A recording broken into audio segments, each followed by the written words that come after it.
Accordingly, today's proceeding shall be conducted as a budget hearing on the bill. Committee Secretary, please acknowledge the members present and the resource persons present today. Thank you, Comsec. Mr. Chair. Good morning. May we acknowledge the following members present. Deputy Majority Leader Bong Teves, Deputy Minority Leader Percy Sendanya, Deputy Minority Leader Antonio Tino, Deputy Majority Leader Crispin Rimulya, Deputy Majority Leader Jam Baronda, Vice Chairperson Arnie Fentebella, Vice Chairperson Jerry Boy Espina, Vice Chairperson Rufus Rodriguez, Vice Chairperson Lalo Matugas, Vice Chairperson Ditsi Tina Pancho, Vice Chairperson Maria Cristina Lopez, Representative Dada Ismula, Representative Rolando Valeriano, Representative Adrian Amatong, Representative Sara Ilago, Representative Jesnel Yap, Representative Chel Jokno,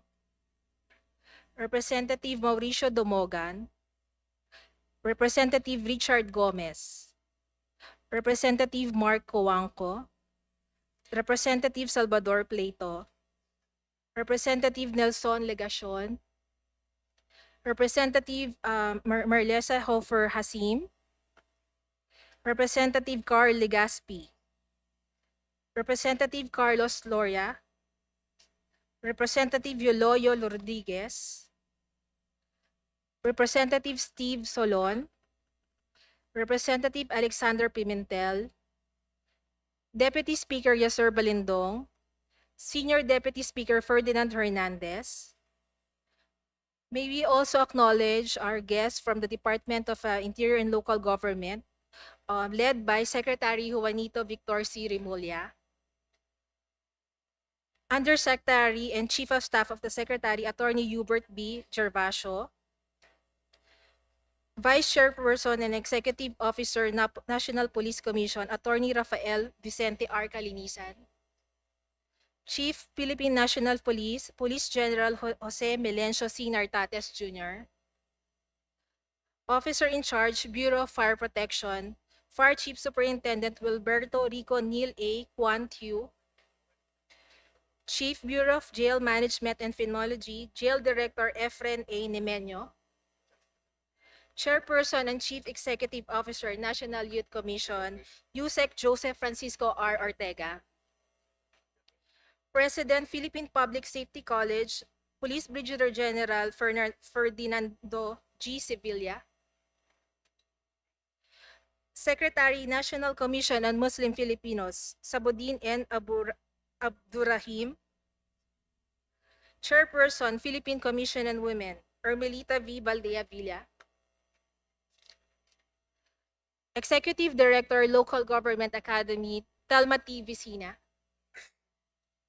Executive Director, Early Childhood Care and Development Center, Dr. Teresita Inchong, Undersecretary for Local Government, Marlo L. Iringan, Undersecretary for Peace and Order, Nestor B. Sanares,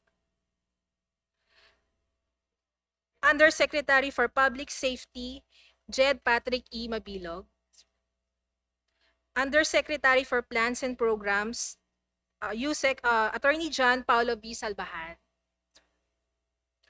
Undersecretary for Operations, Omar Alexander V. Romero, Undersecretary for External and Legal and Legislative Affairs, Romeo P. Benitez, Undersecretary for Public Affairs and Communications, Rolando C. Puno, Undersecretary for Special Concerns, Teddy Sandy S. Raval, Assistant Secretaries, Assistant Secretary for Administration, Finance, and Controllership, Esther A. Aldana. Yes, sir. Assistant Secretary for Plans and Programs, Francisco R. Cruz. Assistant Secretary for Human Resource Development, Josephine F. Cabrido Leisa. Assistant Secretary for International Relations, Lilian M. De Leon. Assistant Secretary for Public Safety, Richard Thomas F. Hoson. Assistant Secretary for Peace and Order, Joel Maria T. Alvarez, M.A.T. Alvarez. Assistant Secretary for Local Government, Jesse Howard S. Lanete.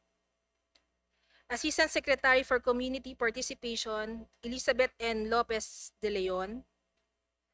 Assistant Secretary for Legal and Legislative Affairs, Brian May R. Thomas. Assistant Secretary for Communications and External Affairs, Maria Liavel C. Badillo Crisostomo. And all the other officials, bureau, service, and regional directors and staff of the DILG. That's all, Mr. Chair. Thank you, Comsec. Diyos pa rin na aga po sa inugabos. A pleasant day to everyone.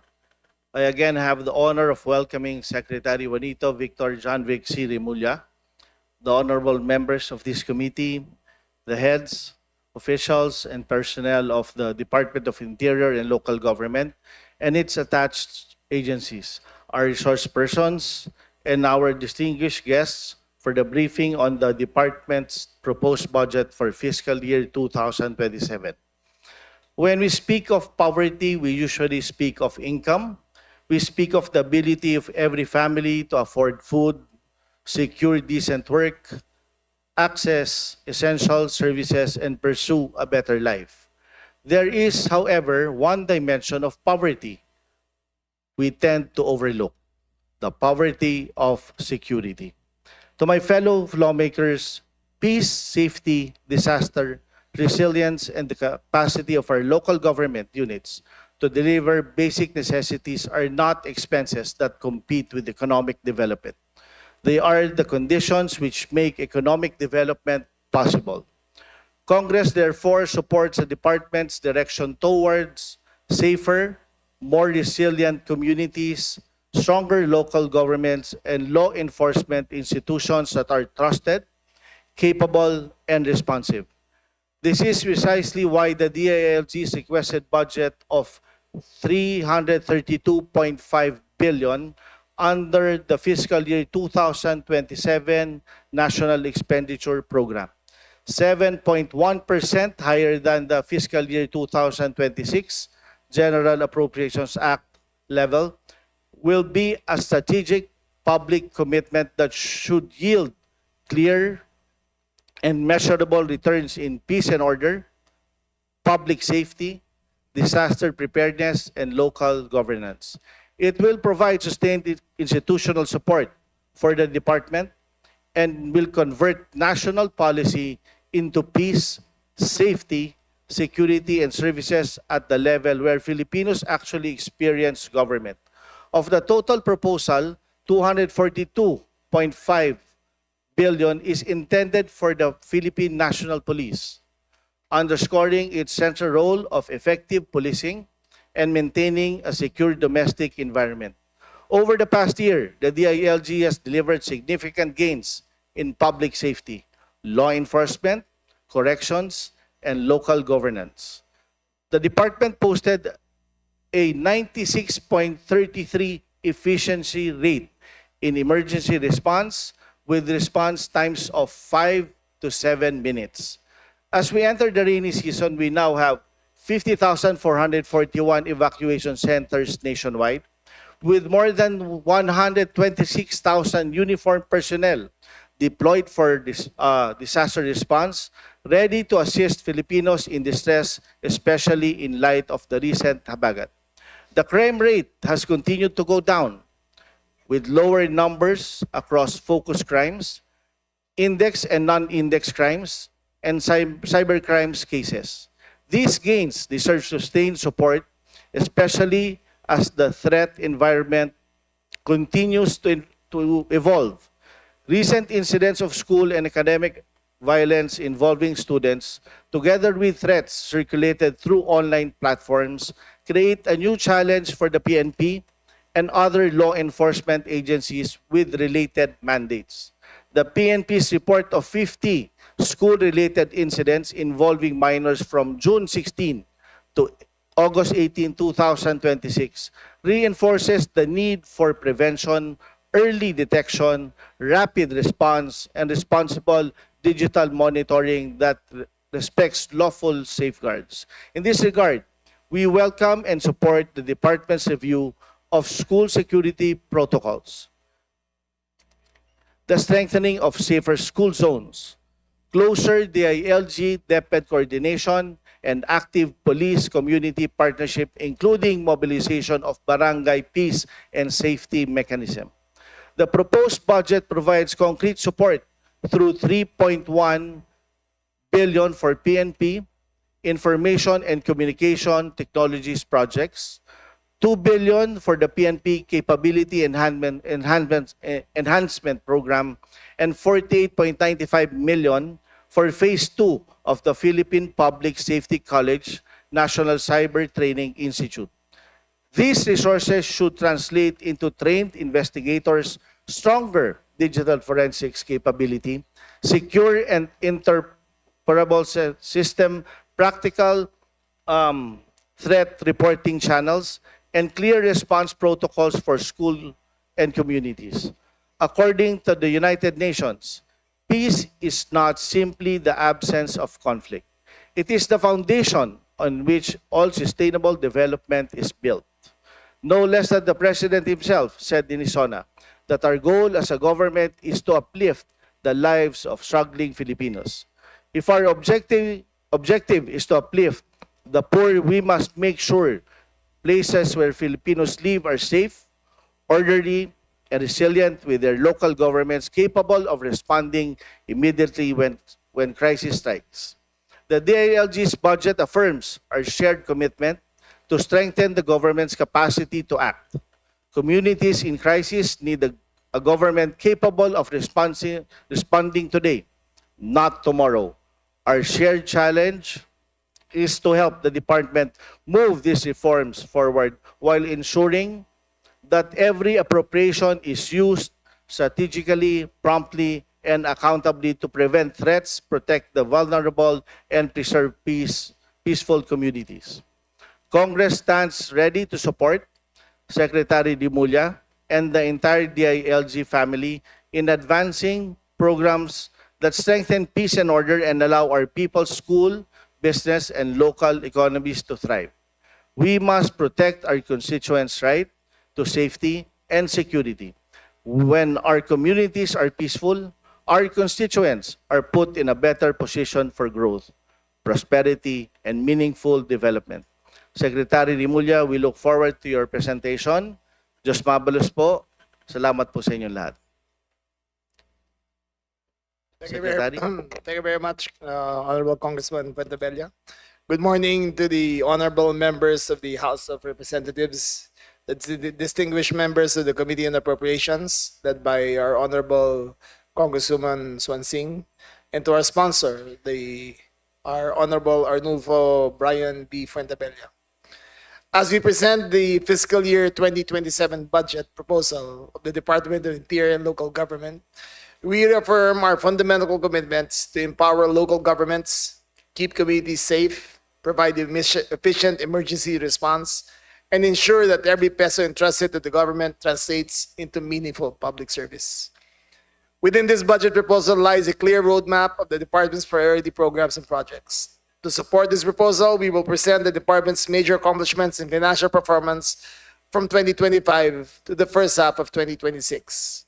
The comprehensive breakdown per expense class of the proposed 332.5 billion budget allocation for fiscal year 2027, and the resources required to carry out the priority programs and projects of the DILG and its attached agencies.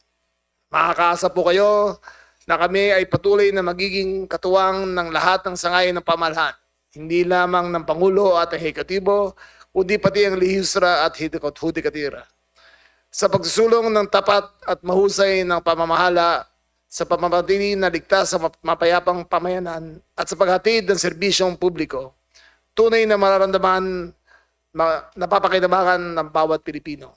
With the permission of the Chair, may we now present the Department's fiscal year 27 budget proposal.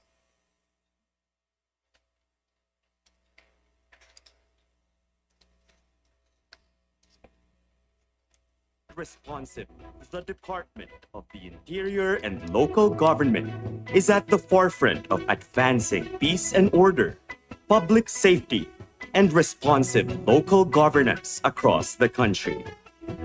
Together with its attached agencies, the department works to strengthen local government units, enhance public safety and emergency response, and promote inclusive programs that uplift the lives and welfare of Filipinos. With the support, resources, and confidence entrusted to us by Congress, the department has continued to fulfill its mandate and deliver programs aligned with the President's priorities for the country. Safeguarding our collective peace and prosperity and ensuring our people safe and secure remained among our foremost priorities. We continue to strengthen the unified 911 system through acquiring additional assets and expanding access to emergency services, which led to more calls, fewer prank calls, and an improved emergency response time.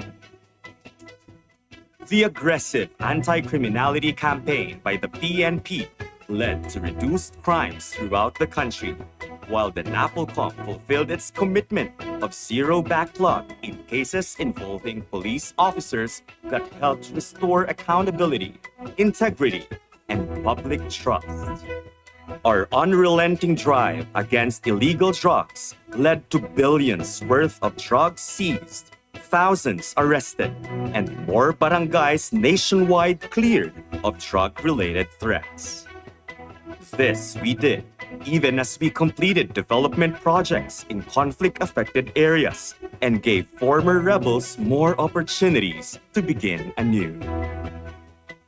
Through the BJMP, we significantly reduced jail congestion, as well as provided holistic rehabilitation and reintegration services for persons deprived of liberty. We instituted sweeping reforms within the BFP to strengthen transparency, integrity, and accountability, which contributed to more effective and efficient fire prevention and suppression services, thereby reducing fire incidents and saving more lives. The department continues to empower and transform our local government units as capable and agile partners for national development. Our rigorous monitoring of national and local government-funded projects ensured the completion of thousands of projects such as farm-to-market roads, evacuation centers, rice subsidies, water and sanitation systems, and other community facilities that benefited millions of Filipino families, especially in underserved and disadvantaged areas. We nurtured our newly elected local officials, as well as our barangay and sangguniang kabataan officials, through various capacity-building interventions. We accelerated the digitalization and automation of LGU services that led to faster and more efficient governance, which is essential in attracting businesses and investments and boosting economic development among LGUs. The department likewise played a pivotal role in making our LGUs adequately prepared, which cushioned the impact of typhoons and other calamities that hit the various parts of the country. These include the constant monitoring of evacuation centers in LGUs, as well as the timely and strategic deployment of first responders in affected areas to provide immediate assistance during and after disasters. We also monitored the completion of rehabilitated and constructed facilities and maintained the cleanliness of barangays and communities to help prevent further risks to public health. Uplifting the lives and welfare of every Filipino has been the driving force behind our sectoral interventions.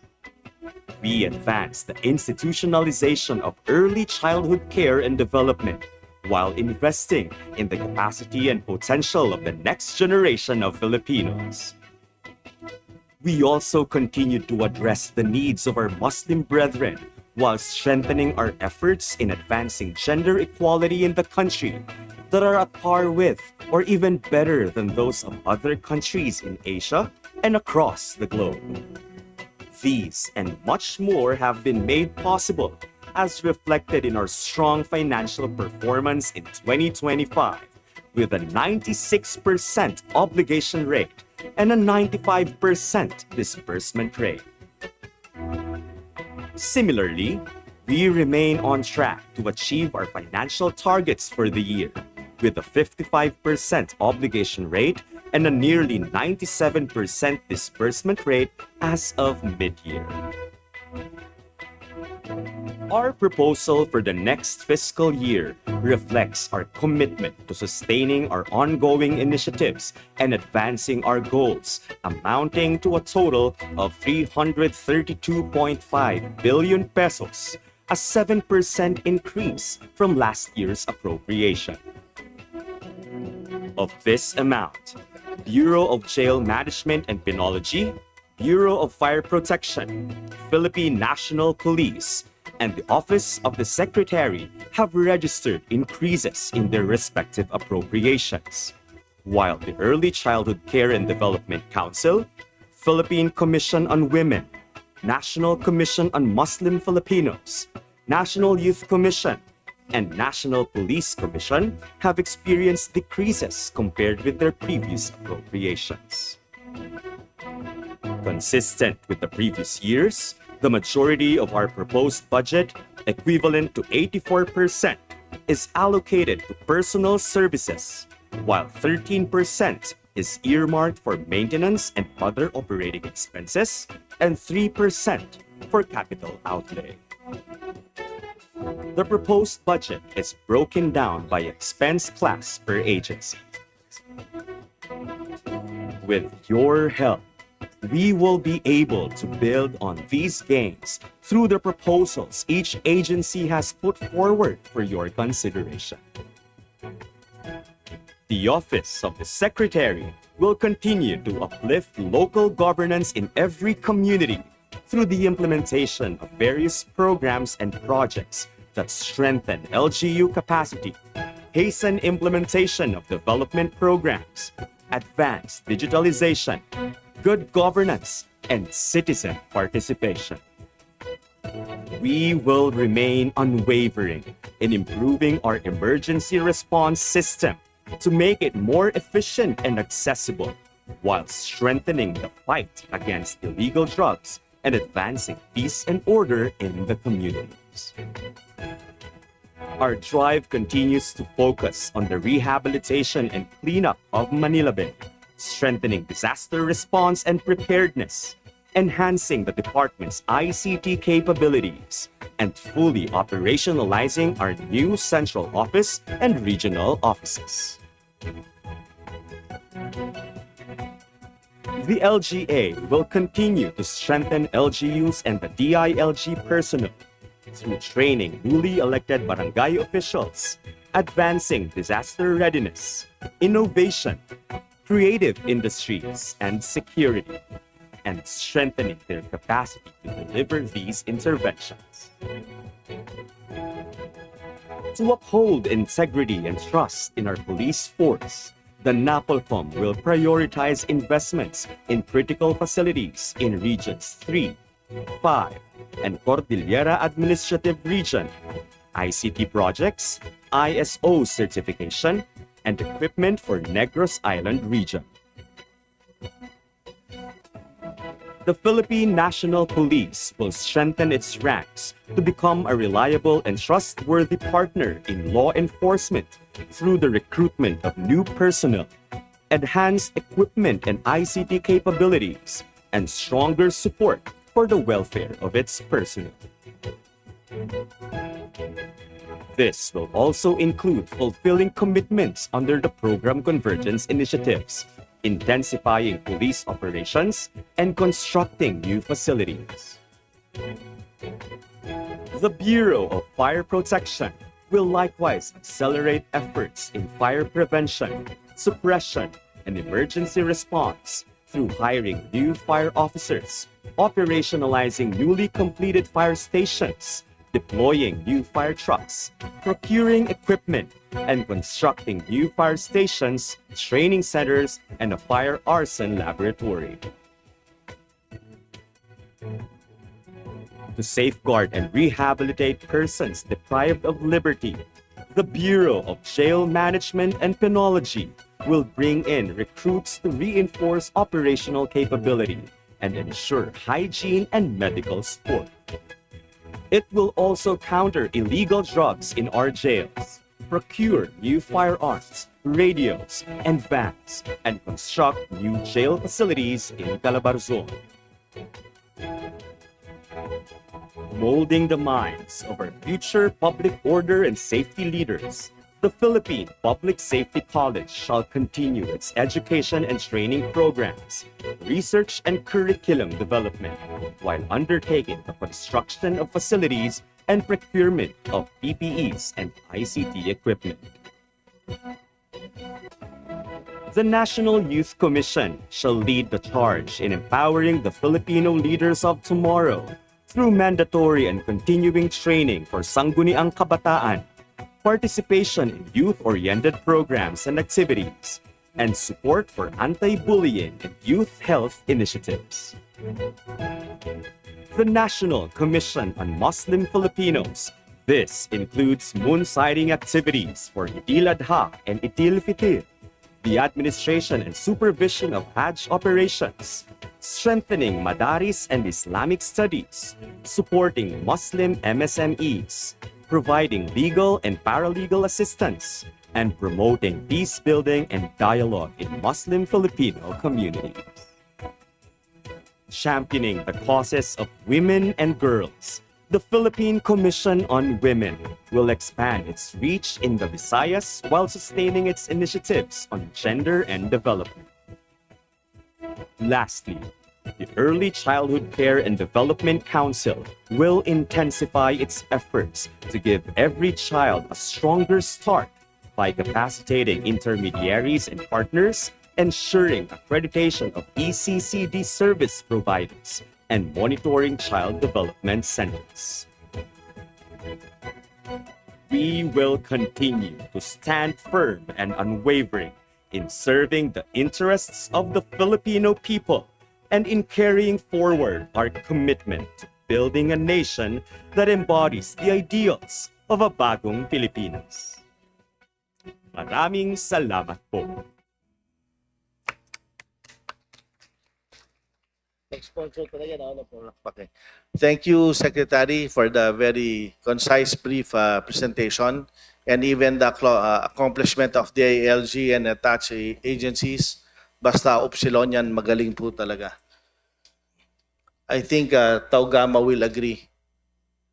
Bong Teves will agree with that. Thank you very much, sir. Okay, so before the interpellation, I would like to recognize the presence of our Deputy Speaker, Bambi Emano, Vice Chair, Maria Isabel Sagarbaria, Vice Chair Keith Mike Tan, Vice Chair Bernadette Barbers, Representative Edgar Irice, Vice Chair Joboy Aquino, Representative Jordine Jesus Romualdo, Manong JJ pala, Manong JJ, our majority leader sa CA. So before the interpellation, may I remind our distinguished colleagues that each member is allotted 5 minutes for questions or interpellations, excluding the response of the resource persons. When the bell sounds, the member has 30 seconds to conclude or round up. Gumaganda na yung bell sa Kongreso. Consistent with the long-standing practice of the House, the Chair shall recognize minority, independent, and majority members in an alternating manner when practicable. The Chair first recognizes the Honorable Representative Dada Kiram Ismula. Ma'am, you have the floor. Thank you, Mr. Chair. Assalamualaikum warahmatullahi wabarakatuh. Magandang umaga po to my colleagues sa DILG family and to its attached agency. Una ko pong magiging katanungan para po sa DILG, PNP mentioned sa Senate hearing that True Crime Community or TCC and its subcultures 764, the COM, may be involved sa school shootings in Tacloban. As regards to this, can you briefly share some findings relating to this sa shooting incident in Zamboanga City? Yes, ma'am. The TCC allegations were a theory that the CICL searched prior to his history.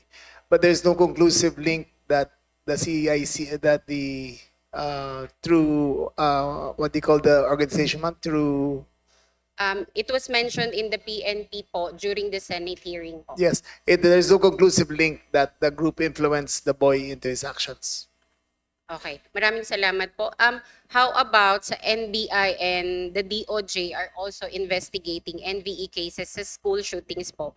Paano kayo nagko-coordinate ng investigation at pag-prevent ng future school violence incidents targeting children? Well, ma'am, the first part is that the Department of Education and the DLG are entering into a memorandum circular to allow barangay tanods inside the school buildings. So they will be part of the security augmentation force to inspect the bags before they enter. Outside of that, the PNP is regularly scheduled in the ingress and egress of students during school time.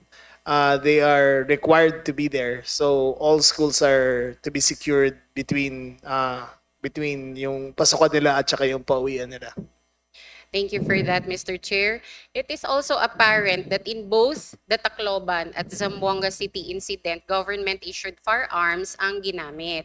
Ano ba ang protocol sa handling at ano ang mga nilabag? Most importantly, ano ang babaguhin ng PNP at DILG patungkol sa handling ng issued firearms? Yes, ma'am. There are 800,000 uniformed personnel in the country, divided between the PNP, the AFP, the NBI, Bureau of Customs, BJNP, BFP. In the 800,000, we have had 2 incidences of unauthorized use of their firearms. It is stated in the protocol that they are responsible at all times for their guns, and they are supposed to put it in safekeeping under lock and key, if not in their possession. In both cases, the aunt of the Tacloban shooter just left it in her table, and in the Zamboanga case, it was left in his car. Now, what we are proposing is that the IRR has to be amended, that all lawfully issued firearms are to be the PNP will be granted access to all homes of lawfully issued firearms to inspect their procedures in safekeeping. This might upset a few people because it might be interpreted as an impingement of rights. However, we must remember that the privilege to own a gun is not enshrined in our Constitution. It is not like the United States of America, where it is a part of the Second Amendment. It is a privilege granted by law to those who wish to avail of a firearm.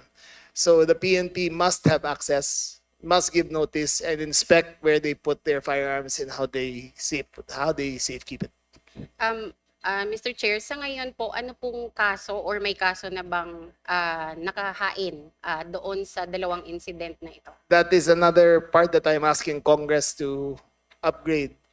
As of now, the only case of the aunt and the father of those who own the guns are reckless imprudence resulting in homicide. It is parang humiram ka lang ng kotse, pinahiram mo yung kotse, tapos nasakanta ka sa gasa.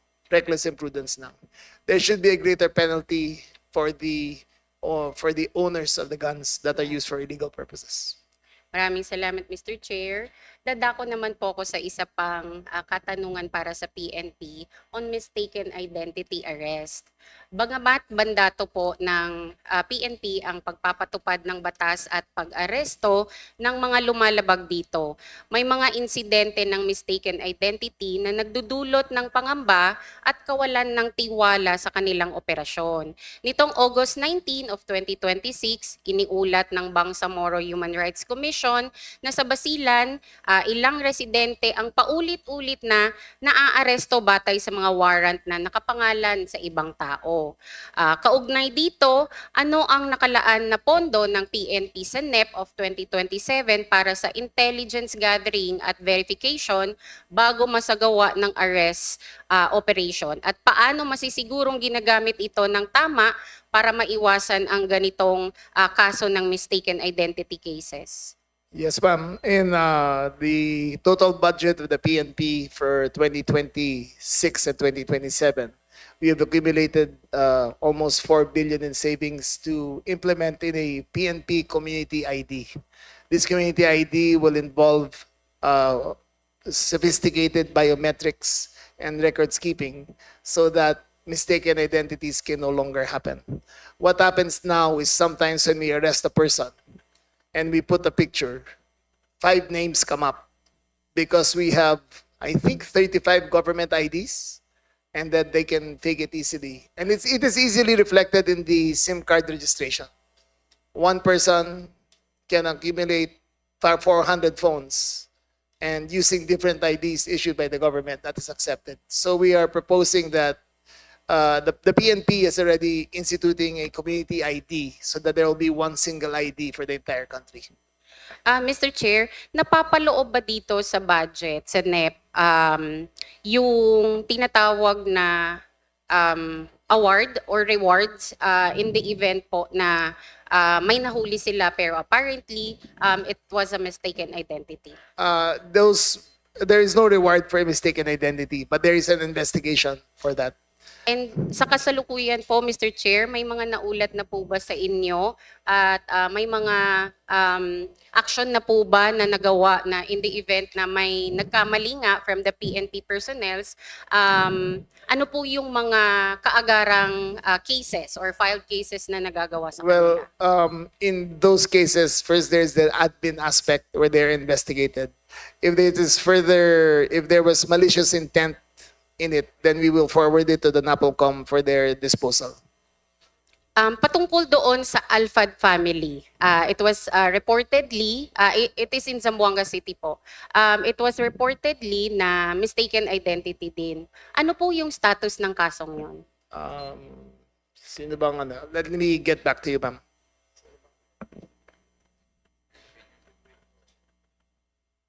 Ma'am, can we get back to you before the session starts? We will gather the information of this. Yeah, Mr. Chair, okay lang po yun.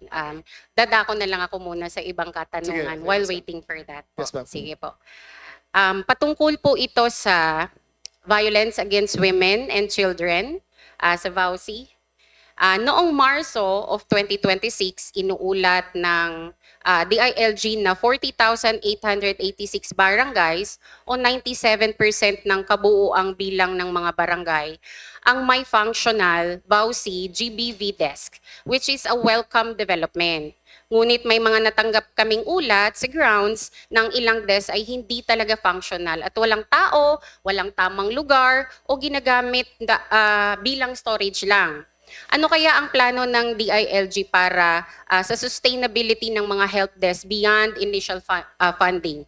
May recurrent ba na budget line item para sa staffing, training at maintenance o nakadepende lang ito sa one-time allocation?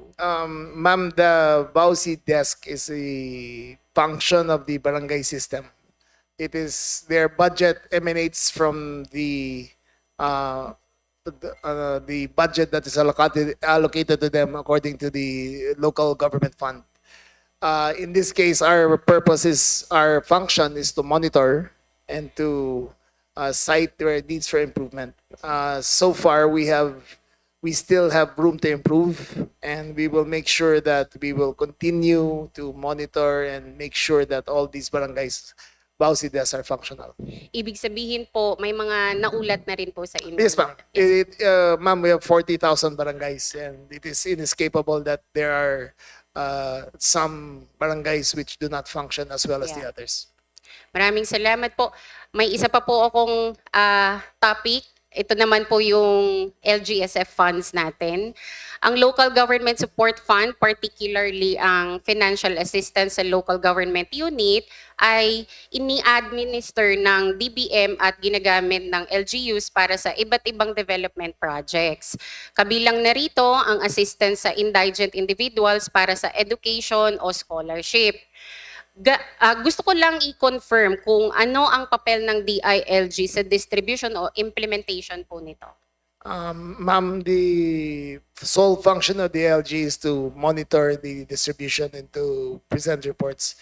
It is the DBM which actually disperses the monies, and it is the COA and the DILG which monitors its distribution. Monitor. Oh, dahil po, Mr. Chair, na-mention na parte po ay magmamonitor ang DILG, may mga naulat po kasi sa ground na nagiging highly politicized ang paggamit ng FALGO sa barangay level. Madalas, pabor lang sa malapit sa barangay kapitan ang nabibigyan at madalas mas malala. May mga pagkakataon na picture taking lang ang nangyayari pero hindi talaga nakakarating ang assistance sa intended beneficiaries. In your monitoring, have you received similar reports po ba? Yes. Yes, ma'am. We have seen that. We are monitoring it.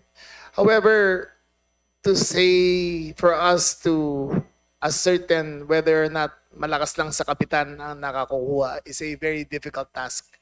To establish civil relations or civic relations between party recipients and disbursement people are very hard to ascertain. But if there are complaints, we are open to investigating if they give it to us. Mr. thank Chair, you, ma'am. huling katanungan Last na lang po. question. Yes Thank po. you. May mandato po ba o kapangyarihan ang DILG para tanggapin ng mga ganitong report? Sakaling may Yes, pinorward kami sa inyo, ano po kaya yung action na pwede ninyong magawa? Well, ma'am, if we ascertain that there has been wrongdoing, then we will refer the case either to the local government authority, which is maybe the municipality or the city.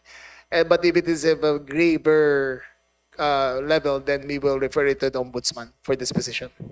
Mr. Chair, maraming salamat. No? Aantayin ko na lang yung update tungkol doon sa Alpha Family report or investigation within the day? Or bago matapos ito? Within the hour, ma'am. Within the hour. Salamat Yes. po. Thank you. So next to interpolate, we have Chairman Rolando Valeriano. Sir, we're recognized. Thank you, Mr. Chair. Good morning po sa DILG Fund. Yes, sir. Magaling na unang nagtanong po sa kanina. Halos lahat ng tatanungin ko, nakuha niyan eh. Pero nadaanan ko lang to, Sec. Paki-ano mo nga ako, paki-educate mo nga ako rito. Ang sabi mo kanina, yung mga lawful gun owner, parang gusto nyo inspekin sa bahay or sa Yes. community. Paano pong procedure ang gusto nyo gawin? Di ba tayo magka-problema nun sa ano? Sa batas o baka kailangan natin ng enabling law? Your Honor, it is a function of our IRR, and I think it is only incumbent upon us that the privilege we give to the gun owners are also concordant with their responsibility of safekeeping. In both cases of school shootings, the safekeeping of the guns were not in standard procedure. What we propose to do is that we will revise the IRR, inform the person ahead of time that we will we will inspect their premises for how they safekeep their guns, so that we can have a checklist and remind them of the proper practices. Mind you, sir, there are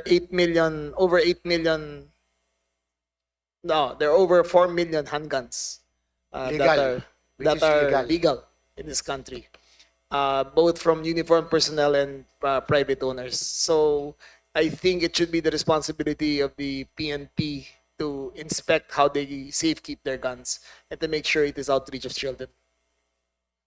Thank you po. At as chairman of Public Order and Safety dito sa Congress, anytime naman, tinatapos ko lang itong appropriation hearing, mag-i-hear din naman kami motu proprio regarding dyan sa shooting na nangyayari ngayon. Anong thoughts mo, Sek, sa nangyayari na to? At ano yung dapat proactive tayo di ba? Actually, yun ang nagiging comment ng tao.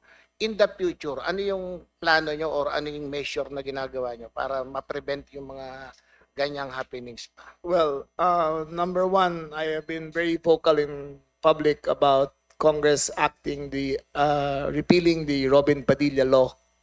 Sir, as of our statistics, 98% of violent crimes are committed with loose firearms, not lawful firearms. Number two, it's about time that we, as a country, reflect upon the use of children of first person point of view shooters, which in this case was Roblox, which was used by the two CICLs. If you will look at the game, which I am not a gamer, but maybe there are others here, there are chat groups behind it. And Roblox in particular has a very insidious community which goads children into acting into their violent tendencies. That's why I'm proposing that Roblox be banned in the Philippines for you in its entirety. So, iban yung mga ganyang... Well, not all first-person shooter games have that kind of community, but Roblox in particular has a deep, dark community which incites unformed young minds into acting into their impulses. Thank you. So, iwanan ko na po yung issue na yun, Chair. Dito na tayo ulit sa Mr. Secretary sa budgeting. Ano ang utilization nyo po noong 2025? Ilang percent? 95.2%, I think, sir. And 2026, halos tingin nyo yun din, Yes, sir. 95%. Yes, sir. Kasi napansin ko po, mukhang may mga budget na natanggal or hindi masyadong naibigay yung budget. Especially, chinecheck ko, medyo malaki pa kulang natin sa Bureau of Fire po. Medyo malaki pa kulang natin sa mga fire truck Opo. At mukhang hindi kasama sa budget. Yes, sir. The budget for the fire trucks comes from the collections from the fire inspection of the BFP. Every year, magkano na ulit? Almost 4.5 billion is collected by the for the fire code fees, but this is we remit directly into the national treasury. Unfortunately, that 4.5 billion is not committed entirely for the use of the BFP. I think this year the only 1 billion was committed by the treasury, although it should be in a lockbox for the use of the BFP. However, sir, we have come up with a novel plan of entering into a government-to-government deal with Korea. We just came there recently, a few weeks ago. And we are in the process of completing a government-to-government transaction of 1,500 trucks over the next 4 years so that all municipalities will be covered in the next 4 years. And furthermore, we will now remove the corruption that has been endemic in the BFP in the procurement process. So a government-to-government transaction immediately erases all doubts because it is only the governments that talk.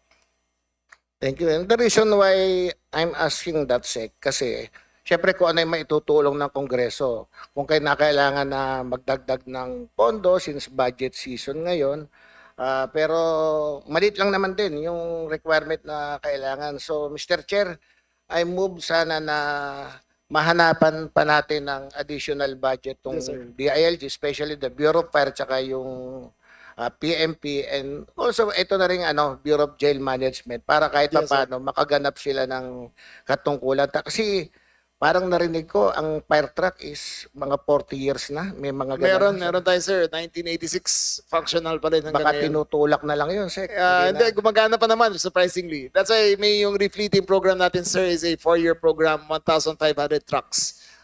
Purchased at 40% less of the cost of the previous fire trucks. And it will have a maintenance contract with it so that we will make sure that all municipalities can maintain all their trucks. Sir, as if you allow me, if we do repeal the Robin Padilla law, and I hope that this distinguished body acts on it, I would request that you add additional funds for the BJNP to enhance their facilities, because the loose firearms in this country are prevalent, and if we catch them, it will be non-bailable. So we will need more room in our jails. Pag na-repeal yun, mapupuno natin yung BJMP. If we are 200 capacity, baka mag 300% capacity tayo, sir. Yeah. Sa matter of fact, Mr. Secretary, Mr. Chair, natapos na dito sa Congress yung batas natin, yung from 56 to 57 years old. In-extend natin yung ng 1 year yung PMP. Yes, sir. Kasunod na rin yung sa Bureau of Fire tsaka yung sa Yes, sir. BJMP. Are you agree with that? Yes, sir. And if I had my choice, sir, I would extend it to 60. And then let me explain. When the law was enacted in 1992, the PNP-INP law was enacted in 1992. The average life expectancy age of a Filipino then was 64 years old. And that was 34 years ago. Today, sir, our life expectancy for the Filipino is 70.5 years old. So it is increased already. Health is better. They are more productive. And the knowledge that they have accumulated through the years are invaluable. But I will live with 57. But hopefully, over the years, we can increase the retirement age. Because the experience that they gain is much too valuable just to let them retire. Pero Mr. Secretary, during the hearing, kasi ako chairman ng public order noon, kinuha namin ang inputs ng PMP. And according to them, as a matter of fact, gusto namin 60. Pero sabi lang kasi ng PNP hierarchy, sama na yung training nila. So pagdating ng 60, medyo exhausted na sila. Ang sabi ko nga, nakikita ko pa, yung ibang chief PMP nga, nakakatakbo pa, even after That's 60, right. di ba? Mabilis That's pa right. umakit ng hagdan eh. That's right. Nadadapa nga lang minsan. That's right. Oo. Uh, Kaya sila rin, idea rin nila na maging 57 lang. That's right. Kasi parang sinama nila yung training nila bago sila pumasok sa Yes, sir. servisyo. Sir, ang 57 is still prime productivity for a policeman. I think in this body, sino ba 57 years old dito? Congressman Richard? But Si Kong Richard is only 37 years old. Congressman Teves, I think Bong is Teves, yeah. and a lot of us here are past 57 years old, but are still very productive. And our wealth of knowledge is incalculable into making the department run better. So yun lang Mr. Chair. As a matter of fact, wala naman akong masyadong tanong dahil natanong nila. Imumove ko lang sana na ibang mga natanggal na budget nila, mahanapan natin ng budget kasi nakikita ko minsan pag may sunog, parang 5:1 yung volunteer, isa lang yung That's right, sir. hindi ko naman masisi dahil ang tingin ko nga kakulangan din ng budgetary So kung may magagawa po kami rito sa Kongreso, Yes, sir. total naghihimay-himay pa tayo ng budget, malagyan natin ng kaukulang budget tong PMP, Bureau of Fire, and the rest of your family. Thank you, Mr. Sec. You're welcome. Thank you very much, sir. Thank you, Thank you, Mr. Compadre. Chairman. Thank you. In addition lang po, no, regarding the fire trucks, kung ang DBM lang po ay ibigay kahit 72% ng collection po nila in 1 year, yung 100 fire trucks natin and even 40 plus fire stations in 1 year, tapos na po tayo. So, tulungan po natin sila. Siguro there's a need to support si pressure the Secretary. DBM para lumabas yung Binibigay po sa amin is 25% Yeah. lang po ng collection namin. We're asking for 72%, so Yes, we sir. will support Secretary Rimulya. Since malinis naman po ang BFP, nalinis na po natin, Yes, sir. and the government to government also. Yes, But Secretary, may I suggest also na not only Korea, let's venture out Japan. Kasi yung mga isusu parang 40 years. We checked it out, sir. It's 30% more expensive. Okay, Ano yeah. nila. So, I think Korea is the best option for us right now. Yes, I believe in your wisdom and leadership, Senior Brad. So before I go to the next interpellator, I would like to recognize Representative Julius Vergara, PTJ, Deputy Majority Leader Elisa Mica Gonzalez, Congresswoman Florabel Yatco, Representative Saldi Villa. For the next interpolator from the minority, may I recognize Representative Percival Sendanya. Sir, you have the floor. Thank you, Mr. Chair. Magandang umaga po, Mr. Secretary at sa buong DILG family. Sige po, simulan natin yung unang round with a question on a burning issue. Matagal na po natin naririnig. Ako po, taga Nueva Ecija ako, mga kaibigan ko sa Norte, yung usapin po ng slots for sale sa BFP. At ito po, recently may nakita tayo, may nahuli na high-ranking official. Ano po ang nangyayari sa BFP dito sa slots for sale? At ano po ang ginagawa natin para Okay, tugunan ito? number one, sir, the case is officially solved, yung slots for sale na isang nahuli natin. Right now, I will defer to the BFP chief to explain our new hiring procedures and how we make it almost impossible to have the slots for sale. Take note that before this, the slots for sale ranged from 200,000 to 800,000 per slot. But for one slot, with our new system, which the BFP chief, I will defer to the BFP chief to explain, we will make it almost impossible for that, so that the slots will be for sale. Chief Kwan Chu? Thank you. Thank you very much, Mr. Chair and Your Honors, and to our good secretary. To cut the story short, Mr. Chair, the Upland Santindig of the BFP, a mechanism that prevent and arrest persons who are into corruptions, not only outside but also the inside personnel of the BFP. It's working. And that is why just recently nahuli po natin yung isang SFO1 na nag-engage into anomalies. Mr. Chair, matagal na pong naging kwento ng BFP ang slot for sale. Gumawa ho tayo ng bagong makinarya and we called it the e-hiring that somehow prevents this kind of people doing anomalies during recruitment. And so far, wala ho tayong narinig on the first part of recruitment because it's system-generated. It's online application. At the doorstep of their home, pwede na ho silang mag-apply sa BFP. Wala ho silang gagastusin. And during examination, automatically makukuha po nilang result. System-generated po. So natigilan po natin nun. However, as I said, hindi 100% na nagagawa namin kasi human na po itong pagdating sa dulo.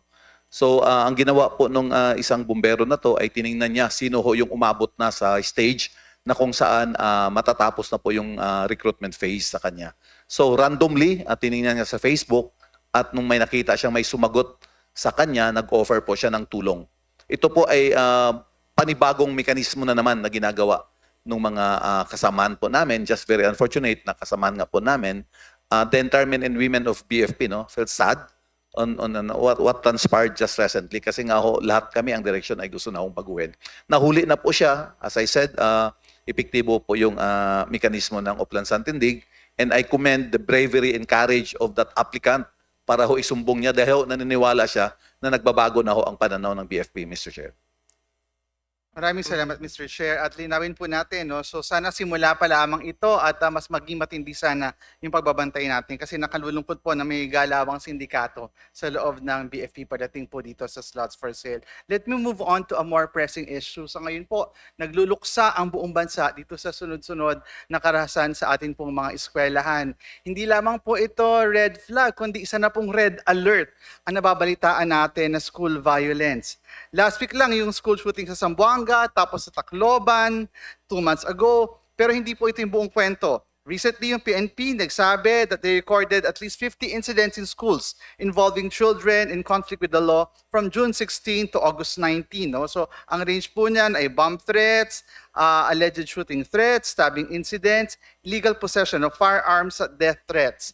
Dito po sa nakaraang Senate hearing chaired by our colleague Senator Risa Ontiveros, the PNP sa anti-Savircam group said that they had handled 74 cases linked to nihilistic violent extremism.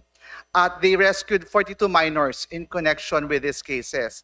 Nagbago po ba ang strategy ng DILG at PNP after the recent events? At ano po yung mga efforts to closely monitor and apprehend nihilistic violent extremism online? Sir, there are two parts to that. One is the physical manifestation of how we deal with the children in conflict with the law and how we prevent Again, the PNP is present in all in the schools in the country during entry and dismissal. That's number one. Number two, again, as I repeat, we have barangay tanods who will inspect the bags and identify the children who enter the school. However, what happens in their homes that influence them is beyond our control. I urge the country, as well, all of us, the government as a whole, to act on these nihilistic sites and have them canceled as soon as possible. Other countries have done that. Australia is very successful in handling the use of minors using the internet. China is very good at handling that. It is not censorship, but rather it is a filtering out of dangerous sites so that children will not get influenced. You will be surprised at the depravity of these websites. They espouse everything from Satanism to nihilism to anti-Semitism to anti-LGBT, and they encourage the children to act on this. So this is something that the DICT, the DILG, and all other governments, and even Congress can act upon so that these sites can be banned. Thank you very much, Mr. Chair, Mr. Secretary. Para lang po sa NYC, ano po ang ginagawa natin para po mailayo yung mga kabataan natin sa mga nihilistic violent extremism po? Mr. Chair, currently ang NYC po ay nag-allocate ng pondo para sa Mental Health Youth Hub. Ito po ay ang pagpapadala ng mga mental health peer-to-peer support facilitators sa mga areas gaya ng Zamboanga. So, nung nangyari po yung Zamboanga incident, nakipag-usap agad kami sa Presidente and minobilize po namin yung mga facilitators namin. Nung recent Senate Committee hearing po, it was recognized that there is a lack of guidance counselors. So we work with DSWD. Meron po silang programa na Tara Usap and may cash for work po yan para sa mga volunteers na tutulong sa mental health peer support. Mr. Chair, hindi po, I think it's not an accident. It's by design na magkasama sa DILG family ang PNP at ang NYC.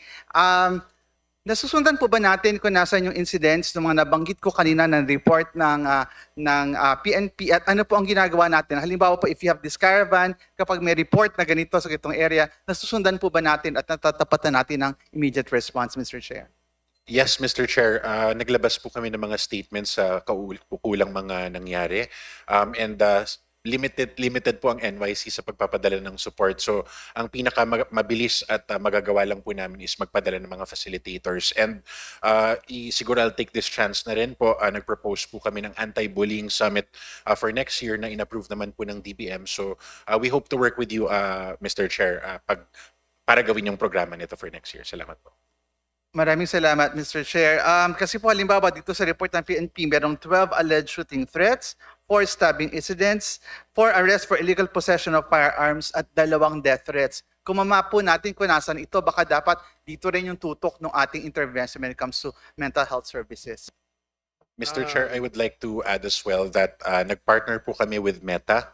And currently ongoing po yung Meta camps namin. Tinuturuan po namin per province and select sites how to use the tools of Meta. Kasi currently po, marami po daw nagre-report sa Meta ng mga bullying. So ginawan po kami ng direct line ng Meta na kung may magre-report po sa NYC, pwede po namin silang direktang tawagan. So yun po yung ginagawa namin, Mr. Chair.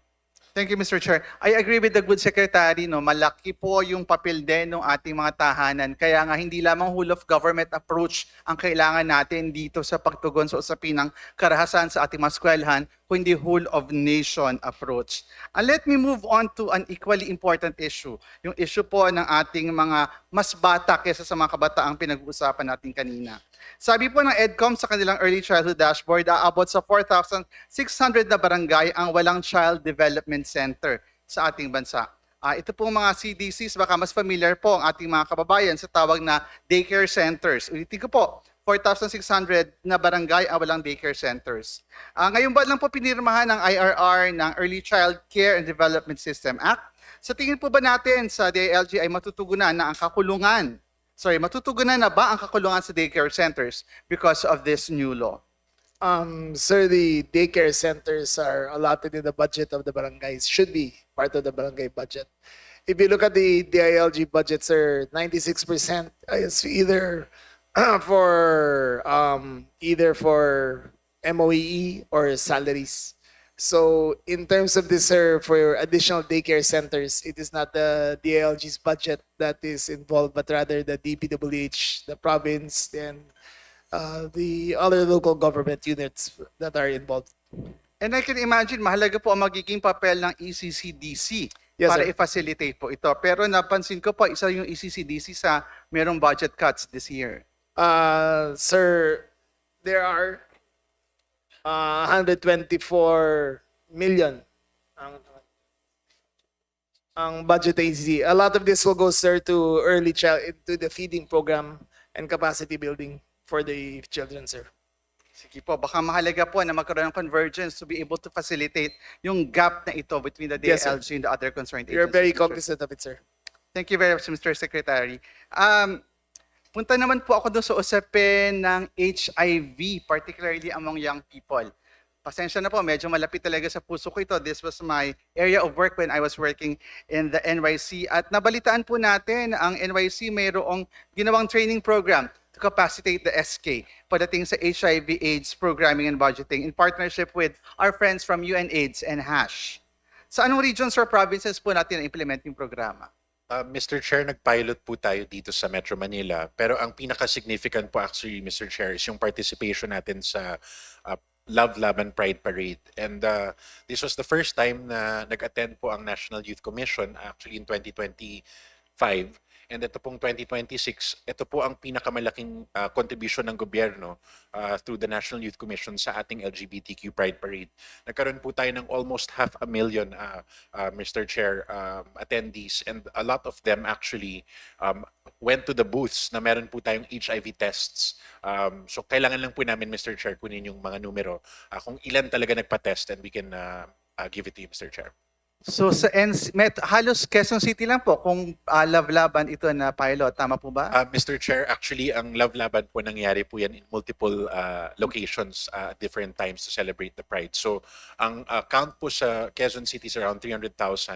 National po in different parts of the Philippines was 500,000. So ano po ang plano natin to be able to replicate this in other areas around the country? Mr. Chair, sa sobrang maganda na effect na binigay nito sa ating kabataan, nag-commit po ang NYC for a Visayas in Mindanao leg for the Pride Parade. However, wala pa po siya sa NEP namin. Meron lang po kaming 5 million for Manila. But we are requesting sana po para magkaroon tayo ng Visayas at Mindanao leg, an additional 5 million per island-wide po. So magkano po ang total? Total po is 15 million, Mr. Chair. Pero given the nature that binigyan po kami ng 8 million, we are requesting for additional 12 million po. Para kasama na po dito yung kababaihan, kasama na rin po dito yung adolescent sexual reproductive health. Maraming salamat, Mr. Chair. I cannot overemphasize how important yung intervention among young key population, YKP kung tawagin natin, sa HIV/AIDS programming ng bansa. And I think the most capable agency to do that would be the NYC in partnership with our SK. At dahil din po sa fiscal autonomy ng SK, talagang malaki ang pwedeng gawin at the community level ng ating po mga leader kabataan para tiyakin na ikakalat natin ng impormasyon, tamang impormasyon for responsible behavior at maging accessible ang mga services tulad ng testing at iba pa. At kasama po dito yung pagbawas ng stigma at discrimination pagdating sa HIV and AIDS. Last questions na lang po. Alam natin kung gaano kahalaga ang ating mga barangay health workers, speaking of frontliners at the community level. Pero sana mas alam po natin ang pinagdadaanan nila. Hindi ko na po ulitin yan. Walang sahod, sa bulsang kinuhugot ang pamasahe ng pasyente, etc. May plano po ba ang DILG na suportahan ang transportation cost ng ating mga BHW at i-cover ang gamot ng kanilang mga pasyente? Again, sir, the DILG is supervisory over the LGUs who handle the BHWs. As of current, sir, the BHWs are listed down by the barangay captains, passed on to the municipalities, and then given allowance by the governors and the other LCEs. So as far as that is concerned, it is not in our budget, but we have supervisory authority over it. Mr. Chair. Thanks. Mr. Chair. Mr. Chair. interjection. We do not allow. Can we let I Kong interject? Percy finish his interpellation? Sorry, Kong Jay. Napakahalaga po kasi nung papel ng ating mga BHWs, and I'm sure that as former governor, you really appreciate that. And we would appreciate interventions from the DILG to be able to facilitate this when it comes to the implementation at the LGU level. So baka po a set of guidelines, a set of recommendations to the LGUs will be very helpful in this area, Mr. Secretary. Well taken, sir. We will do so. Thank you very much, Mr. Chair. Maraming salamat po. Thank you, Kong Percy. Just to remind everyone, our colleagues, we do not allow any interjection. Okay, unless it's about our rules. Okay, so sorry, Congressman Jay Vergara. Next to interpolate, Congressman Bong Teves, you have 1 minute. The good one. Bong Tebes, the good one.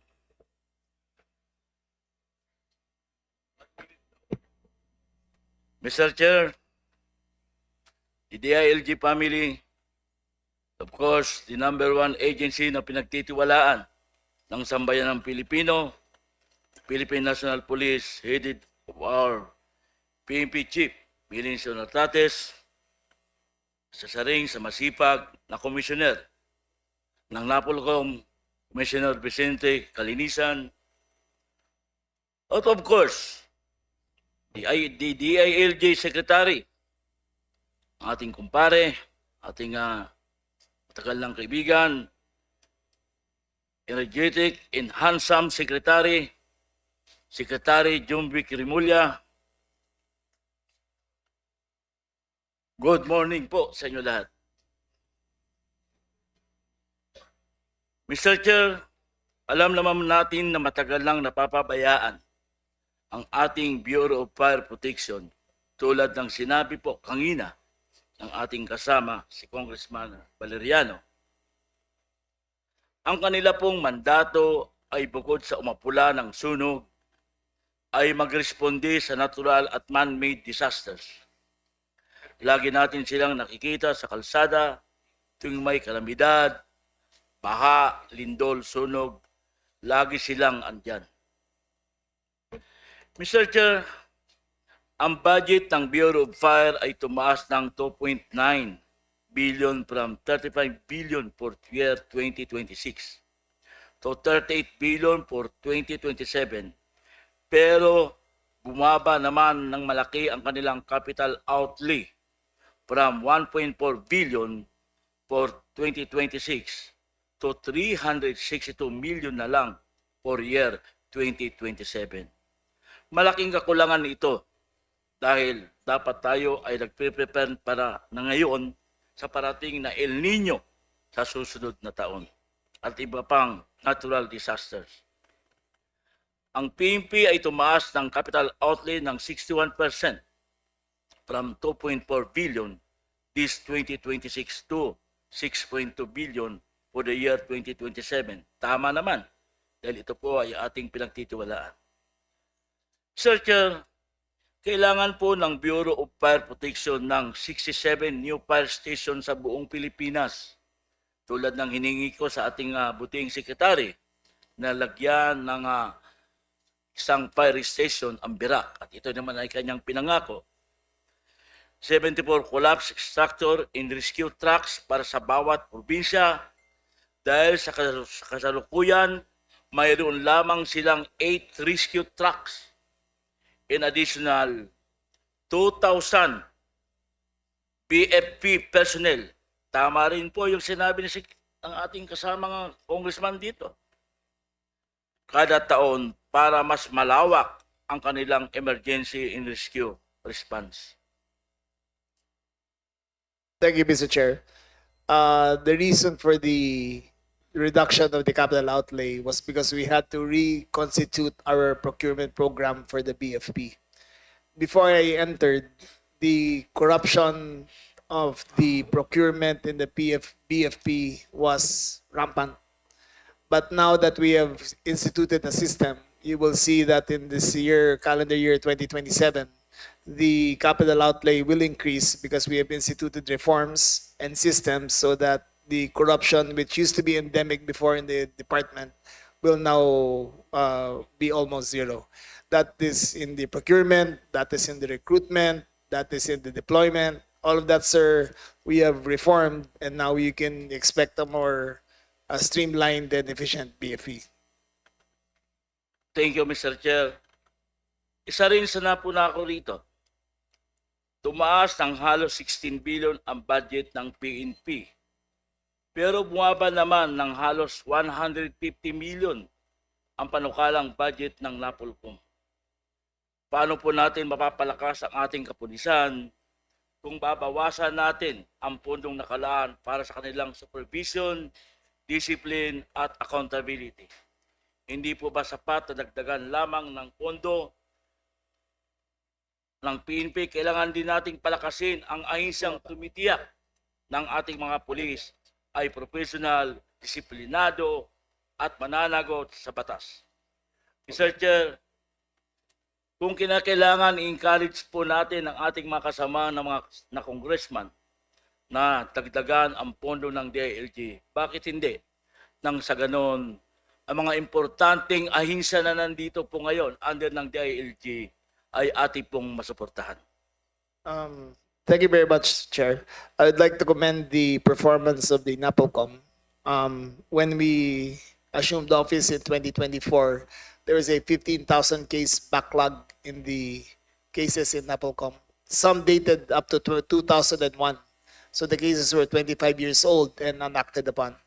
Upon the leadership of our Viseo, in a matter of 1 year, we eliminated all 15,000 cases, disposed of it, rendered judgment on it, and now we have a zero backlog profile in the NAPOLCOM.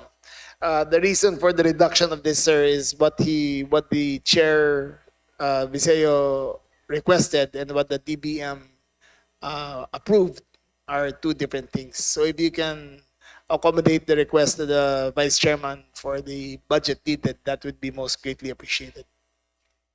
Thank you, Mr. Chair. Siguro naman napakinggan natin ang paliwanag ng ating buting sekretary.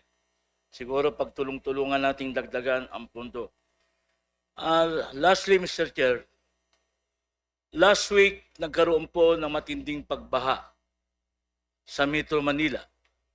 Halos nakita natin kung paano bumara ang basura sa kanal.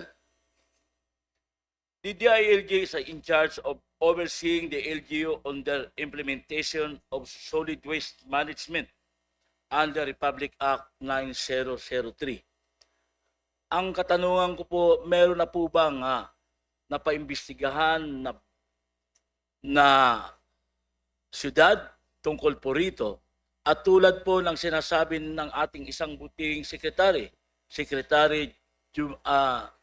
Boying Rimulya, na merong mga syudad o bayan na may korupsyon sa basura. Ang akala po ni Congressman Bong Tebes ng TJP Party List ay may kita sa basura. Ngayon po, may korupsyon na pala sa basura. Thank you very much, Chair. I think the greater defect lies in the local government code that we have to redefine. According to the local government code, waste disposal is on the municipal and city level. So let's say Catanduanes, it is not the governor who is in charge, who creates a master plan for garbage collection. It is a plan of each and every municipality that is not necessarily integrated. So, sir, garbage collection is a scale business. If a small municipality engages in contracts left by themselves, then the costs become higher and more inefficient. If we can restudy the local government code to make it a regional program, a regional approach to solving the garbage problem, then that can be more efficient, sir. Thank you, Mr. Chair. Siguro ang kailangan din natin i-revisit natin ang Republic Act 9003. Yes, sir. And lastly, Mr. Chair, may I know what the stage of with regards to the hazing accident na nangyari po kay Mark Kenneth Alcedo? At alam ko po ito ay naimbestigahan ng ating NAPOLCOM through sa CIDG. Kasi ang lumalabas po sa aming pag-aaral ay isa pong PNP ang leader nito. At kayo po mismo, Secretary, ang nagsabi sa akin na pagtulungan natin na ma-resolve ang kasong ito at huwag nang maulit. Kaya siguro nandito po ang ating PNP chief. Sana maaksyonan po ninyo ito, lalong-lalo na ang leader po involved dito ay isang kabaro ninyo ay kernel ng PNP. Thank you very much, Mr. Chair. Yes, sir. This regards to the death of a student in Dasmariñas, Cavite. We have I think we have resolved the case already. But the anti-hazing law must be strengthened even more. As of now, the PNP has been vigilant in their own departments, the PNPA. However, in community-based organizations, we have a more difficult time in monitoring that. I think the best way to do that was to have a community-based ID so that we will know the actors in these certain communities. But that case has been solved, sir. Okay. Time's up. Thank you, Mr. Chair. Thank you. Mr. Chair, this representation manifests its full support of the proposed budget of the Department of Interior and Local Government under the protective in leadership of Secretary John B. Rimulya. At tulad ng sinasabi ko po, I encourage my fellow congressman to support the budget of the ILG in attached agency. Maraming salamat po sa Thank you very much, sir. Thank you, Kong Bong Teves. Next to interpolate, we have Representative Sarah Jane Ilago. Ma'am, you have the floor. Thank you. Maraming salamat, Mr. Chair. Sa Philippine Commission on Women, may malaking budget cut na 27 million para sa susunod na taon. Maaari nyo bang maibahagi sa atin kung paano maapektuhan ang inyong napakahalagang mandato at serbisyo pagdating sa napakalaking makakalta sa inyong pondo? PCW? Thank you very much for that question, and magandang umaga po sa ating lahat. The Philippine Commission on Women has asked for 266,360,000, and it was given only 177. Mr. Chair, can we request the PCW chair to move closer to the microphone? Kindly speak closer to the microphone. We can't really hear you, ma'am. Thank you. Opo. Ang maapektuhan Closer, ma'am. Please. Pakilapit po sa inyo. the areas of our work which Thank will you. be affected by the cuts in our budget proposal are basically the areas of regionalization, because last year you gave us like 30 million, and we are now in the Visayas because of the support that was given by this committee. And we hope that before the end of the administration of the president, we can go to Mindanao if we can be given another 30 million. But for the rest, we are prepared to live with what we are given. I think that the most important part of our work is to be able to reach the women. We are 51 years now, but this is the only time that we are moving down to the local level. Nag-issue ng PCW ng proper utilization and safeguards para sa GAD. Kumusta ho ang inyong assessment sa ating mga national government agencies and bureaus pagdating sa kanilang GAD compliance? Mahalaga ito, Mr. Chair, dahil at least 5% dapat na gagastos para sa gender and development mandate. Tama po yan, kasi if we have a policy, we have a very strong policy on women, but if we don't have a budget, then that is a joke. So we have strengthened our approach in GAD planning and budgeting with our partnership with the Commission on Human Rights, which is the ombuds machinery of the Philippines for gender equality. And just to show you that we have improved a lot, as of 2025 December, we had 378 government agencies that were registered in our gender mainstreaming system, which means that they are submitting and complying. But as of now, July 2026, we have 488, which is about 77.46% compliance in a period of 6 months. Because what we did is we reminded the heads of government agencies about their liability, that they can be charged administratively if they do not comply with the provisions of the Magna Carta of Women. So we're pushing hard to get things done. And we are also focusing on assessment of the performance, because after 1 year, they submit their annual report and we assess the performance. And before, we used to focus on how much was allocated, how much was spent. But this year, we are focusing on what has been the good or the benefits that has reached women as a result of the expenditures on the GAD budget. And we are now in the process of assessment. By September, we will be providing awards to those who are complying well. Mr. Chair, mahalaga ang regionalization at pagtitiyak ng GAD compliance ng ating mga NGAs. Ayan, kaya dapat ma-restore ang budget ng PCW doon sa 2026 level at kung kaya pang mataasan para magawa nila ang kanilang napakahalagang mandato.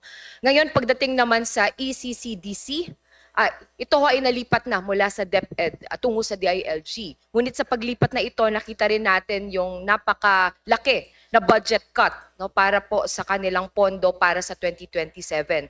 Mababawasan ng 232 million pesos para sa taong 2027. What explains this huge budget cut?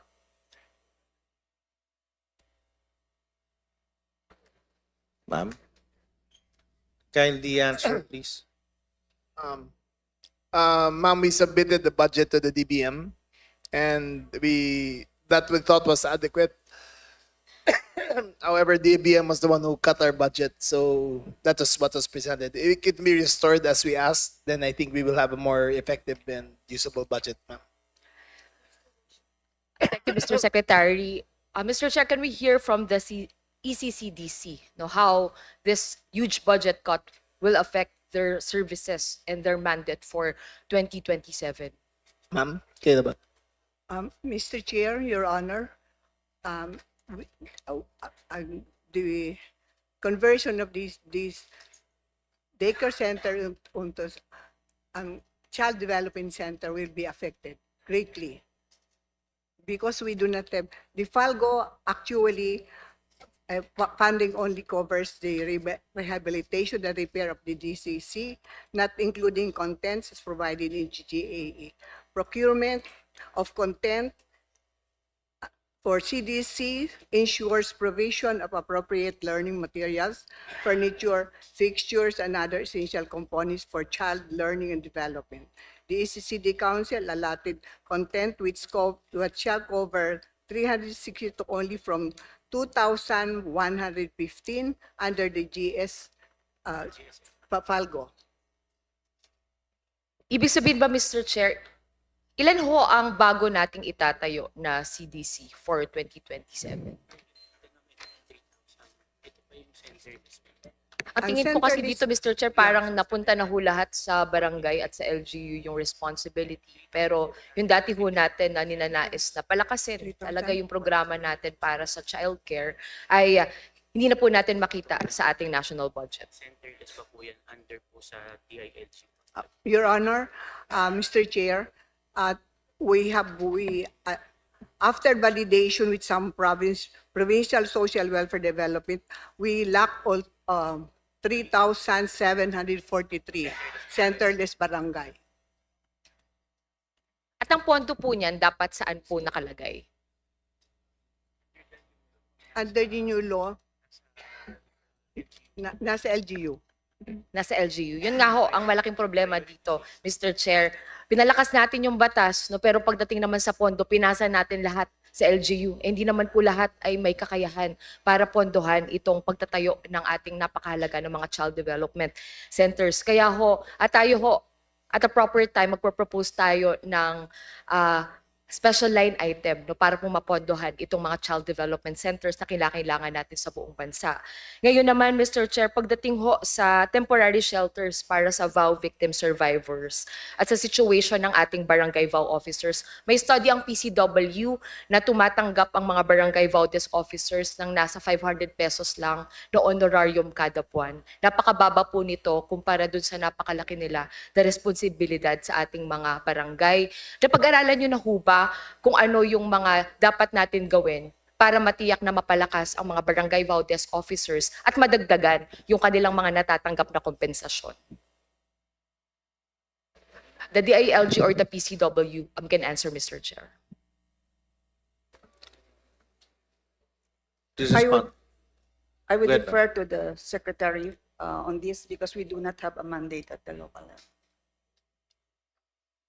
Pardon me, ma'am. Can you, if I can, Yes, Mr. Chair, sana hindi po mabawas sa aking oras. yes, ma'am. Tinanong ko ho yung kalagayan ng ating barangay VAU desk officers na Yes. madalas ay mga kagawad rin. No? At Yes. napakaliit ng natatanggap ng honorarium, nasa 500 pesos. Pinapaaral ho natin no, kung paano ba natin matitiyak na mas mataas yung kanilang compensation, magkaroon ng hazard pay dahil hindi po madali yung kanilang ginagawa. Minsan 25/8 po yan on call. Yung Yes. trabaho ng mga barangay VAU desk officers natin. May programa at mga bagong palisiya ba tayo para ma-improve naman yung kalagayan ng kanilang trabaho? Ma'am, that question is larger than what you have asked. If you look at the barangay, on the barangay level, meron silang lupon ng tagapayapa, meron silang barangay tanod, meron silang barangay health workers, meron silang nutrition scholars, meron silang, marami po yan eh. It adds to something like 50 to 60 per barangay. Now, in the previous Congress, they tried to pass the Magna Carta for barangay health workers. But it was opposed because there would have been a barangay Magna Carta for barangay tanods, barangay Magna Carta for all the others. So that question cannot be easily answered by giving priority to one at the expense of the others. So it is a balancing act that the local government addresses and to what capacity that they can fulfill the expectations. Okay. Pagdating sa gender sensitivity training, no, hindi lang ho ng mga barangay VAU desk officers, kundi ng lahat ng ating mga barangay workers, ito ho madalas sa LGU pa rin po, no, kinukuha yung ating mga pondo para rito. At tinatawagan natin yung PCW again para matiyak na yung mga kinakailangan na training at yung tulong na rin para sa stress debriefing ng mga officers natin at mga workers natin at the barangay level, na frontliners natin sa ganitong tipo ng mga kaso ay mabibigyan din ng karampatan na suporta. Ngayon, pagdating naman po sa Sexual Assault Investigation Kit, naglabas ng DILG ng Memorandum Circular tungkol sa pagsusulong ng paggamit ng saikit na locally made para sa ating mga Women and Children Protection Units. May nakalaan ba na pondo para dito ang DILG? That's a local matter, ma'am, that we encourage them to address within their budget. Again, Mr. Chair, wala na naman po no, na pondo para dito. No? Kaya kung hindi man sa DILG, pwede po natin tignan halimbawa sa DOH kung Yes, ma'am. mapasok sa mga WCPU funding nila, no, yung napakahalaga na saikit, yung access sa justice at yung paghabol sa mga perpetrators ng gender-based violence. Mahalaga po yung timely collection ng forensic evidence. Yes, ma'am.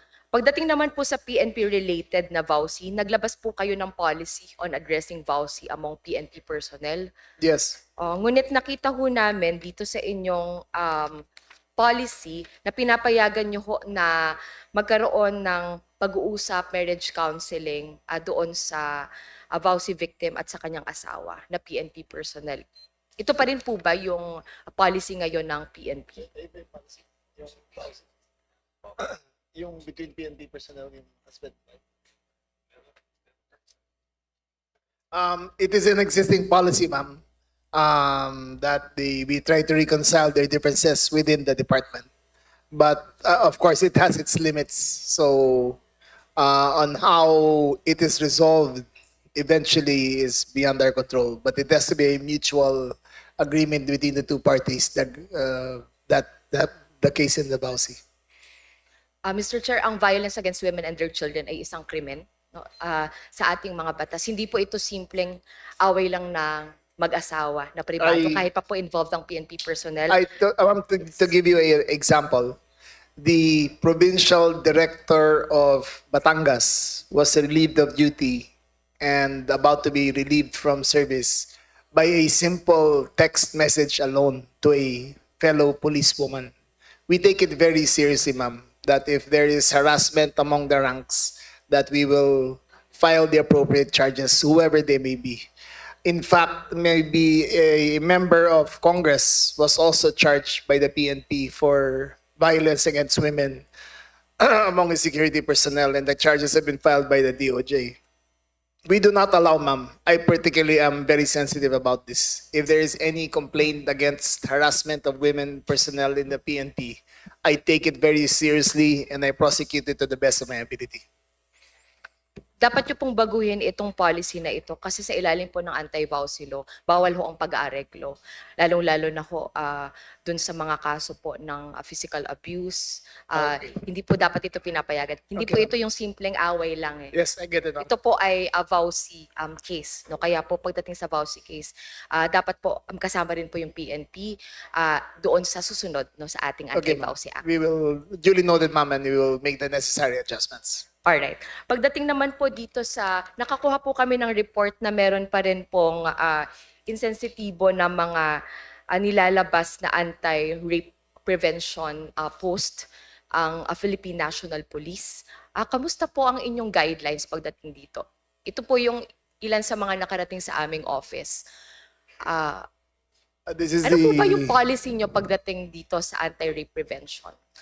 Guidelines and posting. These are, ma'am, just guidelines of what to do just in case. But, ma'am, I would like to add that in our Safer Cities campaign, rape has gone down by 60% from April to August. Simply because that we increase enforcement of loitering in the streets, drinking in the streets, shirtless individuals, minors, curfew. Rape has drastically gone down, and I think the statistics will bear it out. Mr. Chair, bakit po ito nire-report sa amin sa Gabriela Women's Party? Kasi po, tulad nitong sumigaw ng saklolo, alam niyo po ba na numero uno hong nangyayari sa mga biktima ng sexual assault at rape ay yung involuntary freeze dahil po sa takot, sa matinding takot. Ayan, kaya po sobrang insensitibo po ng ganitong tipo ng mga post na sinisisi pa no, yung mga aksyon ng biktima. Tulad po ng paglalakad halimbawa sa gabi, no, paano po yung mga BPO workers natin na nagtatrabaho at hindi po maiwasan na maglakad ho mag-isa. So, ang tugon, DILG matter din naman po, syempre pagtitiyak po ng maayos na lighting, ligtas na kalsada, ligtas na mga syudad, Yes, ma'am. katulad ng mga nasabi ninyo. At pagtitiyak na yung anti-rape prevention post po natin nakatutok sa saan ba lalapit. Ano yung mga hotlines, ano yung mga referral system, ano yung mga psychosocial services, legal assistance para ho sa mga nabibiktima ng rape. At pagpapaalala din na wag mang rape at Yes, habang buhay ang pagkakakulong Yes, ma'am. para sa ganyang tipo ng seryosong Yes, krimen. Dapat baguhin to, Mr. Chair, no, ng DILG, ng PNP. So, Sana teka, po ma'am. may malinaw na commitment na ma-take down Yes, ang ma'am. ganitong tipo ng We mga will- post. I At will- palitan natin ang gender-sensitive na mga posters. Yes, ma'am. Okay. Ma'am, just as a rejoinder, this has been corrected already. But also, according to the latest research by Okta, as from last quarter to this quarter, 63% of women now feel safer going home alone from their jobs. So I think that's a testament to the PNP and the Safer Cities campaign. However, it is not perfect and we will do better. Thank Just you. a short manifestation, Mr. Chair. Go ahead, ma'am. Opo. May mga documents din po kami na i-request po from DILG, PNP at sa ating mga attached agencies. At PNP rin po ang naglabas ng mahalagang statistics na 1 out of 10 gender-based violence victims ang hindi po nagre-report dahil sa takot. Kaya po dapat manguna rin tayo doon sa paglaban sa victim blaming, shaming at yung stigma na natatanggap po ng mga biktima. Maraming salamat Mr. Chair at maraming salamat po sa mga kasagutan. Thank you, ma'am. Thank you. Thank you, Kong Sara. Before we proceed, I would like to ask our secretary, would you like a break or working lunch? Let's go. To our colleagues, Let's go. Let's we'll continue. proceed. Working lunch, Yeah. continue. Okay, so thank you.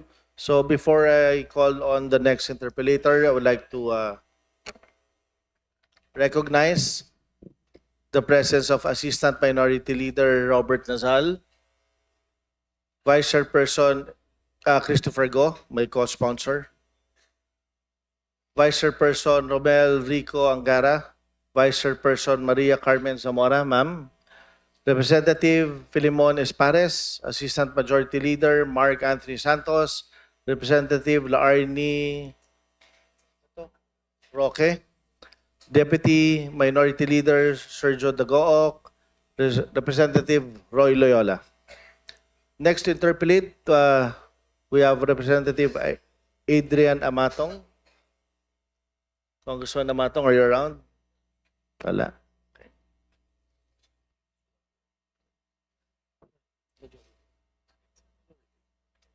Majority pa rin. Representative Mark Juanco, you're recognized, sir. Thank you, Mr. Chair. First of all, I'd like to manifest my pleasure at the performance of the DILG, led by the very competent and capable Secretary Remulla. And because of that pleasure, I would like to manifest my complete support for the budget of the DILG, most especially for Region 1. I'd just like to make a few comments, and maybe the DILG can take note. The first comment is the PNP Road, Cadre Road in the municipality of Lingayen, which is the capital town of the province of Pangasinan. We provided a budget of 60 million for the widening of this road. It remains unimplemented because we have had a difficult time getting the signature of the chief PNP. It has already passed through several chief PNPs, and up to now, we do not have a signature which allows us to build a new wall within the property of PNP so that we can demolish the old wall, so that we can widen the road. May I know if this is forthcoming, and also may I know if the secretary also needs to sign aside from Chief PNP Nartates. Yes, sir. That road in question was delayed by a little bit because of the problems of the destruction of the perimeter wall and gate of the PNP. So Yes. that was addressed by the DPWH. There is a 60 million fund for the replacement of the wall and Yes. the gates. Yes. Your Honor, since 2025. And my worry is that these funds will lapse by the end of the year and be returned to the National Treasury. We will make sure, sir. We will make sure that it is implemented ASAP, sir. Okay. So that's one point. Second point, there is an adjacent property to the PNP, which this representation has brought to the attention of the DILG and the secretary also, that was occupied by a very, very powerful political figure and what do you call it? Philippine Constabulary and PNP figure also.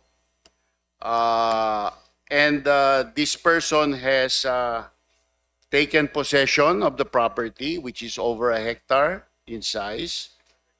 And we have requested several DILG secretaries already to act on this, to file a case, to take possession, that the occupiers need to be evicted, and the possession of the PNP be restored to this property.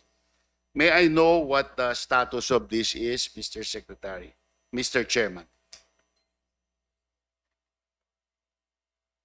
Good afternoon or good noon, Mr. Chair and Your Honor. In behalf of the Philippine National Police as the Chief PNP, I would like to personally give you, after this, the update on the lot that the Congressman, Your Honor, had been saying.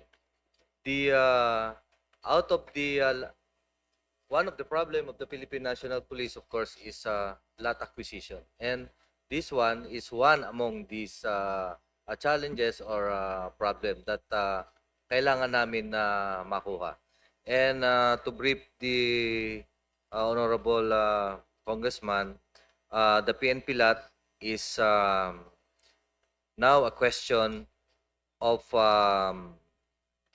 our dealing with the DNR, the Office of the Solicitor General, Provincial Prosecutor, Assessor, and other agencies, such that this lot should mapunta sa amin. And that this will pave the way also for the construction and or giving funds as well as the utilization of funds that the Honorable Congressman have said a while ago. And the PNP is committed to committed such that this lot be Mr. Chair, finally. Mr. Chair, matagal ko na pong nadidinig yung committed ang PNP, pero wala pong nangyayari. Eh kung sabihin ko po sa inyo ngayon na sigurado nang mababalik sa PNP yung lupa, yung pong skalawag na gumawa po nitong kagagawa na inagaw ang lupa ng gobyerno, sisiguraduhin nyo ba na makasuhan itong taong ito?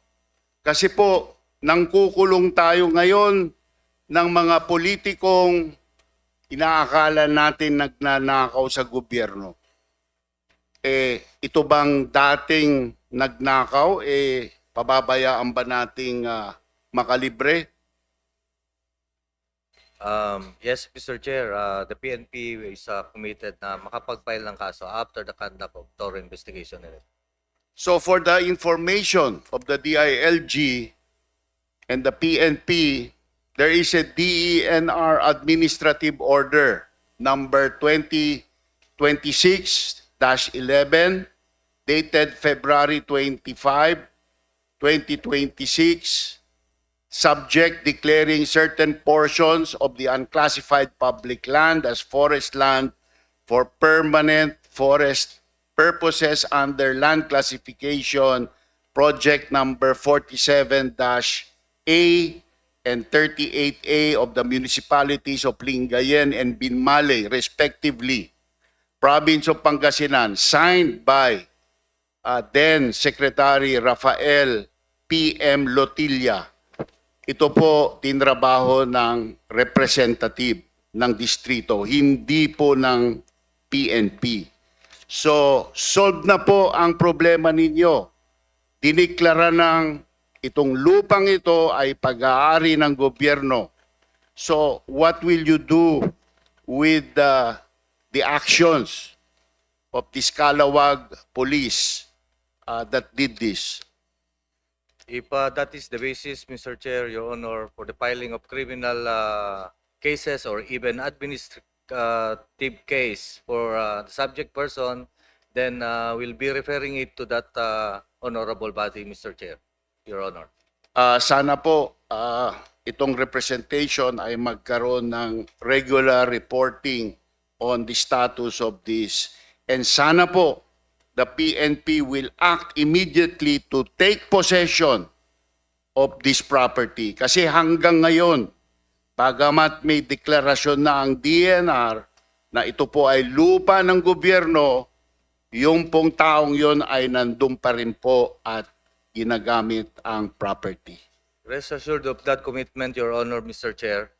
Ngayon pa lang, nagpapasalamat na kami sa Your Honor, sir, for that helping the Philippine National Police. In as much as this should be utilized by the government, particularly the PNP. Maraming salamat po. And it will be a subject of our continuing update to the Honorable Congressman. Salamat po.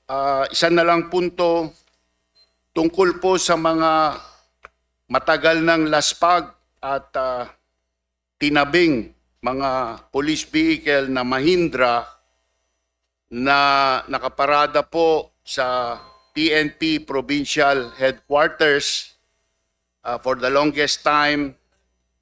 Nabanggit ko po ito sa isang NLQ, North Luzon Quadrangle Committee meeting. Dahil binalak ko pong mapaayos po ito at maibigay sa mga barangay para gamitin po ng barangay imbis na mabulok. Ang nangyari po, after ko binanggit, nawala po ang lahat na ito. Meron pong nagka-interest na siguro ayusin, gamitin, na pribado, hindi na po gobyerno. Nasasayangan po ako sa pagkakataon sana na mabigyan ng mga sasakyan ang mga barangay. May I know kung ano pa po ang recourse nitong representation po na ito para mahabol po itong mga Mahindra na ito or meron pa bang mga Mahindra na pwede po nating makuha para maibigay sa mga barangay po ng aming distrito? Sir, 95% of the Mahindra vehicles acquired by the PNP in 2011, I think, are now considered beyond economic repair. If you, in the normal life cycle of a police vehicle, it is usually 12 years, 10 to 12 years before they are replaced. Right now, sir, the Mahindra vehicles are between 13 and 14 years old already. Mr. Chairman, Mr. Secretary, for your information, ang naging kakulangan lang ng mga Mahindrang yan kaya naitenga ay dahil kulang ng preno at kulang ng clutch. I Dahil agree, wala sir. pong mabili dito. I agree, sir. Wala naman pong problema na mag-order ng pyesa sa India para maisaayos po ang lahat na yan. Kung hindi na po magamit ng PNP dahil deteriorated na po, gustong-gusto po ng mga barangay na gamitin po yan para sa mga local functions po nila. Okay, sir. Yes. So, sana po this representation will be informed. Kung meron pa po kami na makukuha, we have 231 barangays in District 2. And if we can get 231 ex-Mahindras police vehicles, we would be very thankful, Mr. Okay, sir. Secretary. Well taken, sir. We will take an accounting and keep you up to date on the Thank status you. of the Thank you vehicles. po, Mr. Chairman. Okay, thank you. Representatives Shell Jokno. You have the floor.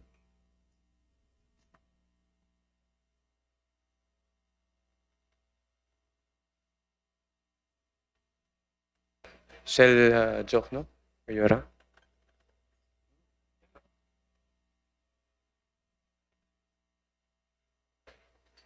Representative Antonio Tino. Thank you, Chair. Chair, may PowerPoint po. Paki-ready. In the meantime, pagbati po sa DILG at kay classmate, Sec John Vic. Good afternoon po sa inyo. Yes, sir. Yes. Ang mga tanong po tungkol sa LGSF, Local Government Support Fund. Special Purpose Fund pero may role ang DILG sa implementation and monitoring nito. In the 2026 budget, talagang nilakihan, lumobo po ng husto yung LGSF, particular yung financial assistance to local government units. So nakikita dyan, originally sa NEP, 5 billion ang proposal, pero at the end of the budget process, naging 37.4 billion. No? Yun ang pinakamalaking component ng paglobo ng LGSF. Next slide. At that time, and up to now, pinuna natin ito, tinawag nating LGU pork. No? At pinoint out natin na kaya lumaki yan dahil yung pera sa nanggaling. Binawasan yung original proposal from para pangsweldo, benepisyo at pensyon ng government employees. So doon ang galing yung increase. Okay, why did we call it pork? Kasi nga, yes, makakatulong, pero discretionary sa executive at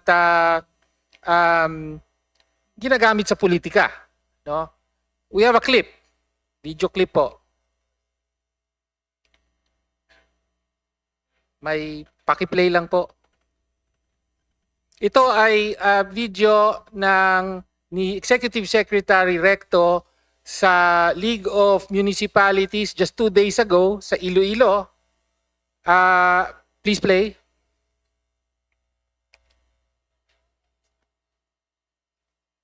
May audio yan ah. Sige po.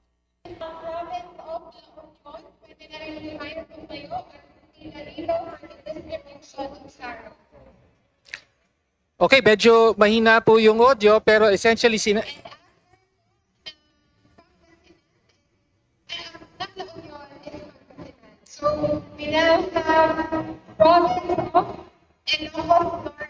Ang nangyayari po dyan ay distribution ng saro ng financial assistance to LGUs. No, so, pinapamahagi sa mga mayor. In this case, mga mayor ng Luzon, convention nila yan. So, ano ang gusto nating i-highlight dito? Na yung dapat purely bureaucratic transmittal ng saro sa ilalim ng administrasyong ito, ginawa na talagang full-blown official ceremony ng pork barrel distribution. Ganun ang tawag natin dito. Of course, hindi ito concern ni Secretary John Vic. My question to the DILG is, importante po ang, una sa guidelines ng financial assistance, may nilabas ang DBM, at magkano yung assistance, no? Meron lang general guidelines dito. Pagka ayuda, yung ibibigay na ayuda sa constituents, maximum of 5 million pag barangay level, tapos 50 million pagka province and city, 20 million pagka municipality for ayuda. Yung mga para sa AIX, medical, etc. Pero pagka infrastructure, sa barangay, may maximum, 10 million din. Pero pagka municipality, city, province, silent ang guidelines. In other words, it's up to the discretion of the DBM and the DILG. Tama po ba? Sir, these are all guidelines issued by the DBM Yes. and not the DILG, sir. But accurate po ba yung sinabi ko? Na, We are strictly on monitoring basis and we Okay. have no policy making basis regarding the distribution and utilization of the FALGU. and can I add lang sa answer ni Secretary, actually wala po, ang LGSF ay wala po sa DILG. No? So ang DILG lang is to supervise kung tama yung paggawa, since lahat po ng local government ay may mga officer tayo Yes, from sir. DILG. We're not in the policy nor in the Implementation. distribution side of the funds allocated, yes. sir. But in DBM LBC number 169, ito yung guidelines, merong portion po ron na, for example, mga requests, nakalagay po rito, 3.4.3.4. The DBM, when necessary, shall forward the request to the DILG for the determination of the recommended amount for each LGU. So meron po kayong discretion. If it is referred to us, sir, if it is necessary or not. We have received very few. The USECs take care of that, but yes, it is mostly, sir, on the water systems that we are associated with. But otherwise, sir, there are far and few requests for us to monitor. Thank you. So actually, yun ang tanong ko, no, yung gusto nating malaman lahat ng publiko, malaking lump sum po ito. And in fact, tinignan ko yung budget, yung 57 billion total na LGSF for 2026, actually nadagdagan pa ng more than 10 billion may continuing appropriations, yung hindi pa nagamit. So total 68 billion. Is that correct? Please confirm. Yes, sir. Oo. So yung 57 actually for 2026 naging 68 billion, no? Tapos may proposal uli for 57 billion for next year. So ang gusto po natin malaman, of course, in the interest of transparency, paano po nagamit ito? Kumusta na po ang utilization at magkano yung inapprove ninyo, DBM, DILG, sa bawat LGU? Sir, the utilization rate will be determined at the end of the year since the program started in 2026. We will give a full report in 2027 after we have monitored all the distribution and how they were used.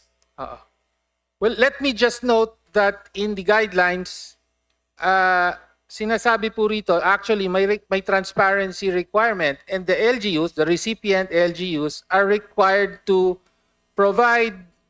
submit quarterly reports on how they use the funds to DBM, DILG, as well as actually Congress, Senate. No? So dapat meron kayo. Yes, sir. There's a subaybayan portal that we have for them Opo. to submit.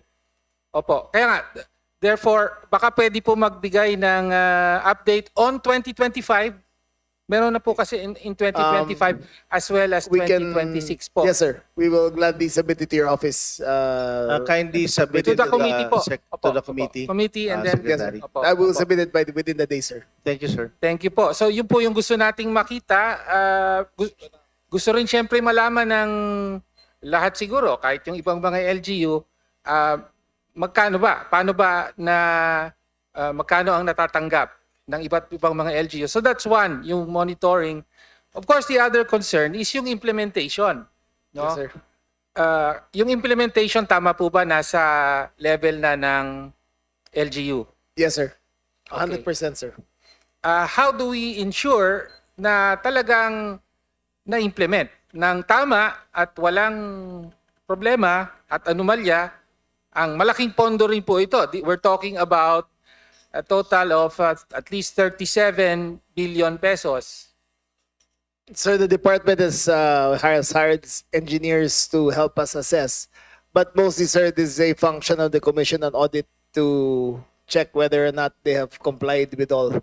We're talking about over 40,000 LGUs recipients here. And our department will need the help also of COA in assessing the final outcome of their projects.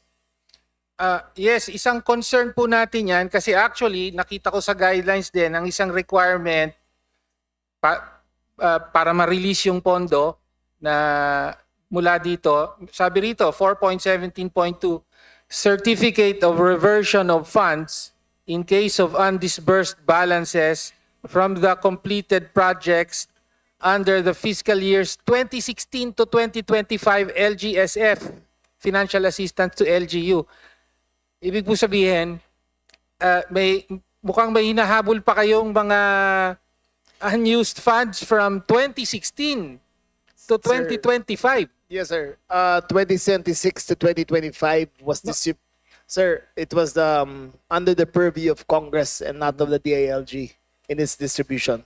So it's only in 2026 that we took full cognizance of this, sir. Okay. Noted no na 2026 sa ilalim ng DILG. Pero ang punto, hindi naman po bago itong programa ng LGSF Financial Assistance to local governments. Ang sinasabi nga, mukhang may hinahabol pa from 26 all the way back Yes, sir. from 2016 Yes, sir. no na nasa mga LGU. So kaya nga po talagang tatanungin din natin, nabanggit nyo ang COA, tatanungin din po natin Yes, kung sir. ano talaga. No? Pero alam naman natin, LGU yan, medyo mahirap din na bawat isa ay makita natin. No? So yun po yung concern natin is with regard to transparency. Yes, sir. Dito, dahil nga may, yun ang no, may discretionary element, especially with regard to the infrastructure. Okay. Sir, I'd like to add that the accountability level of the local chief executives is a very high bar to follow. We have our own bids and awards committee. We have our post qualification. We have our post assessment. There is a review. So the process which LGUs go through in fulfilling then their mandate of reporting the usage of the funds is a very high bar to hurdle, sir. And the accountability of the local government officials are very high. If there are any discrepancies that are recognized, then it should be reported and we will file the necessary charges if there are.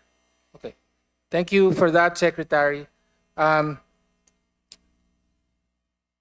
Wala na, maubos na po ang oras ko. So actually, I have some concerns relating to BJMP.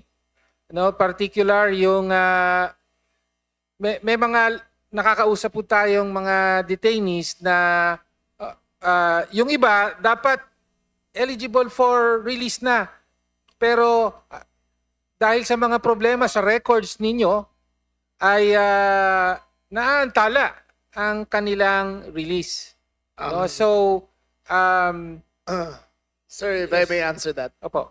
It is our position that the BGNP should be transferred under the Department of Justice, under the Bureau of Corrections. Okay.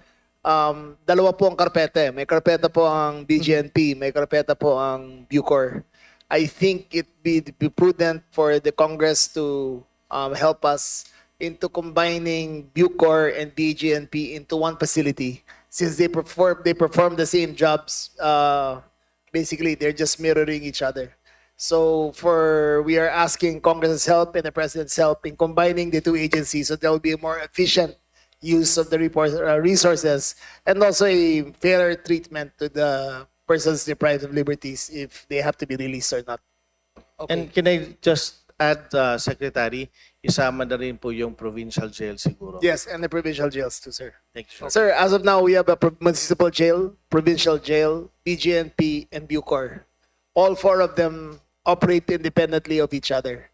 So what we have to do, sir, is have a common record, a common computerized system, data management, so that all the PDLs will be treated accordingly, according to their sentence. Okay. Noted po yung concern na ni-raise. No? Tama kayo, hindi lang naman sa BJMP, kung hindi sa Bucor din issue yung karpeta. That's right. No? At minsan yung mga ibang nakakausap natin, walang available na kamag-anak para trumabaho dun sa That's right. paghanap ng mga records. That's Pwede na right. dapat silang ma-release. No? Kaya nga, dapat, sir, isa na lang yan eh. Isa na lang database para sa lahat ng mga jails na yan. Noted po. And as I said, I have some specific concerns. Kung maaari po ay ikakausapin namin ang, okay lang po ba? Yes, sir. Kausapin natin ang BJMP po with regard to... Now, sir, or after We can do that. Kahit Sorry. ano lang po. Hindi, I will not take up the committee's Ako time. na pong bahala doon. Okay. Thank you very much, sir. Thank you, sir. Thank you. Continue. Next to interpolate, we have Congressman Plato. Kong Plato is here. Okay. Next is Congressman Richard Gomez.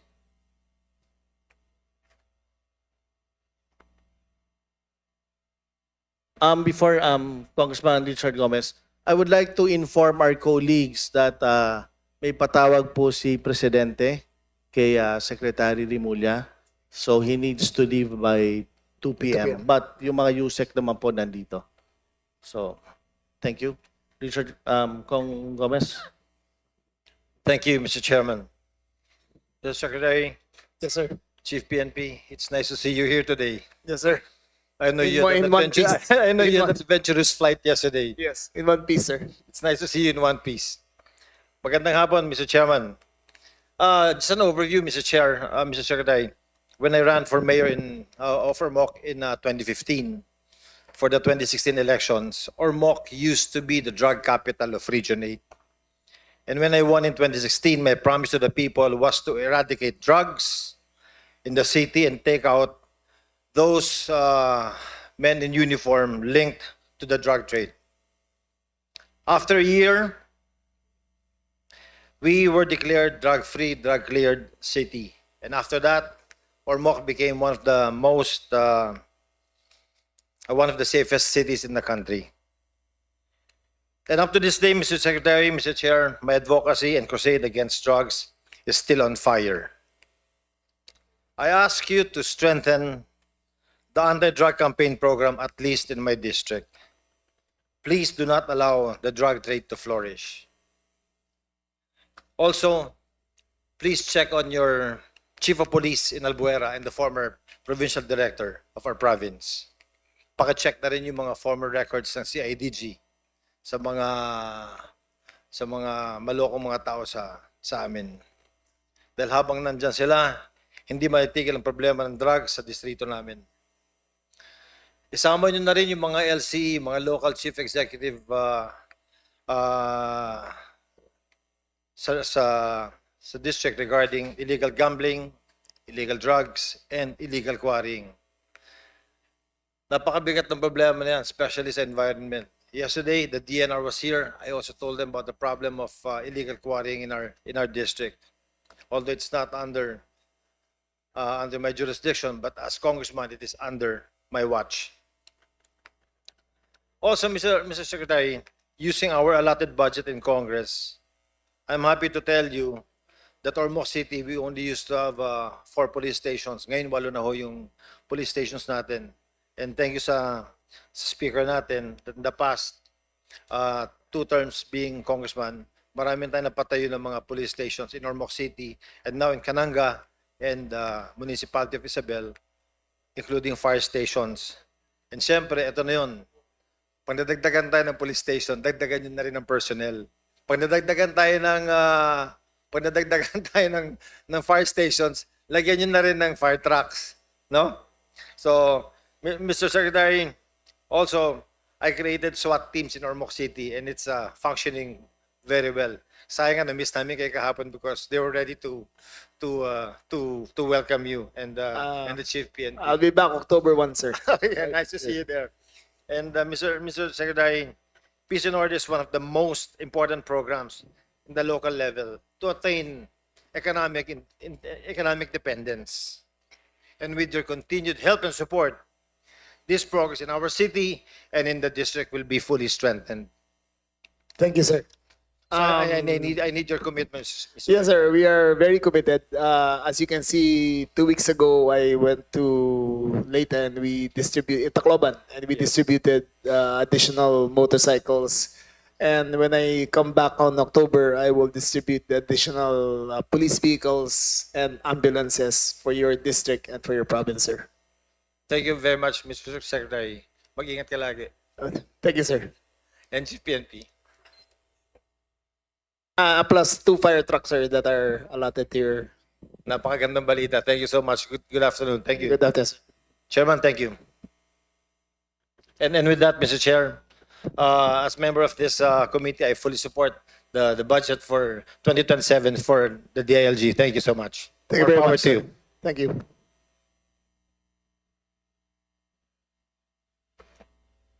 Tapos na? Wala na?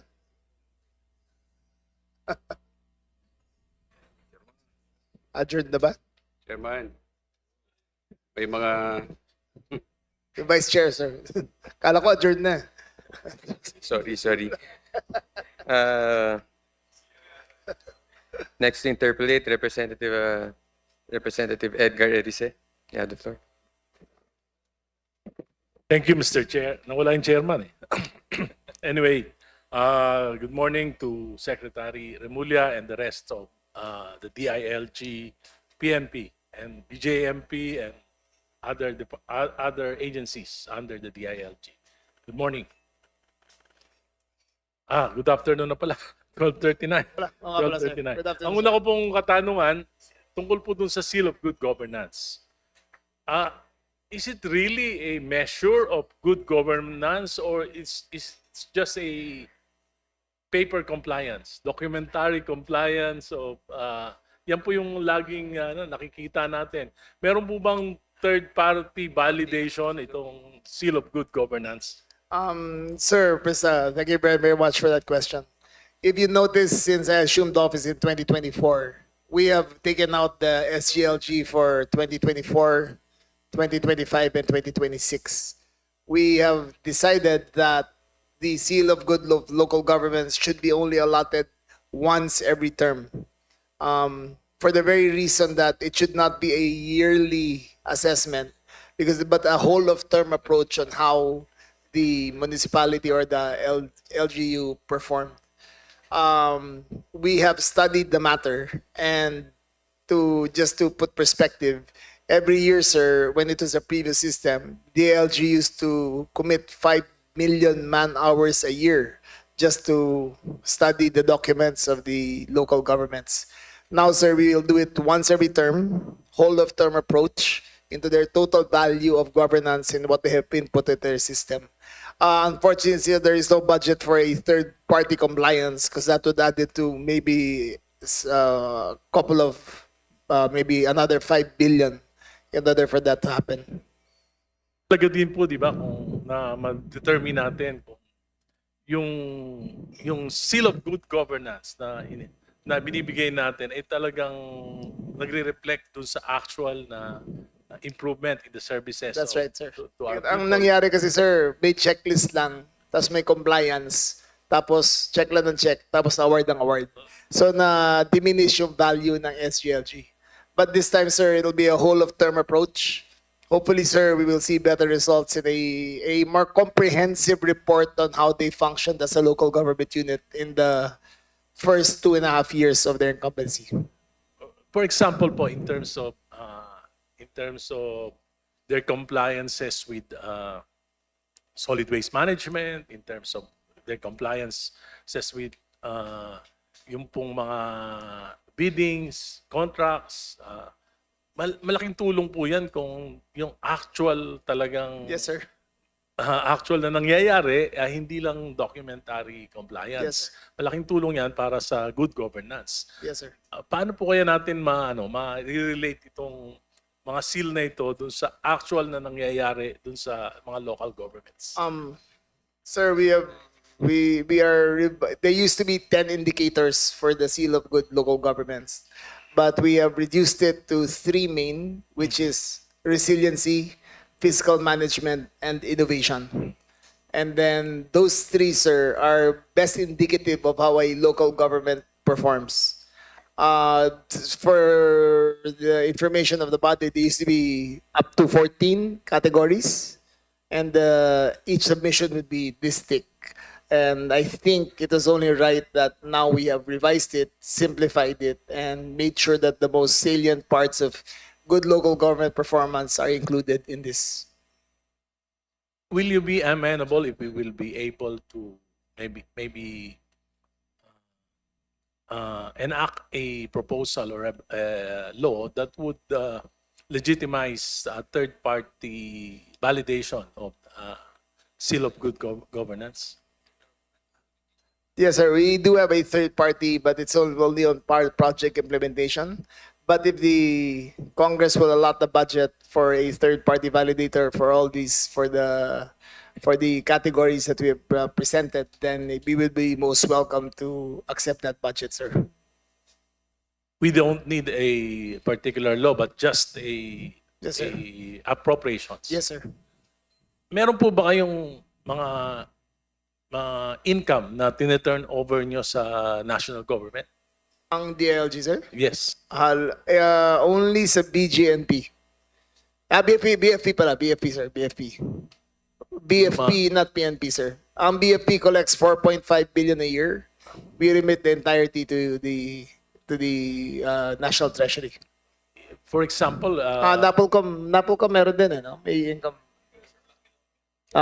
But it mostly will you be amenable kung halimbawa we will propose that in the general provision na ma-retain na lang for this purpose itong proceeds ng that would be most income. welcome, sir. Because again, we only get to utilize like the BFP in particular. Only 33% of what 30% of what we remit is only given back to the BFP, and hence the numerous complaints and concerns of the various congressmen. But we are constrained by what the DBM gives us.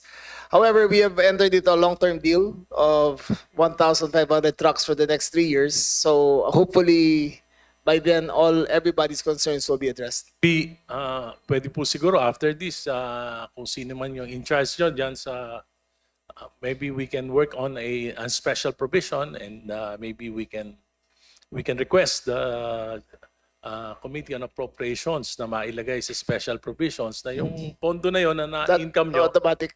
Mapunta sa amin, automatic sir. na sa inyo na. That would be most welcome, sir. Doon kami hirap na hirap eh. Maybe mamaya po kung sino yung pwedeng makausap para sa proposal. Yes, sir. Tungkol dito sa floodings. Actually, I have a proposal actually. Nakita ko po kasi tuwing babaha, minumura yung presidente. Minumura yung, especially in Metro Manila because of the population.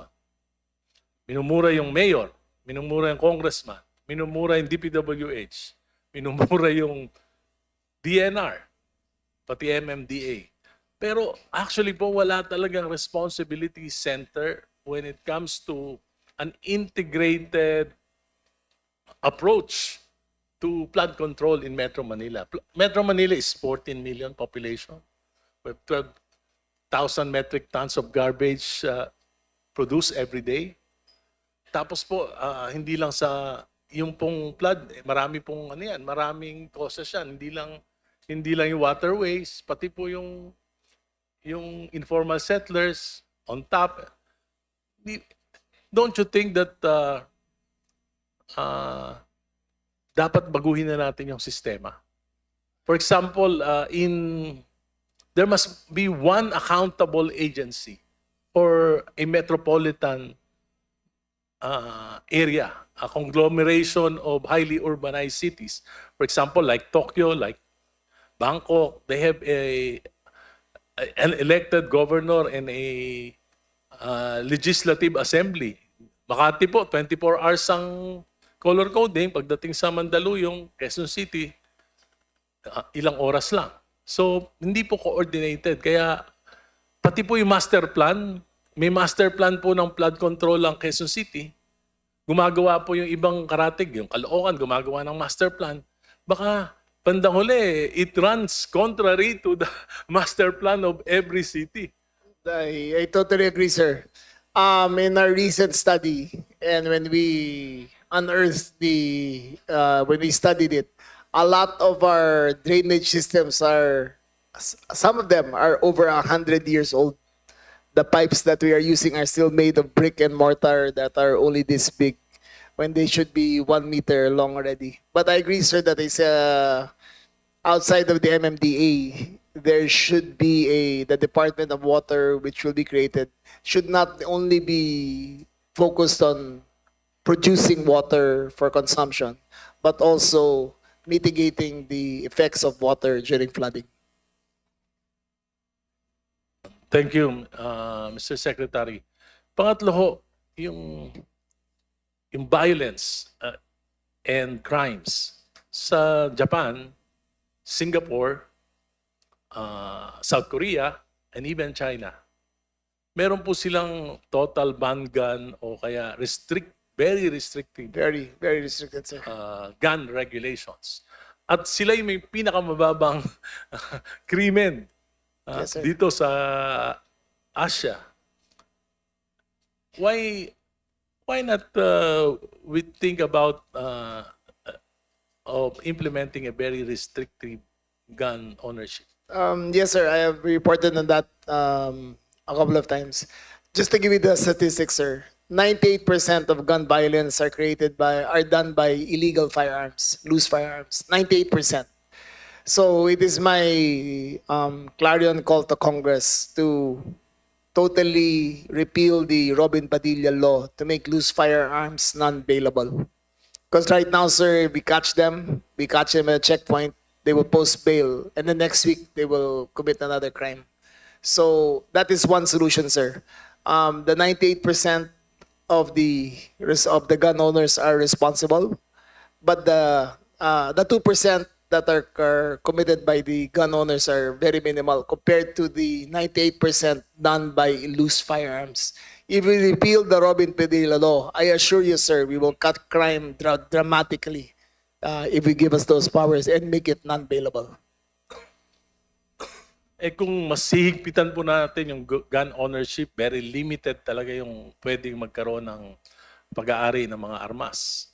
Ako po, I'm 66 years old. I fought a lot of politicians.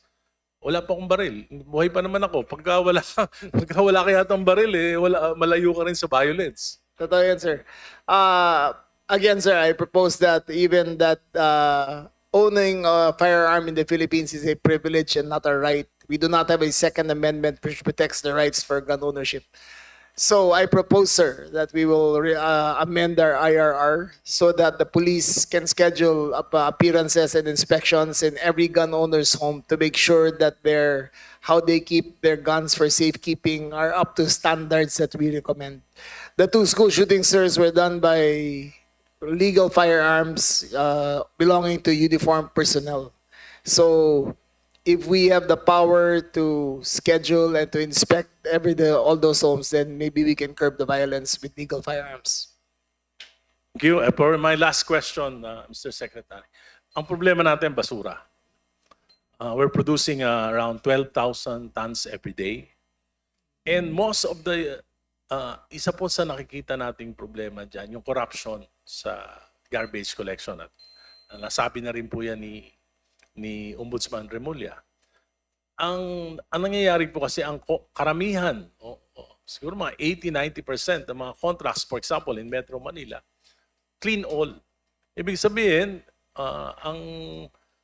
pagka sinabing clean all, kukunin yung basura, pag pinirmahan ng local government na malinis na, babayaran ng buo. Pero sa katotohanan naman po, yung basura, mga 60% lang yung nakukuha, the rest goes to the waterways. Kaya po, makikita nyo naman yung resulta. That's right, sir. Ano po yung general supervision authority ng DILG to check on contracts? Kasi po, we are already almost in a garbage crisis. Sir, zero, sir. We do not have supervisory powers on contracts of local governments. It is COA which has that, sir. But to answer your question, sir, as a comprehensive solution, the local government code mandates that garbage collection is done on a LGU basis. So let's say in Metro Manila, Makati, Pasay, Parañaque have their own systems of collecting garbage.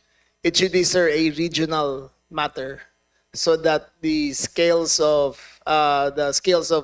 garbage disposal, collection, and as a business can be done in a more efficient way. We have municipalities like, sir, in Cavite, Noveleta, which is in charge of their own garbage collection, but they only have 370 hectares.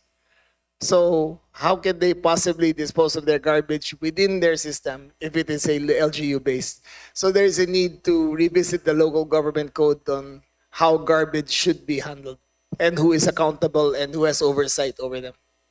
But there is a there's a provision in the Constitution that the president has general supervision over local governments. Yes, sir. But you're talking about 40,000 local government units and supervising them into that minute level. I think, sir, a structural reform on how garbage is collected is a more effective way of addressing the problem rather than using our existing laws, which are arcane and almost useless in its application. Thank you, Sec. Thank you, Congressman Elise. Next to interpolate, we have Congressman Rufus Rodriguez.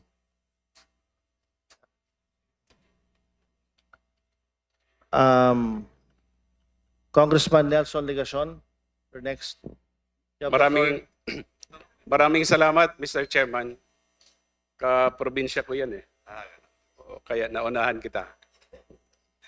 Magandang hapon po sa ating lahat, sa mga kasama, and of course, the ILG family headed by Secretary John Vic.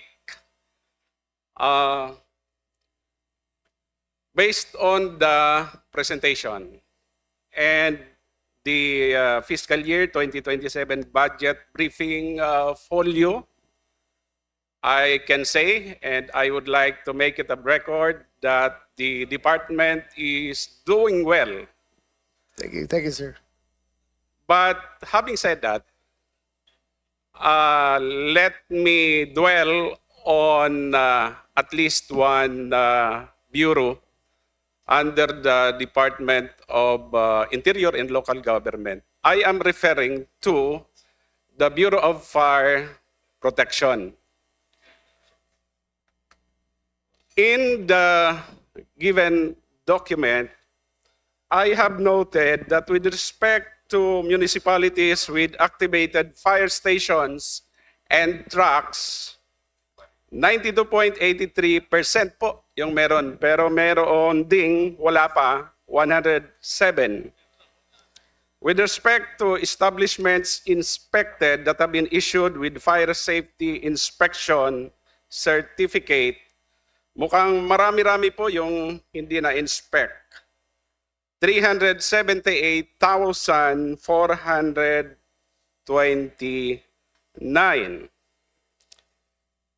Yung the second to the last item, sa ilalim po nito, ay yung fire codes fees collected for the year 2025. And it amounts to 4.3 billion pesos.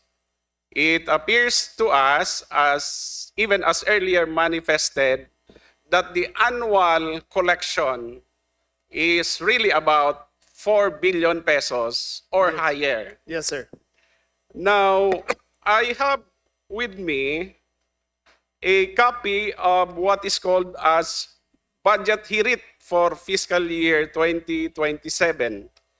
It enumerates herein certain programs, the corresponding amount, and the justification or purpose, including what we were discussing earlier about the need to procure fire trucks. The total amount under this document is 3,427,988,000. Now, I understand that the fees collected, 20% thereof is remitted back to the concerned local government units, and 80% goes to the national government under trust fund. Yes, sir. But even then, the balance as of, I suppose, December 31, 2025 is around 10,536,154,803 pesos and 81 centavos. Ibig sabihin, malaki yung Malaki, sir. pera ng Bureau of Fire Protection. Malaki, sir. Hindi pa kasama dyan yung collection o magiging collection ngayong taon, Yes, sir. 2026. Yes, Now, yung request, Honorable Secretary, is only for the amount of 3,427,000 pesos. Yes, sir. Kapag i-charge natin yon doon sa 10 billion, may maiiwan pang 7 billion, Yes, sir. 108 million pesos. Yes, Plus sir. yung ngayong taon, Yes, which sir. is around 4 billion pesos. Yes, sir. Napakalaki yung amount. Yung hinihingi is only 3.4 billion pesos. No, sir. We ask for all of it, but they only give us a portion of it. That is why, baka yun na po ang pag-usapan natin ngayon. And I will be providing the chairman of the committee a copy of the what is called as budget hearing for fiscal year 2027. Kanina pinag-uusapan natin, mukhang payag naman po tayo lahat na pagbigyan yung kahilingan ng Bureau of Fire Protection. Pero hindi na pag-usapan saan pa manggagaling ito. Sa ilalim po ng Section 13, Paragraph C of Republic Act number 9514, sinasabi po dito, and I quote, that Chief BFP is authorized, subject to the approval of the Secretary of the Interior and local government, to use the income generated under the Fire Code for procurement of fire protection and firefighting investigation, rescue, paramedics, supplies and materials, and related technical services, etc., etc. So may basihan, kaya lang ang kailangan po yata yung approval ninyo, Secretary. Hindi, sir. Siyasabit po namin sa DBM ang budget na kailangan namin. We always ask for everything, but they only allot us 1 billion every year. Okay. Now, this is now addressed Under to the the trust fund, sir. chairman. Yes, I of think this is the addressed committee. to all the congressmen. To the Na committee, itulak to po all the natin sa congressmen. DBM because Yes, sir. collection naman po ng Bureau of Fire ang Yes, pagkukunan ng pondo. Okay. So, Kesa dapat po naman- doon gamitin. Kesa naman, hindi po natin nagagamit yung pera. Tama, sir. May pangangailangan, di ba? Yes, sir. May malaking pera. Hindi naman ganun kalaki yung hinihingi. Sir, Ibigay na natin. ginagawa na nga namin lahat, sir, para magtipid eh. Sir, ang fire truck dati ay 16 million isa. Yung bagong binibili namin of equal quality is going to be 10 million na lang. Pwede. Under a government-to-government grant. We are doing everything we can to utilize the funds that are given to us by DBM. And we are cutting corruption and we're doing our best. But if you can help us, sir, if you can, as a body, can help us utilize these resources, then surely we can solve a lot of the problems. It appears to me, Mr. Chairman, that even the request is not complete with respect to the number of fire trucks needed for the entire country. Pero mukhang napakalaki yung pera at pwedeng doon kuhanin. May Yes, sir. pagkukuhanan, I therefore move for consideration either today or later the grant of so much amount, additional amount in favor of the Bureau of Fire Protection, in favor of DILG, that amount to be taken from the Collections. collected fees Yes, sir. under the trust fund. Thank you very much, sir. Duly noted. Congregation, still have time. Yun lang po, Mr. And Chair. if I may Thank you add very lang much. po, no, since naayos na po ang BFP through the efforts of Secretary John Vic Rimulya and government-to-government transaction, I don't see any reason na hindi i-release ng DBM. And this could be a great legacy also of the President na during his time, 2027, lahat ng LGU may fire station, lahat ng LGU may fire truck, and hindi lang po sunog ang And ambulances, sir. and ambulances and even rescue. So For the- we really have to support. For the information of the body, the BFP has 5,000 nurses in its payroll, but we only have so many ambulances that are allotted to us. Sir, if And- we can have that budget, we can fully utilize Class 1 ambulances, not only patient transport vehicles in case of all these emergencies. Yes, and just to add for the knowledge of everyone, kulang po ang personnel natin ng 40,000. ang inaalaw lang po sa BFP is 2,000 per year. So para matapos po yun, it will take 20 years. We are proposing 4,000. Para in 10 years, kompleto na po yan. Wala na pong problema. Total, may pagkukunan naman po ng budget sa collection fees. Yes, sir. So thank you.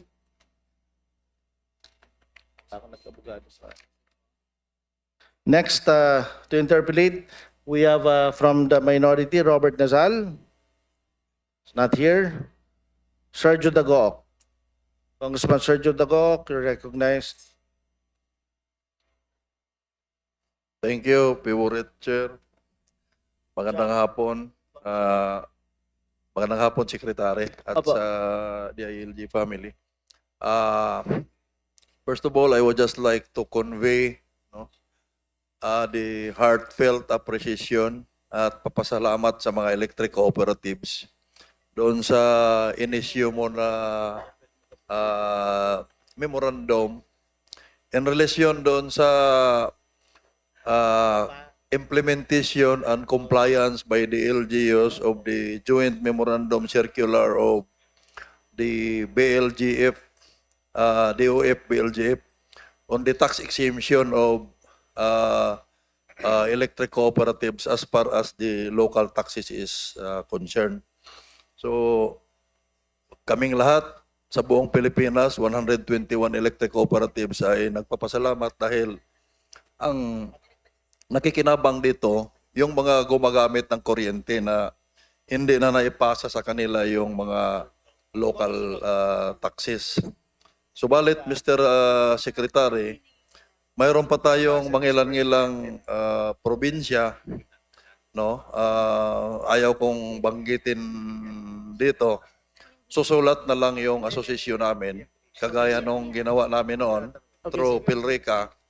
Kasi despite the issuance, your issuance of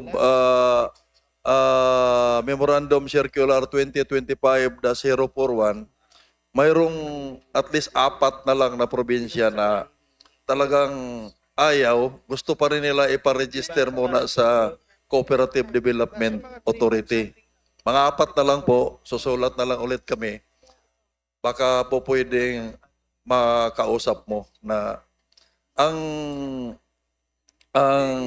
taxes na sinisingil nila ay naipasa sa kanilang mga constituents. In effect, hindi po electric co-op ang nasasaktan dito, kundi yung kanilang mga constituents. Kaya nga, talagang naglalabi kami na maipasa tong RA 10531 para hindi masaktan yung mga gumagamit ng kuryente sa probinsya. So, yun ang isa, Mr. Secretary. Maraming salamat at makitulong ulit kami doon sa nalalabing 4 na probinsya. Okay. Can we give the assurance of the Secretary? No? Always, sir. I will give my word on that, sir. Thank you, Mr. Secretary. Pangalawa, Mr. Secretary, mayroon po tayong kinakaharap na krisis sa presyo ng kuryente. This representation is working hard na maibaba natin yan. Umaabot lang ako yung parang nagwa-wild na ako sa committee dahil doon sa mga circular na ng Department of Energy, ng ERC na nagpapataas ng kuryente at ako'y nagpapasalamat kay Presidente na last na nabanggit na niya yung pinail ko since 2019, my first term. Last term ko na po. Pero last na lang nabanggit ni Presidente yung VAT on systems loss. Losses na nga, binabat pa. So, in relation to that, yung kasing systems loss, may law enforcement aspect yan. Sa Republic Act 7832, yung pagnanakaw, inaanohan namin na nagpapile na ako ng bill na maamindahan yon. Pero while waiting for that, alam mo naman yung paggawa ng batas, medyo mahaba. Baka pwedeng magkaroon ng pag-uusap ang DILG. Siyempre, under ninyo yung mga LGU, nandoon yung mga pulis natin sa LGU, na matulungan kami doon sa apprehension. Kasi ang una nating i-remove, yung non-technical. Kasi mahirap alisin kagad yung technical kasi inherent yon physics. can we expect the, again, assistance? Kasi palagi namang nag-assist si Secretary John Vic lang kasi ang nakapag-issue ng memorandum para ma-implement tong tax exemption. So, kaya we are again expecting your assistance Yes, sa sir. enforcement. You can rely on it, sir. Thank you once again, Mr. Secretary. Then, pangatlo, Mr. Secretary, mayroon tayong mga award sa mga LGU. Yung seal of, good governance, mayroong fiscal management. Yes, Tama sir. po ba? Yes, sir. So, can we include as criteria yung pagbabayad ng mga local government officials Kindly at wind saka up. yung LGU mismo sa mga electric bill nila bago sila mabigyan ng award na fiscal management, parang mayroong Yes, sir. ganon. Kasi mayroon kayong maraming nabigyan ng seal of fiscal management, pero yung, with all due respect, yung mga local government officials, Kindly wind up. hindi nagbabayad. Tapos yung mga electric bill mismo ng yung mga munisipyo, mga etc., street lighting, hindi nagbabayad. Paano nagiging example sila, nagiging huwaran sa fiscal management kung hindi man lang nila binabayaran yung mga utilities? Can we expect that, Mr. Secretary? Yes, sir. We will include it in our next round of evaluation, sir. Maraming Thank you. maraming salamat talaga, Mr. Secretary, at ang mga electric cooperative ay may utang na loob sa DILG sa pag-upo mo na na-issue, na-implement namin at least 4 na lang na probinsya. That's all, Mr. Chair. Maraming salamat. That's a very Thank good you very much, start. sir. Thank you, Secretary. Thank you, Kong Dugok. Next to interpolate, we have Congressman Jam Baronda. Ma'am, you have the floor. Thank you, Mr. Chair. And Yes, of ma'am. course, Secretary John Crimulya and the men and women of the ALG. I would like first to commend all of you for a job well done. I hope that we have barely 2 years to go. Yes, sir. Sana Yes, ma'am. we will continue to feel yung bagong Pilipinas. And I would like to congratulate, of course, Secretary, for your Unified 911 program. Thank you, ma'am. I hope madagdagan na yung pondo ninyo. And I would also like to commend you with your character. You maintain the values that your parents taught you, knowing you when you were like the governor of the province of Cavite. Thank you. With you leading the agency, not only the ILG, including BFP, also our PNP, I know we are in good hands. But Thank you, my ma'am. problem today lies not only with the ILG, it's with the local government, it's also with the SK officials and the barangay officials. I am very lucky to have been given the chance to serve the Barangay Council of Barangay Havillana Haro and as the SK President of Iloilo City in 1996. And I remember until now, during my days as SK President, we were given the opportunity by the National Commission to be empowered by the National Commission. Remember, your task is to provide us with enough knowledge, guidance to become the better person of ourselves. During 1996, when I was the SK President of Iloilo City, puno po kami ng lahat ng programs. We do have the Scholar Training Boss 1, 2, 3. Ano ito? Una, kailangan malaman po muna natin kung anong reason bakit nandito kami. Ano yung reason? For our SK to develop the social, physical, emotional, moral, and spiritual well-being of our youth. Second, Scholar 2 is for us to make sure that all of the programs of the SKs are aligned with the needs of our young people from the barangay to the federation, to the city, to the provincial, and the national. Third, when we are already equipped with all the knowledge and everything that we need to be immersed in different cities, in different countries, kung kaya, kung ano ang pinaka magandang best practices. Ginawa ko pa iyon during my time. That is why I was even awarded as the most outstanding SK of the Philippines, besting 44,000 SK chairman. And at the same time, I was awarded by NYC as the national youth leader of our country.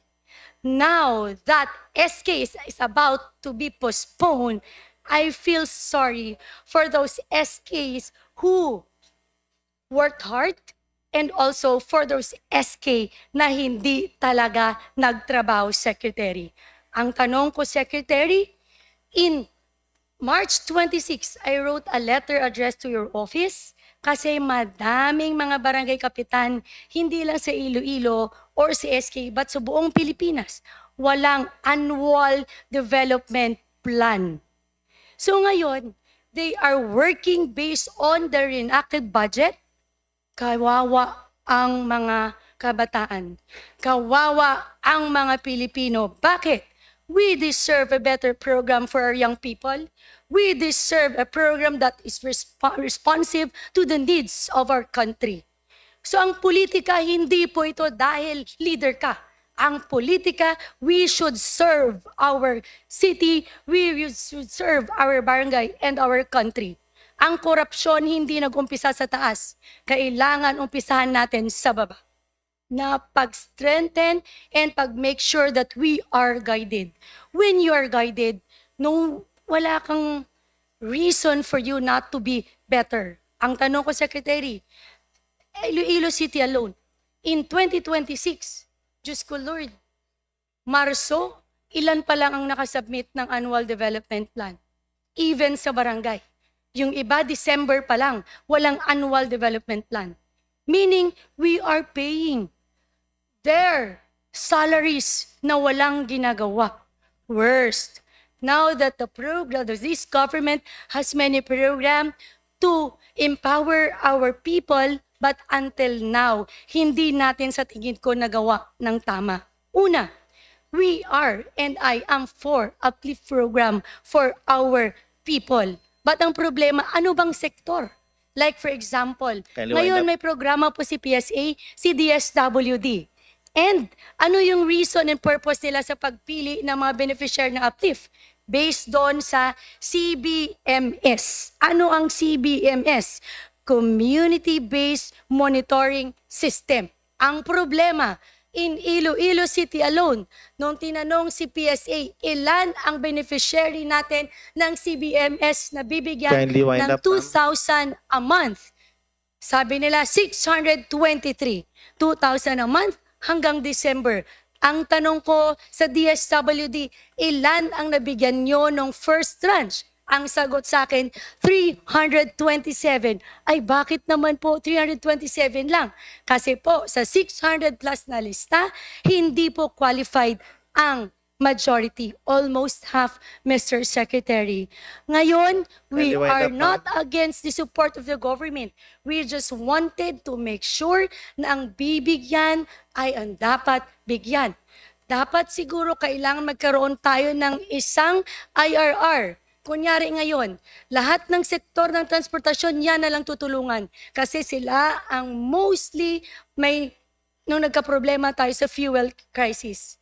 Siguro naman, sa mga scholarship grants natin sa mga kabataan, hindi natin alam kung sino bibigyan natin. Basta sino lang malapit sa atin lahat.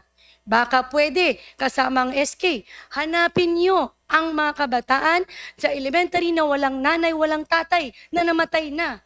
Or sa high school, hanapin nyo yung single parent na may 7 na anak. So, Mr. Secretary, thank you so much. You know what, I really wanted to do something to do good for our country, but nag-iisa lang kayo. So, what can you do? We still have 2 years to go Secretary, for can you to create answer? impact to our lives. Yes, ma'am. Thank you, ma'am. Thank you, ma'am. Jam. Your question was very varied, and there's not one question that I can do, but what we can ensure is that upon your suggestion that the annual development plan be mandated, we can issue a memorandum circular immediately, and those who have not submitted their annual development plan will be excluded automatically from the SGLG. Outside of that, the SK concerns and the other concerns are the SK concerns, sir. I have my own views. We may not agree on it, but it is something to be taken later on. With the other things, ma'am, it is the DSWD and the other attached agencies that are concerned. Sure, But I share your values, ma'am, and I share your concerns, and we will act on what we can as a department. Okay. Thank you, Sec, for Yes, that last na lang, answer. Last na lang po. Today, may travel, Mr. Ma'am, Chair, last your na lang, last po. question is, I I'll would give just you like- 20 seconds. Yes, I would just like to ask Secretary kasi ito, can we regulate all travels ng mga barangay officials?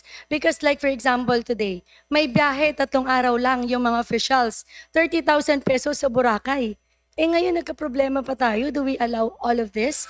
Kasi ginawa-gawa na ngayon, not all ha, there are barangays who are doing well, there are federations who are doing well, but I think majority are not doing well because ginagamit lang yung pera ng kaban ng bayan dun sa pagbiyahe, Tama. Manila man or abroad. So can you do something, Secretary, to at least make sure na i-balance natin na pagbigay din siguro ng mga travel orders for barangay officials? We will Thank take note you. of that, ma'am. Thank you. Thank you, ma'am. So next to interpolate, we have from the minority, Bong Suntay. He's not around. Okay. Next is Congressman from the majority, Yolohio Rodriguez. Ang pinakagwapo po sa Catanduanes. Diyos maray na hapon tabi sa kabos. Mr. Chair, una sa lahat, ang pasalamat po sa ating buting Secretary John Vic Remulla, of course, the DILG family. So, nais po natin magpasalamat dahil sabi ko nga, yung ng mga nakaraan, yung suporta niya po sa ating Provincial Fire Marshal Tanduanes Building, yung Command Center. So, and then yung sabay ko na rin po ang pagpapasalamat ng ating sa ating buting secretary, of course si ating chief ng fire, Superintendent Juan Chu, sa agarang pag-hire ng 14 applicant na nakapasa na mula sa Catanduanes, na I hope na makonsider po na madistino sila sa aming probinsya para managdagan naman po ang ating mga local fire marshal doon kasi sa ngayon po 40% ng fire marshal sa Catanduanes ay po mga taga-mainland Albay. So kailangan po namin na talagang dapat local kasi in case na may emergency, halimbawa man nakadiop, pwede nating i-augment kasi taga doon lang sila. Pero pag taga mainland, medyo mahirap po kasi nandoon na sila. Kaya lang po ating pinapakiusap. Papasalamat din tayo yung bagong binigay nyo sa amin na fire truck ng mga nakarambuan sa barangay sa munisipyo ng Bagamanok. Salamat po at yun po ay mapapakinabangan dahil medyo malayo po yun na munisipyo. So, Mr. Chair, napakahalaga po na magkaroon ng maayos na fire stations at sapat na serviceable na fire trucks. Hindi lang po ito ginagamit pag may sunog, kundi maging sa pagtugon ng emergencies gaya ng bagyo at iba pang kalamidad na gaya po sa amin na talagang kami, daanan kami ng bagyo, talagang kailangan namin yon. So,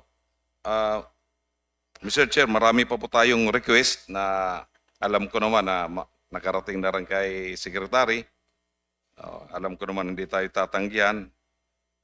Given this, we asked for 2027, ilan po ang target nating fire station na mapapayat tayo o ma-repair at ilang fire trucks ang may pamamahagi for augmentation or replacement upang magsiguro ang sapat na at maasahan na ating fire and emergency response capability, Mr. Chair. Again, sir, we are about to enter the government transaction with South Korea. for the purchase of 1,500 trucks, which will augment what we see are the needs of most of the municipalities of the Philippines. But to answer your other question, sir, is dependent upon Congress's action to release our trust fund so that we can help all the municipalities that are needed. If what is due to our department is given, then we can help everyone here, sir. Opo, kasi doon sa amin, halos 3 munisipyo yata doon na yung mga fire trucks doon talagang That's correct, sir. di na talaga, di na po That's pwede. correct, sir. Dahil, Kaya nga, sir, long-term agreement na ginawa namin. Number one, sir, it assures everyone here that the supply is coming. And number two, sir, we have cut corruption in terms of procurement so that we can buy more fire trucks. kaya nga po, Mr. Chair, sana po makonsider ang Catanduanes na medyo Always, sir. prioridad po. Always, sir.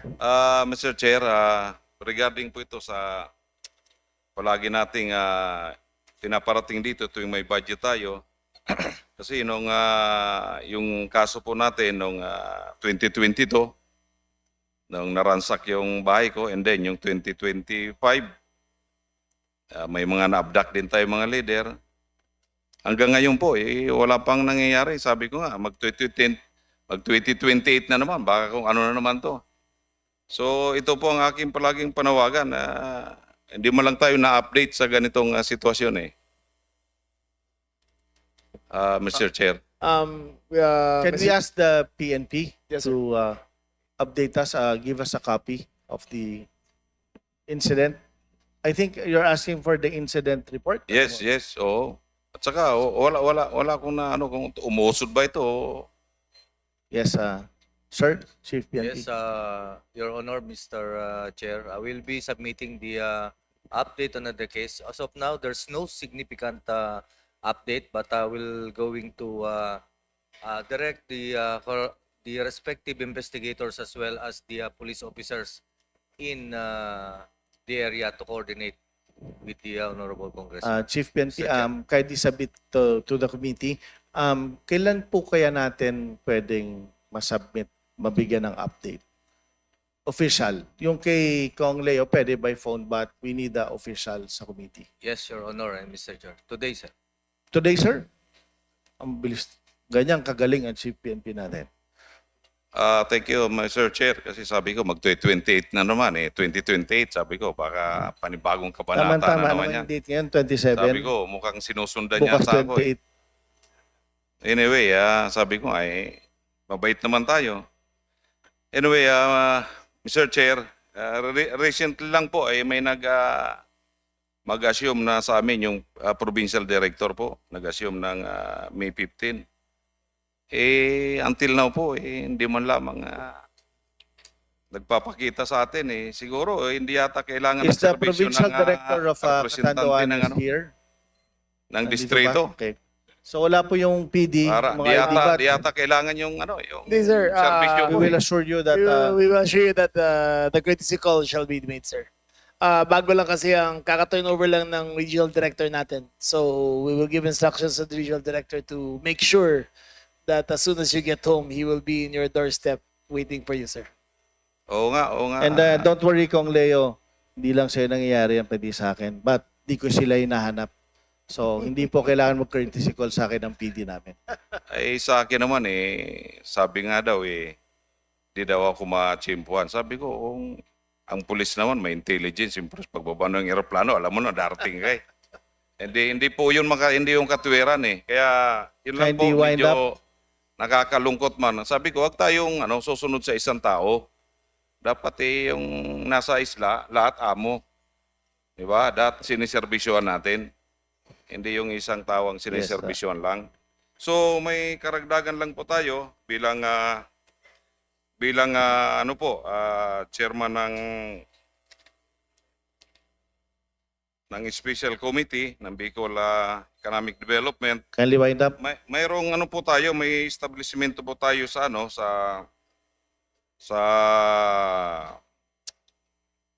Region 5 na yung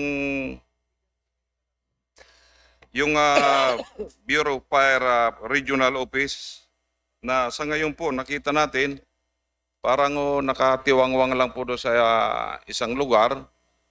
So, alam ko, may phase 1 na po yun eh. Ano ba po yung status nito? Yung natapos na yata ang phase 1 nito. 5 years na nakatingga eh. Ano bang status nito? Ito ba matutuloy pa ba ito? Sabi ko, nakita na, may pera naman ng Bureau of Fire eh. Baka pwedeng Okay, that would be the last question. Please answer. Mr. Chair, yes, we will recognize that and we will find fund to allot for the resumptions of the work on that particular building. So, hindi pa tapos, walang pondo, Na 50% po, Mr. Chair, tatapusin 50%? pa namin. but you still have the funds? We will find to look. Okay, kung hindi mo kaya ni Kong Leo Rodriguez yan. Thank you, Kong Leo. out of jurisdiction ko na yun, boss.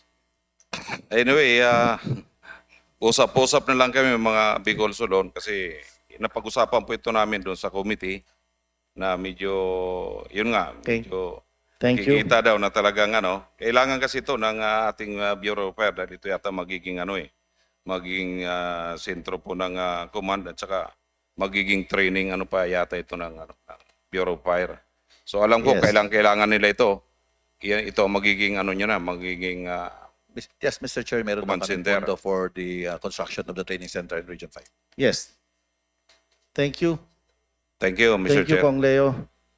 Next, from the minority, we have Elijah San Fernando, my son. To recognize. Ako na pala agad, Mr. Chair. Salamat, Mr. Chair. Please be good, ha? I will be, Mr. Chair. Magandang hapon po, Secretary. Nandito po ba yung from SOSHA? PNP SOSHA? Can you repeat the question, sir? Nandito po ba yung PNP SOSHA, Mr. Secretary? Yes, sir. Please give us 1 minute.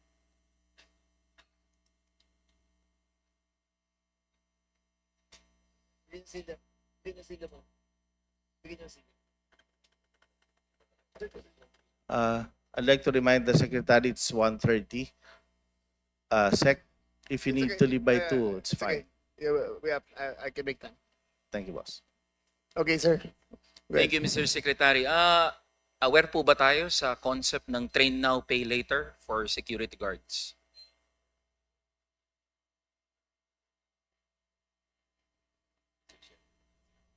Mr. Chair.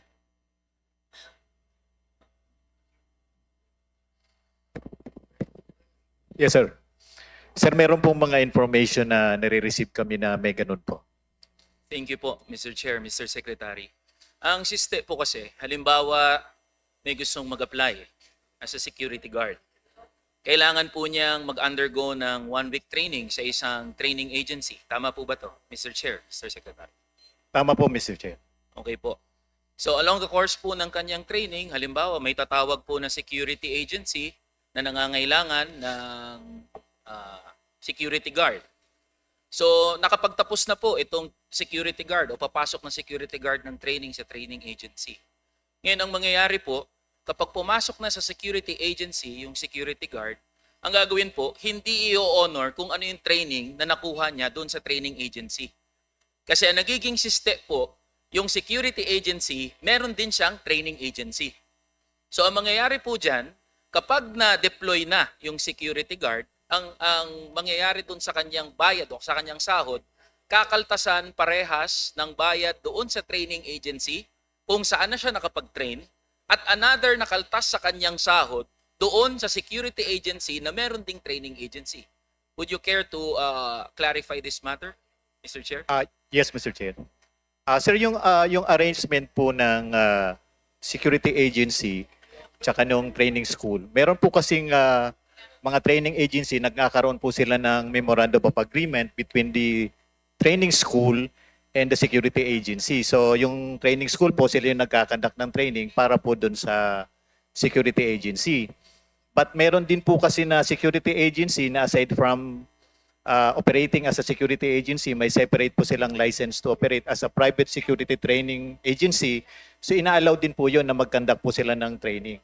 But doon po sa situation na kung yung nag-training po siya from the other agency na hindi po nire-recognize ng isa pong security agency. Dating po sir is kailangan po namin mag-conduct ng investigation para po ma-check kung sino po yung mga involved sa ganung practice po sir. Maraming salamat po, Mr. Chair, doon po sa kalinawan na binigay po ng ating DILG family. Dahil yan po ang practice, industry practice. So yung mga security guards po natin, pag lumabas na yung payslip nila, doble-doble po yung kaltas. Mr. Chair, aware din po ba ang ating DILG family regarding po doon sa DOLE guidelines pagdating sa pagkaltas sa sahod ng mga security guards? Yes po sir. Actually sir, meron na rin po kaming na-receive na complaint regarding po sa mga unauthorized deduction ng mga security agency, and nagpapatuloy po yung mga investigation na ginagawa po namin. Maraming salamat po dahil yan po ang numero 1 na nirereklamo ng ating mga security guards. Merong mga unauthorized deduction sa kanilang mga payslip. Malinaw po nakasulat sa ating labor code, sa ating mga batas paggawa, na anumang deduction na ikakaltas sa sahod ng mga security guard ay kailangang merong written agreement doon sa security guard at doon sa kanyang pinapasukang agency. Ano po ang mga corrective measures na ginagawa ng PNP SOSYA para po dito sa mga erring ng mga security agencies? Unang-una po sir, sa ngayon, nagkakaroon po kami ng intensified post-to-post inspection, nationwide po ito. Alinsunod na rin po ito sa direction ng ating mahal na Chief PNP to intensify po ang monitoring on the degree of compliance ng iba-ibang security agency. Actually po, sa ngayon is ini-implement po ng SOSYA yung aming online DDO MDR. Ito po ay isang IT development na ginawa ng SOSYA para po ma-monitor nationwide ang lahat pong deployment ng iba-ibang security agency sa buong Pilipinas. So, sana po pagdating po ng November siguro or next year, ma-full implement namin yung online DDO MDR namin para 100% po mamomonitor namin ang deployment ng lahat ng mga security agency sa buong Pilipinas po. Maraming salamat po, Mr. Chair. Sir, maraming salamat po sa sagot ninyo. So inuulit po natin sa mga nakikinig po na security guards, hindi po pwede ang anumang unauthorized deductions unless otherwise agreed upon by the security guard na siya ay kakaltasan ng sahod. Moving forward, Mr. Chair, aware po ba ang PNP SOSYA about the Executive Order number 97? Yes po sir. Okay. Ito pong Executive Order number 97, it's about adopting ng ILO Convention on the Freedom of Association. Aware po ba ang PNP SOSYA na kadalasan sa mga labor disputes, nagagamit po ang mga security guard para itaboy o magkaroon ng intimidation sa mga labor dispute cases? Yun naman po sir yung mga cases na involving sa rule po ng labor. Ito po ay dahil hindi na po siya under ng SOSYA, ito po ay automatic na ini-endorse po namin sa labor po para sila po mag-conduct ng intensive investigation po. Thank you po. Sa RA 11917, meron pong regulatory action o power ang SOSYA sa mga labor code violations. So papaano po ito na i-include sa general program ng PNP SOSYA sa pagtitrain po ng ating mga security personnel?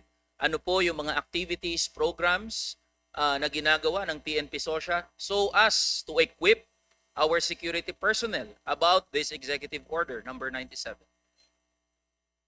Yes po, Mr. Chair. Sa current POI po ng SOSYA, kasama po ang mga labor policies, rules and regulation doon po sa program of instruction, and at the same po doon po sa ginagawa namin ngayon na training management system, nakapaloob po doon yung mga bagong subjects po para malaman po nating mga security guard kung ano po ang mga polisiya po na may kinalaman po sa labor practices po, Mr. Chair. Maraming salamat po sir sa pag-reiterate po ng ganyang ginagawa ng PNP SOSYA. On March 23, 2026, meron pong strike na naganap sa Package World. Yan po sa May Laguna. Ang ginamit po ng company, ng Asia Brewery, ay yung mga security personnel para bombahin ng tubig yung mga striking workers. Ngayon po, sumulat ang aming opisina sa PNP SOSYA to take a look into this case. Dahil meron po, uundayan na ng saksak ng mga security personnel, yung mga manggagawang naka-strike. This is a constitutionally guaranteed right, the right to strike. Ngayon po, dahil dito sa nangyaring ito ay nag-conduct ng investigation ang PNP SOSYA. Gusto po naming makuha ano na po ang status ng investigation ng PNP SOSYA regarding this case. Sa ngayon po sir, ongoing pa po yung administrative investigation doon po sa nangyaring strike po doon sa Kabuyaw po. We'll give update po sa after na matapos po yung administrative investigation. Thank you, sir. Meron po ba tayong indicative dates or timeline regarding this case po? We'll provide po the update within this week po sir. Thank you, sir. We'll be keeping in touch po with your office regarding these matters. Thank you po Mr. Chair. Kaya ko po natanong to, Mr. Chair, sir, dahil po sa nangyaring ito sa Package World ay naglabas po ang PNP SOSYA ng Memorandum Advisory Number 008-2026. So ito po ay pagpapatibay, sinasabi po ng PNP SOSYA sa lahat ng security personnel when it comes to labor disputes. Dapat hindi mangialam ang mga security personnel sa anumang labor disputes and they must respect what is written in the labor code and the freedom of association as written in our labor code and our constitution. Ito po ba ang policy direction ng PNP SOSYA? Yes po Mr. Chair. Maraming salamat po Mr. Chair, maraming salamat po sa assurance ng PNP SOSYA at kaisa niyo po kami sa hangarin na mapaganda, maitaas ang antas ng kabuhayan ng ating mga security personnel. Maraming salamat po Mr. Chair. Thank you, anak. Salamat po Mr. Chair. Magaling talaga ang anak ko. Before I recognize the next interpolator, I would like to recognize Assistant Majority Leader Antonio Roman III, kinakapatid, Congressman Jeffrey Ferrer, Congressman Munir Arbison, ang pinakamagaling si NUP, Congressman Brian Suan, Congressman Elijah San Fernando, Vice Chairperson Rufus Rodriguez. Yes, next to interpolate is DS Bambi Imano. Thank you, Mr. Chair. I'll try to make this as short as possible, and I know that the Secretary will be able to understand this for having been a previous governor. Very simple lang, Mr. Secretary. We have this one case in one municipality which is Alupihi, ay Hitagom. There was the SK, ang nangyari, Mr. Chair, sorry, is pinailan siya ng kaso ng SK kagawad niya. SK chair to, pinailan siya ng kaso ng SK kagawad niya. Ang kaso lang, simple, failing to meet the statutory budget deadline set by RA 10742. Ito lang yung kaso. Dinala sa Sangguniang Bayan ang kaso. Then the SK chair was found guilty. Ang problema, ang hatol doon sa Sangguniang Bayan was removal from office. Removal from office. Okay. So, ang ginawa ng SK chair, pumunta siya doon sa Sangguniang Panlalawigan because he believed that there was abuse of authority. So, nung dumating yung kaso sa Sangguniang Panlalawigan, sabi ng Sangguniang Panlalawigan, sobra naman to. Suspension lang, 3 buwan. Grabe naman yung removal. So nung nangyari, nag-decide yung Sangguniang Bayan na suspension ng 3 months, and after 3 months suspension, nag-order ngayon yung Sangguniang Bayan na kung pwede ibalik na siya dun sa as SK chairman dun sa bayan. And sabi na, ang problema, hindi ni-recognize nung Sangguniang Bayan yung appreciation ng Sangguniang Panlalawigan. Supposedly sila kasi, when you're governor, you review all the resolutions of the Sangguniang Bayan sa Sangguniang Panlalawigan. Tapos, ang nangyari, hindi sumunod yung Sangguniang Bayan. So, sumulat dun sa DILG under Yusek Benito. Ang sabi naman ni Yusek Benito, sa legal opinion niya, number 62, na wala daw kinalaman sa independence ang DILG tungkol sa kaso na yon. So ngayon, budget call na rin ng local government. So, nung ginawa ng Sangguniang Bayan, Papareview nila Sangguniang Palalawigan ngayon. Sinagot sila ng Sangguniang Palalawigan. Akala namin hindi nyo nire-recognize yung decision opinion ng Sangguniang Palalawigan. Ngayon, ayaw din namin i-recognize yung budget nyo. So for 2027, ang mangyayari, walang budget yung isang bayan dahil dito sa kaso. So may I know what the decision of DILG for this case? Or opinion, not decision, opinion of the DILG, Mr. Chairman. Yes, sir. I will refer this question to the USEC for legal USEC Benitez. Yeah, good afternoon, Your Honor, please.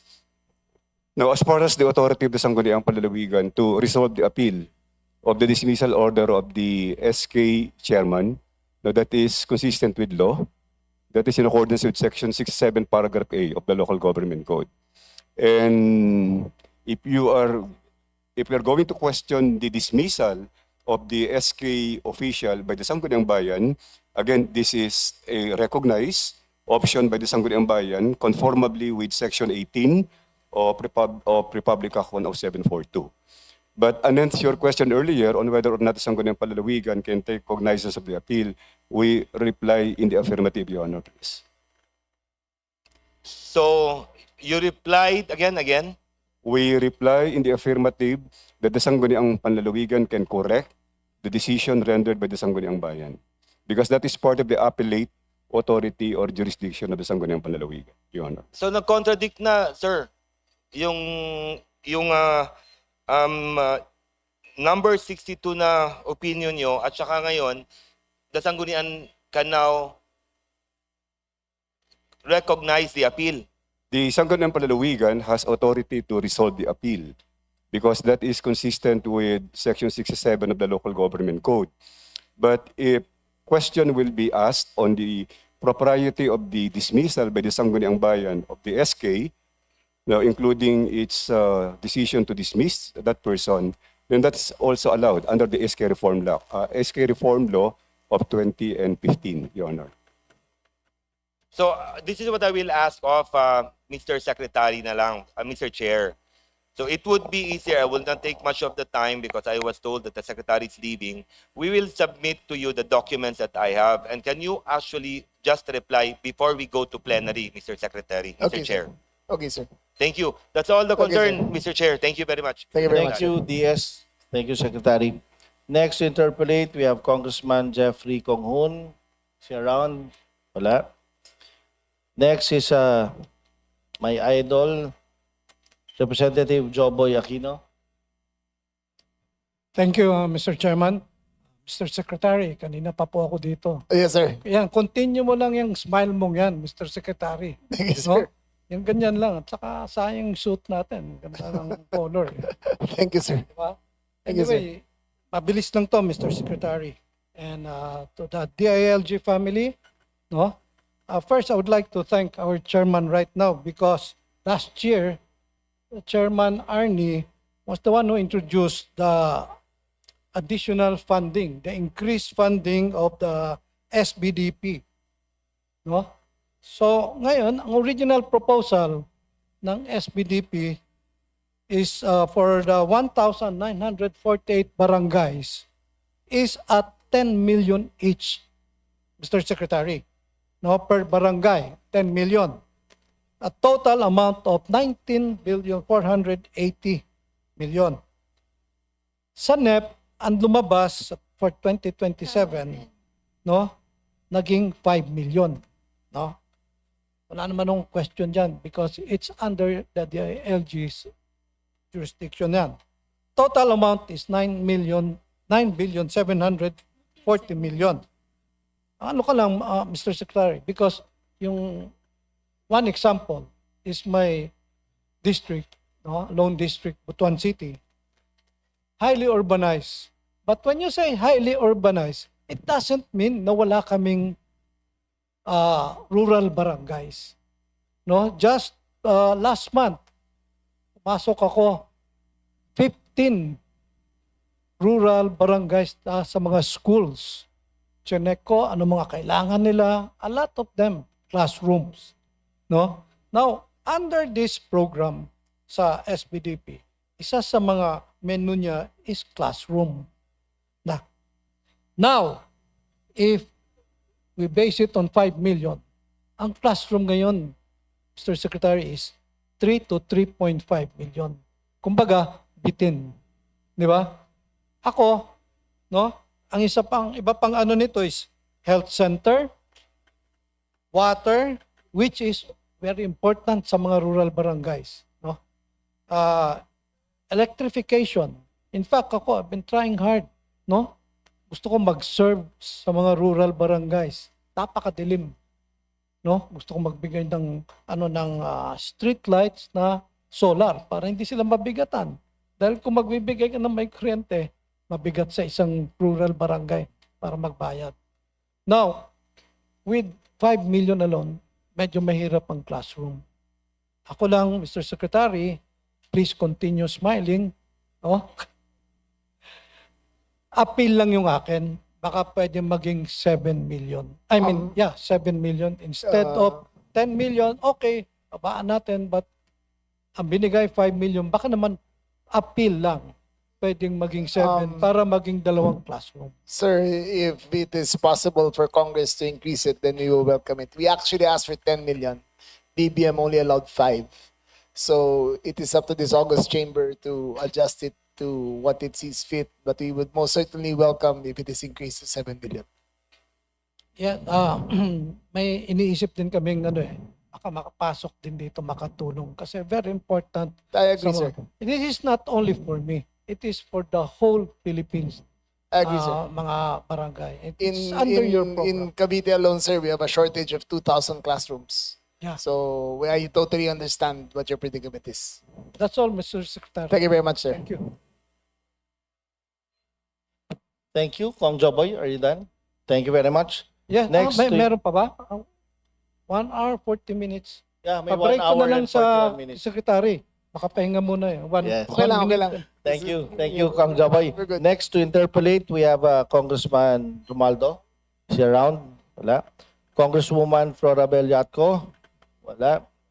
Next, pinakamaganda sa Kongreso. Isa sa pinakamaganda sa Kongreso, Congresswoman Mika Gonzalez. Ma'am, you have the floor. Akala ko vice or acknowledgement lang. Ako na pala. Thank you very much, Mr. Chair. Good afternoon po to the DILG family and all the attached agencies. I just have a quick question on I think this was open during the first few interpellators, but I want to ask whether, because we've observed po na for the past few months, mga bata po ang involved na sa mga nangyayari sa ating eskwela. And napansin ko lang din po, wala po ba kayang parang syndicate sa mga bata na nagre-recruit sila para to encourage or to encourage gun violence or violence in general? Kasi hindi lang po 1, 2 beses yung mga ganyang cases. Ang dami na po. So I was just wondering whether the PNP or the DILG or the other attached agencies, meron na po ba tayong nakita, na investigahan na meron pong ganong klaseng recruitment sa ating mga kabataan? There are 3 parts to this, ma'am. One is there are parts of the crimes which we cannot discuss because it will encourage copycat crimes. So we cannot reveal everything. But if there's an executive session, I can reveal the details of the crime. So what we try to discourage are copycat crimes that that the perpetrators become idolized by those who perpet. Number 2, sir, ma'am, is the game of the first-person shooter Roblox, which has a conversation box behind it, beside it, which in the chat box, which encourages the participants to commit actual violence. That's why I've been lobbying for it to be banned here in the Philippines, because it has the common occurrence in Tacloban and Zamboanga is both actors were heavily influenced by the game Roblox. The last part, ma'am, is we are trying our best to enforce it by creating police presence outside the classrooms, outside the school sites, and inside with the barangay tanots. Thank you, Mr. Chair. Last questions with regards to the presence of the police in the school vicinity. Hanggang kailan po natin to implement? Is it a permanent thing? It's a policy, ma'am. It's a policy already. Alright. Thank you, Mr. Chair. That's all. I think yung pong sinasabi ni Secretary na if there's an executive session, we can. But hopefully after budget na po, we should go Okay, ma'am. ahead with the budget. Thank you, Okay, ma'am. Mr. Chair. That's all. Thank you po. Thank you very much. Thank you, Kong Mika. Next to interpolate, we have Congressman Jay Vergara. Opo. Pag pinalampas ko po to, maghihintay ka ng tapusin na. Huli ka na po. Magiging huli ka. Oh. So, you have 5 minutes.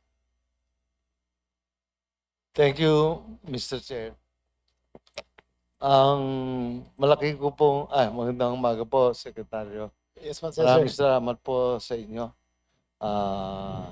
Sa inyo pong sulat na nakarating po sa amin. Yes, sir. At yung Cabanatuan City po kasi, 3 beses na naging best of the best.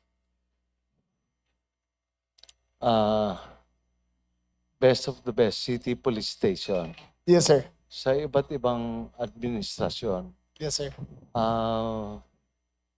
Bumibili po kami ng motorsiklo, nung araw, repeater system, para sa mga pulis. At kami po ay sa 28 taong ko po na paglilingkod, nakabili po kami parate ng minimum of 12 nung ako'y mag-umpisa. Tapos, pwera ho yung motorsiklo, pwera yung bisikleta. Tapos ito po, Toyota na. Tapos, sumunod po ng Toyota ay Nissan Patrol. Ngayon po, June na naman po kami bumili ng bilang tulong po sa gobyerno nasyonal.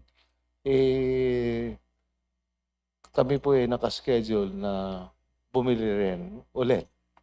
Ngunit, ang Cabanatuan po kasi ay merong 300, ayon sa PSA, 347,700 plus ang aming nighttime population. Ngunit ang Cabanatuan po ay merong 16 na mall.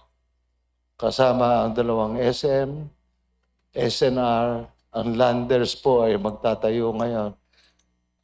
Kaya ang bangko po namin, 96. At may Bangko Sentral kami. Ngayon ho,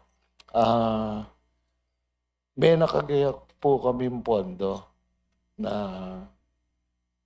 bumili ng 2,408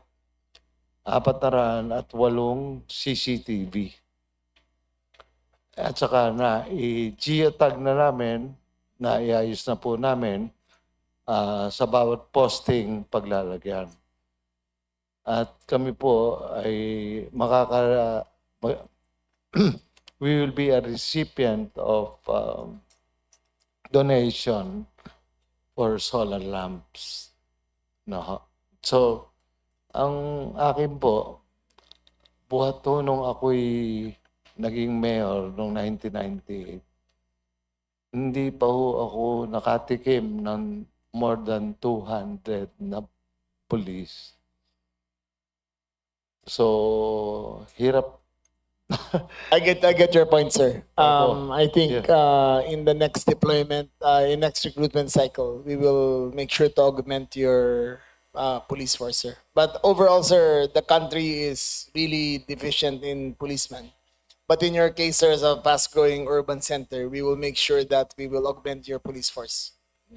Yes, Mr. Secretary. Sir, just to give you an example, the province of Cavite has a population of 5.5 million, but we only have 2,000 policemen. So we suffer the same problems all around. And Yes. but we will make sure to augment your capacity, sir. So, ang nangyayari po kasi, kumisan, ang ginagawa na lang po namin bilang pakasama sa PNP province ay nahihiram po yung aming sasakyan. Tama, sir. Hanggang huro sa region. Tama, sir. Pagka mga rescue vehicle po namin ay 10. Tama, sir. At ganun po ang nangyayari. Okay, sir. So, We'll make sure, sir, to include you in our augmentation list in the next fiscal year, sir. doon naman puro sa issue sa Bureau of Fire, matagal na hong talagang problema ng Pilipinas yun. Dahil nga sa first 9 years ko na nag-mayor, naka-24 na palit ng fire marshal kami. So, naintindihan ko po yung problema at nagagalak po ako na kayo po ang magre-resolba nitong problemang ito. Opo. So, bukod doon, sa pangwakas po, ako po'y sumusuporta po sa inyo. Malaki po ang aming paggalang sa inyo at sa inyong pamilya. Meron lang hong konti na pangwakas na sa paggamit po sa paggamit lamang nung tinatawag nating 200,000 pesos na pinamigay po sa Barangay, sir. Sa barangay. Yes, sir. Ang nangyari po ay hindi naman po lingid sa inyong kaalaman na kami po ay magkaibigan ng aming governor. Ang hirap po ay nagrereklamo po ang maraming kapital dahil huro sa sila po ang nagbibigay nung 200,000. Kindly wind up. Nung 200,000. We will check on the record, sir, and make sure that it is rectified. So, yun lamang po ang katotohanan. Okay, sir. Maraming salamat po. Thank you, sir. Good afternoon, sir. Magandang tanghali po. Okay pa. Thank you, Kong Jay. Next from the minority, Congresswoman Reneco. Ma'am, you're recognized. Uwi na ako. Good afternoon, Secretary. Baka po bago umuwi, tanong muna tayo. Go ahead, ma'am. Sige. Napakabait po niyan, Secretary. Thank you, Mr. Chair, and good afternoon to the Department of Interior and Local Government. May ilan lang po tayong tanong, and similar po sa line of questioning na I asked po other departments sa pag-deliberate natin ng budget, gusto po natin kung paano po yung operasyon ng iba't iba nating mga ahensya ng gobyerno. It is pinanghawakan natin yung mga prinsipyo ng pananagutan at syempre yung karapatang pantao. So ang unang tanong ko po is tungkol po sa nangyaring maraming pag-aresto ng mga kababayan natin during the State of the Nation address. Ang tawag po natin colloquially Zona 51. Alam po ba ng PNP na meron pong permit yung isang mobilisasyon na sa labas po ng Commonwealth noong State of the Nation address po? Pwede po bang matanong, ano po ba yung mandato ng PNP during the mobilization? Mr. Chair. Mama will answer the first part. The first round of arrests were made because 50 persons were vandalizing the walls of, I forgot what government building, but they all had spray paint cans and they were vandalizing it. When the police, because that is inherently against the law, when the police acted upon them, the other participants got agitated and attacked the police. So we had no choice but to arrest everyone who were aggressive towards the police. In most of these cases, when they showed aggression, which is beyond the ambit of what they applied for, then we applied the full force of law in handling. But rest assured, ma'am, none of them were, none of their human rights were violated as according to our rules of procedure, and we tried our best to lay a light hand on everyone. Ang nakita po natin kasing video sa social media, Mr. Chair, ay meron pong isang lolo na napaluhod, halos dragged around para lang po maaresto. Pwede po bang matanong, how were the PNP able to identify those who vandalized versus those who didn't? Ano po yung manner of arrest? As we May said, nakita po ma'am, tayong brutality, Mr. Chair. in times of, in the fog of war, as we may call it, there is anyone who shows any little bit of aggression towards the police or towards the action will be considered hostile. But nevertheless, we tried our best to exercise restraint and not hurt anyone gravely, but we only to manage the situation at hand. And Mr. Chair, I assume that the department and even the good secretary is familiar with BP 880. Tama po ba?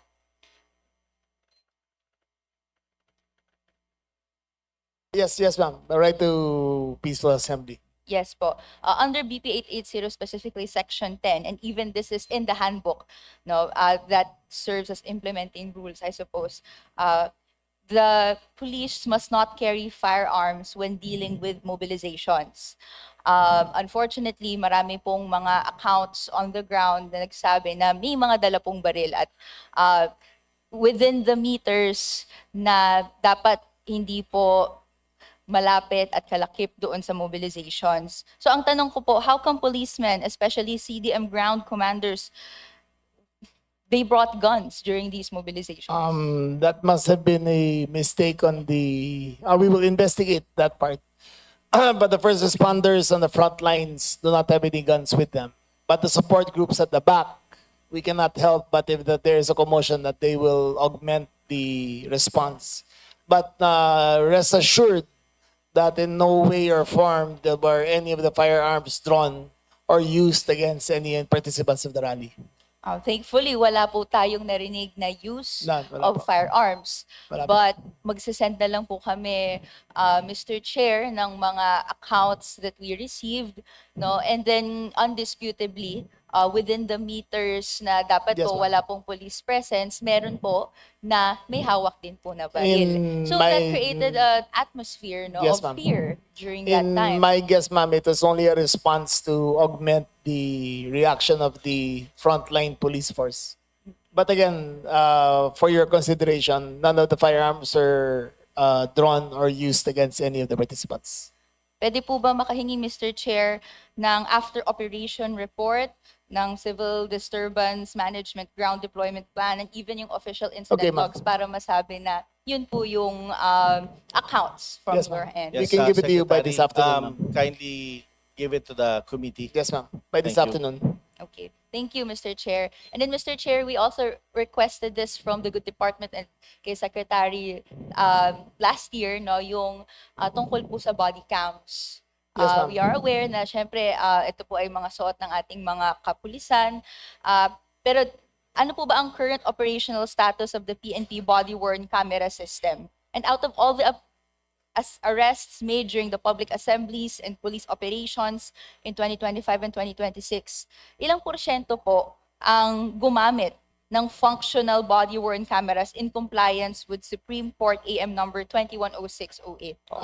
Ma'am, if you look at our purchasing record for 2026, we had just ordered a new set of AI-enabled body cameras that should be used in that situation. So in this case, ma'am, we were deficient in our capacity because the body-worn cameras that we have are already obsolete. However, we are already in the process of having it bidded out and purchased within this year so that a more AI capable and a more responsive and more fair system that will be used, body cams will be used by the police force. So to clarify, kino-confirm po ni Secretary na dahil kaka-procure lang ng mga bagong cameras na to for the operations that have been undertaken. In the hindi process po of suot. procurement, ma'am. In the process of procurement. Pero may suot pa rin po bang body-worn cameras as mandated by Supreme Meron, Court meron, ma'am. rules? Meron, but not up to standard not up to the industry standards that we have now. We only have 2,000 units for 320,000 policemen. So we're ordering another 10 or 20,000 this year and augmenting it every year. Ano pong different dito sa AI assistant body-worn cameras versus sa hindi? Yung old system, ma'am, yung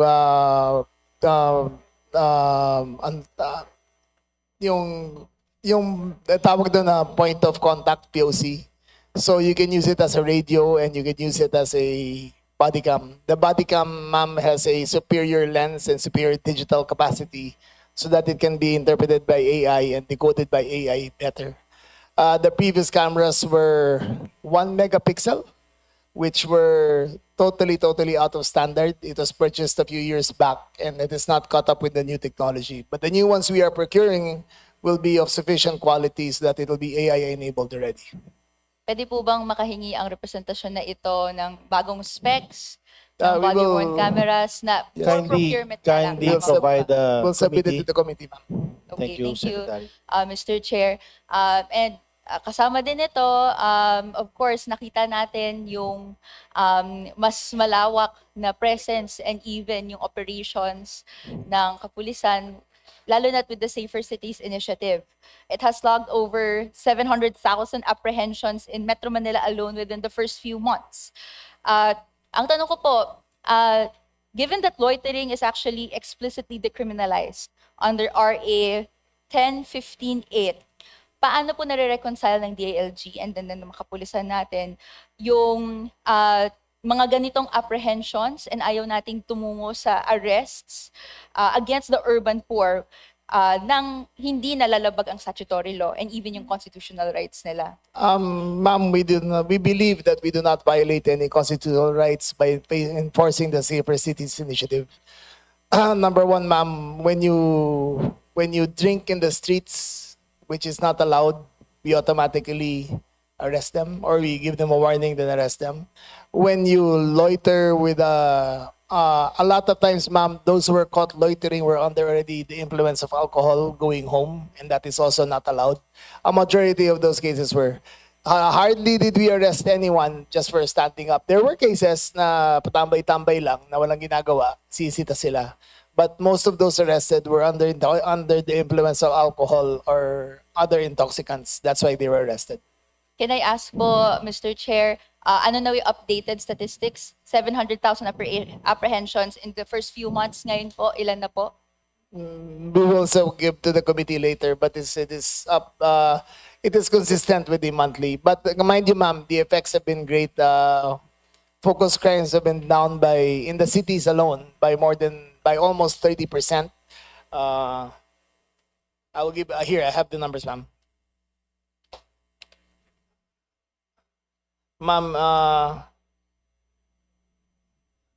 so ma'am, we don't have the exact numbers here, but I will supply the committee later. But safe to say, ma'am, rape has gone down by 60%, violent crimes have gone down by 50%, physical injuries have gone down by 30%. So the Safer Cities Initiative has worked on a statistical basis and a real life basis also. Yung ating debate siguro sa ibang araw na lang dahil I'm sure the Secretary is aware of the difference in opinion. But nonetheless, ang tanong ko na lang din po, in the implementation of the initiative, may dala po bang baril, may body-worn cameras po ba ang ating mga kapulisan? Laging may baril, ma'am, as part of standard operating procedures. But again, ma'am, you're deficient in the cameras and we still have to buy some more. Okay.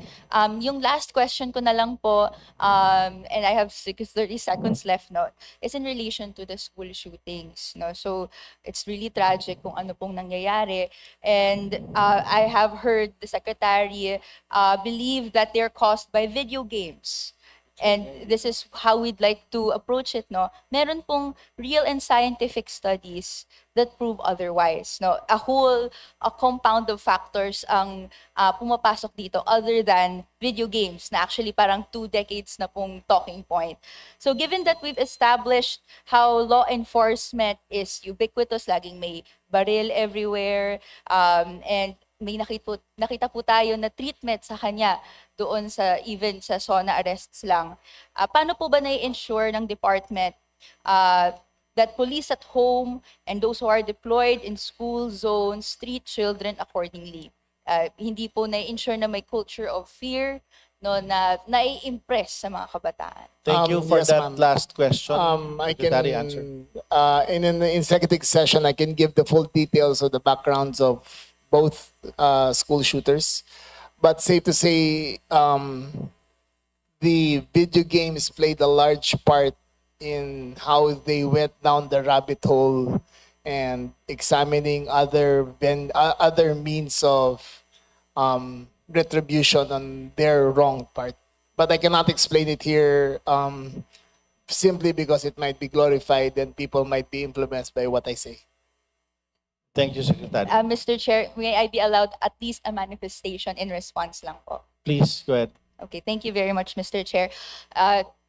Well, matagal na rin po itong debate, pero syempre, hindi naman po sa video games lang yung problema, pero generally all media, lalo na kung kinoconsume ng kabataan which are at a vulnerable age, or even kung paano nakakasalamuha ang kabuoang komunidad, may epekto din po yun. So, we look forward to that executive session. But Thank you, ma'am. nonetheless, marami po itong compounded factors, and ang isang pinupoint din po natin is a culture of violence na ever present in our society, even beyond video games.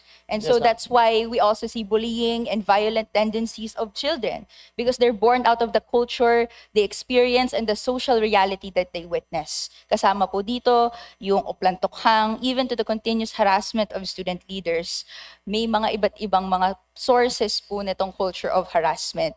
So ang sa atin po, Mr. Chair, and of course to the good committee, ayaw natin maging agents ng pag-forward nitong culture of harassment. That's all, Mr. Chair. Thank Just you to very make a much. manifestation also. Ma'am, Tokang is no longer a state policy. It has not been so in the last 4 years. The harassment of student leaders is also not a state policy. I myself was speaking in De La Salle when I was confronted by student leaders and heckled and shouted on. And I took no action. The police took no action, and we did not red tag him at all. It is not state policy. It has not been so in the last 4 years. Okay, Mr. Chair, ang Okay, huli thank na lang you. pong ang huli na lang pong Congressman Reneco. rejoinder, Mr. Chair, if maaari. If kung Baka ano walang man po katapusan yung tong ano nyo, ha? kung Go ahead, ma'am. kaya rin po yun at the regional level down to the local level, sana po makita yun. Mr. Okay, Chair, thank you. Thank you, ma'am. Agree. Very good. Thank you, Congressman Reneco. And I would like to Last remind question, Secretary, One more? And okay na ako. baka hanap ka na ni Presidente. One more question and I'm good. One more. Yeah. Ang maswerte po magtatanong sa inyo, Representative Mark Santos. Yes, sir. Thank you, Mr. Chair and members of this committee. Alam niyo po, di na po ako magtatanong kay Sec John Vic eh. Kasi nate-text ko naman po yan at nakakausap ko. Okay, thank you, Congressman Mark Santos. So next to interpolate. And then, I just want this committee, baka hindi niyo po kilala si Sec John Vic. Opo. Yan po ay descendant po yan ng mga bayani sa Cavite po. At napakaswerte ko po. At ang magulang ko ay pinanganak po sa Cavite. Baka matatanda niyo po yung Battle of Zapote Bridge. Das Piñas, Bacoor lang po yun. Hindi lang po si Sec John Vic. Siguro kaya nandito po ako ngayong hapon as a congressman, yung magkapatid na Remulla po ang inspirasyon ko. Kaya Pareho pala tayo. Salamat. Thank you very much. Well, anyway, sasagarin ko na, Sec. Yung katapangan yung magkapatid parang nahawa na din ako eh. Eh kasi ngayon, tinanggap ko ang committee chairmanship ng dangerous drugs. At kahit may alinlangan yung aking may bahay, ay talagang, sabi ko, si OMB Boying at saka si Con John Vic, di nga natatakot eh, di ba? But anyway, going back sa drugs po, yung sinabi po ni Representative Rene regarding sa mga social media, Sec, meron po tayong pending bill dito sa bills actually sa Congress where i-restrict na po yung access sa social media. I totally agree, sir. Yes. Actually, hindi lang po cyberbullying, harmful content, and digital addiction. Kasama na din po dyan ngayon ang droga. Yes, sir. Diyan po nire-recruit yung mga bata, kabataan. At gusto ko lang po malaman, Sec, kung ano ba ang talagang for the information of the committee also on dangerous drugs. Sana po ay supportahan niyo po kung Yes, ano sir. po ang magiging support doon sa social media ban. I- Hindi lang po sa UK ito at saka nasa Australia na din Australia po. also, sir. Buong mundo na rin po ito. Sec. I am in total agreement with you, sir. I'm in total agreement with the ban. I would prefer, sir, 14 years and below, that they be banned or restricted, hours of restriction of use. 14 years and below, Sec. Yes, sir. Okay. And anyway, Sec, alam kong pinapatawag ka na ni Presidente. Any legislation po, I would like to also to recognize PNP Chief for a job well done and the DILG family. Maraming salamat sa suporta ninyo. Sige na. At sana mapadagdagan pa ang pondo ng DILG. Salamat po. Thank you. Salamat po. For your we'll have information, to, Secretary, Secretary, take your for leave. your information, sabi Yes. ni Kong Biro, tulog pa raw si Sige, go ahead. yung driver mo. Sige. So, go ahead. Go ahead. no. Go ahead. Secretary, your If Biro excuse. Kimbo is the one going Hindi to po ask. siya. Hindi ba siya? Si Brian Hindi po ba ikaw? na po. Wala. Si Hindi ka Brian. pwede. But it's No. okay, Secretary. Okay, but So, thank you very much, Thank you, your sirs. excuse. It's been a pleasure, and I hope that you support our department in this coming budget season.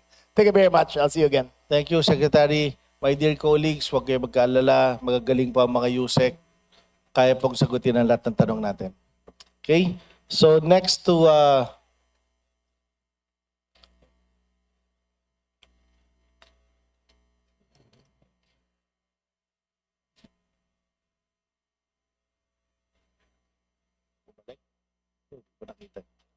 next to interpolate, we have Representative Brian Poe, recognized. Thank you, Mr. Chair. Mr. Chair, it's unfortunate that the Secretary had to leave. I had survey results from San Carlos City that I was hoping to share, but I'm sure you guys can pass along the message.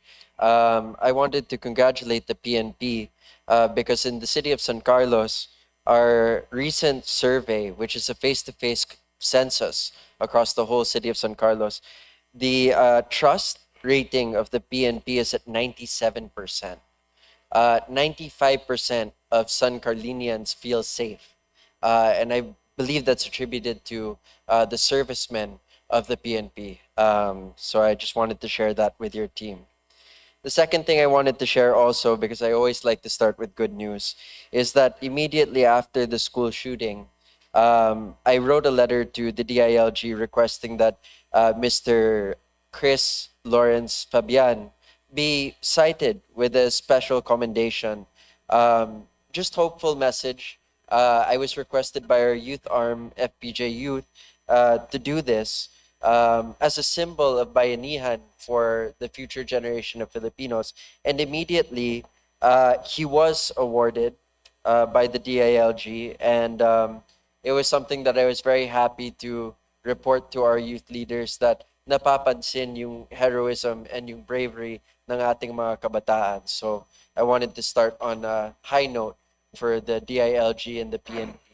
So with that being said, Mr. Chair, I wanted to ask a quick question on what is being done now that we've seen a rise in school violence to increase the response time of the PNP to local shootings or other incidences in schools? Is there more coordination with DepEd?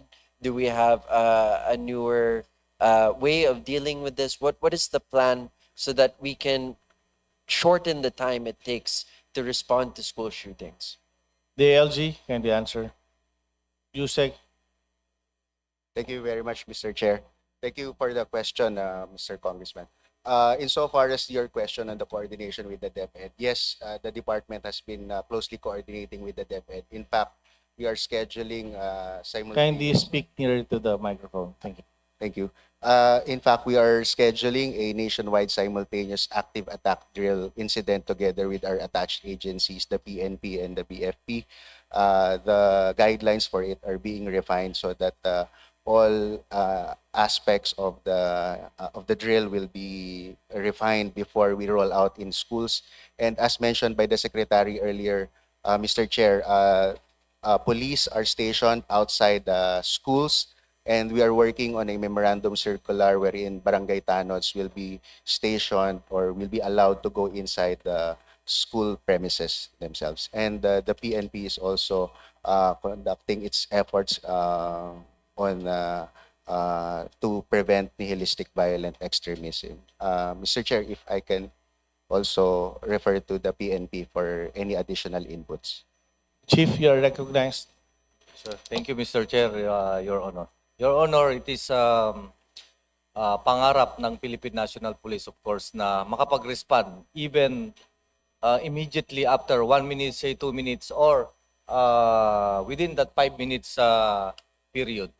For the information of the Honorable Committee Chair and Congressman po, ang ating response time ng Philippine National Police in any cases, especially the one called through 911, ay 97% compliant on 5 minutes, within 5 minutes. And if we're talking about the immediate response to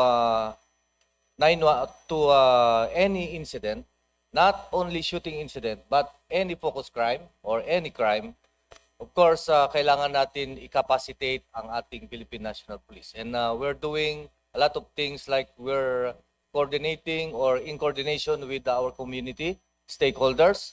Number one is, of course, is yung ating program, the Unified 911. Napaka-importante po yan.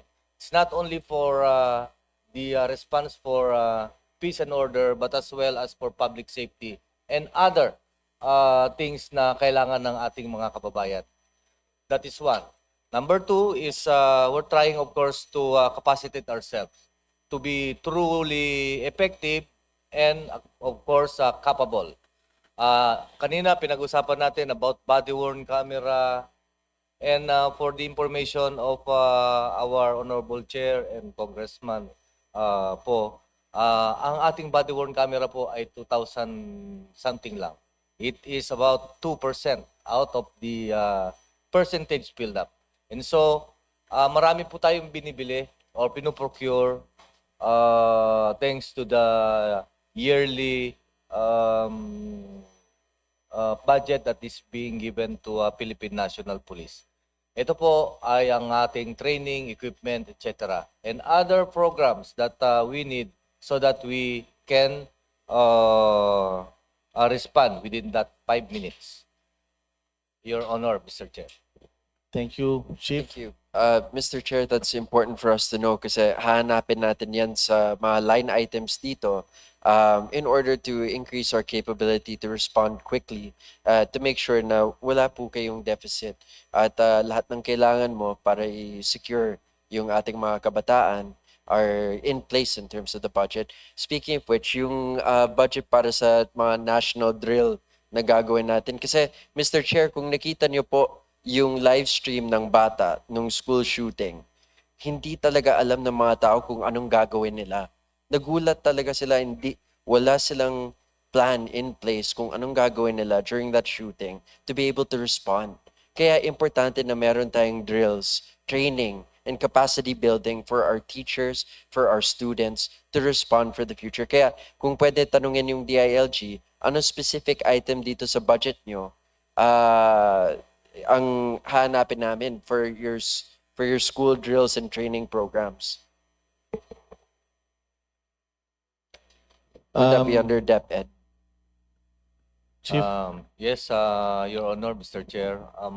We have different programs in the Philippine National Police that is engaging the community, programs, projects, and activities for engaging the community as well as the different patrols that we are conducting.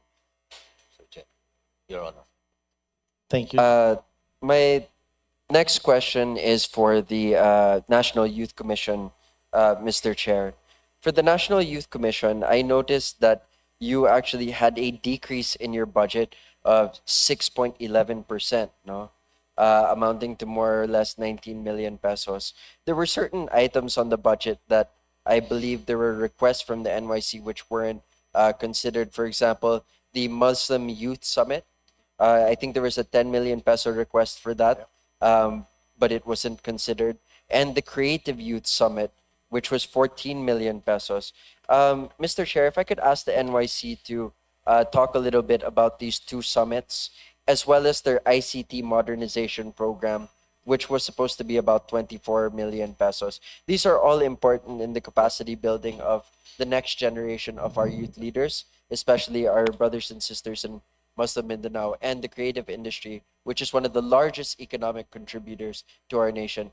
Mr. Chair, if we could ask the NYC Chair. Mr. Chair, thank you for that question. First and foremost, the Muslim Youth Summit that we proposed is actually a manifestation of our partnership with the National Commission on Muslim Filipinos. So we signed a historic MOU, the first time that the National Youth Commission signed an MOU with a Muslim Federation. And we've had good feedback from our dear Secretary.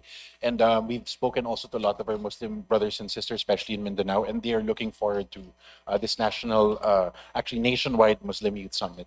The other one, we're looking at the Creative Youth Summit because given my previous experience as Department of Tourism, there is an opportunity for us to work with the PCDIC or the Philippine Creative Industries Development Council alongside our Film Development Council as well as our NCCA so we can come up with a program that will activate Luzon, Visayas, and Mindanao for Creative Youth Summits. And at the same time, we wanted to maximize the use of our ambassadors, Bini and SB19, and bring them to Mindanao and Visayas, not just Luzon. So we hope, Mr. Chair, that you would consider this because we will be able to use this highly for next year. Mr. Chair, regarding the ICT modernization, can you explain to us this 24 million peso request? Yeah, Mr. Chair, apologize. Yes, we do have a request for 24,948,000. This is based on our ISSP plan. So it's actually approved already by the DICT. So some of these important systems that will be passed will be used for General Services Management System, Government Accounting, Budget and Treasury System, and Procurement Information and Management System. This will increase transparency and accountability within the confines of the agency. Mr. Chair, how many youth organizations are currently registered with the NYC as their partner organizations? Mr. Chair, right now we have about 10,000 registered under our youth organization registration program. However, it is steadily increasing in the previous campaigns that we've done in the last 2 years. How many were there registered last year before I this? believe definitely less than what we have now, Mr. Chair. The reason why I'm asking, Mr. Chair, is you have an increase of youth organizations, 10,000 youth organizations under the National Youth Commission, and yet you have a 6% decrease in the NYC's budget. The math is not mathing, Mr. Chair. We say that ang kabataan ng pag-asa ng bayan, and we also say that many of the youth are apathetic or they feel that they're not involved in government. The National Youth Commission is already getting them involved. In fact, over 10,000 organizations have signed up for programs with the National Youth Commission to be their partner, and yet we're removing budget from the National Youth Commission. Mr. Chair, it doesn't make sense to me. And 6% of their budget is only 19 million pesos compared to many of the massive projects that we have. I feel, Mr. Chair, if we can restore the budget, if not increase the budget of the National Youth Commission, it is warranted, especially with the progress that our chair in the National Youth Commission has made. Yun lang, Mr. Chair. Yes. Thank you, Congressman Brian Po. And I totally support it. You want to respond? Mr. Chair, if I may, just for the record, we just wanted to report that we do have an issue with absorptive capacity, which is why we passed our proposal for optimization plan. One of the biggest things that actually can help us mobilize further would be to approve or increase the personnel services, or the PS, so that we can procure more projects, because we only have 2 people for procurement. So we're doing the best we can, but in order to absorb more budget, we would like to propose an increase in the personal services. Thank you, Mr. Chair. Thank you. Next to interpolate, we have Congressman Antonio Roman. Magandang hapon sa inyo. Kahit sino ho pwede sumagot from DILG. Just inquiring on the status of the local government code amendment. I remember this time last year, nag-uusap tayo na natanong ko yung pag-amend ng local government code. Dahil alam natin, luma na yan. Sino ho makakapagsabi ng status ng amendments sa local government? At kailan po namin maaring asahan? Thank you, Mr. Chair. Good afternoon, Congressman, sir. Sir, right now, we have divided the task in coming up with the recommendations for the proposed amendments to the local government code. We have divided into 3 groups. The first group is headed by the DBM, and DBM is in charge of consulting with national government agencies.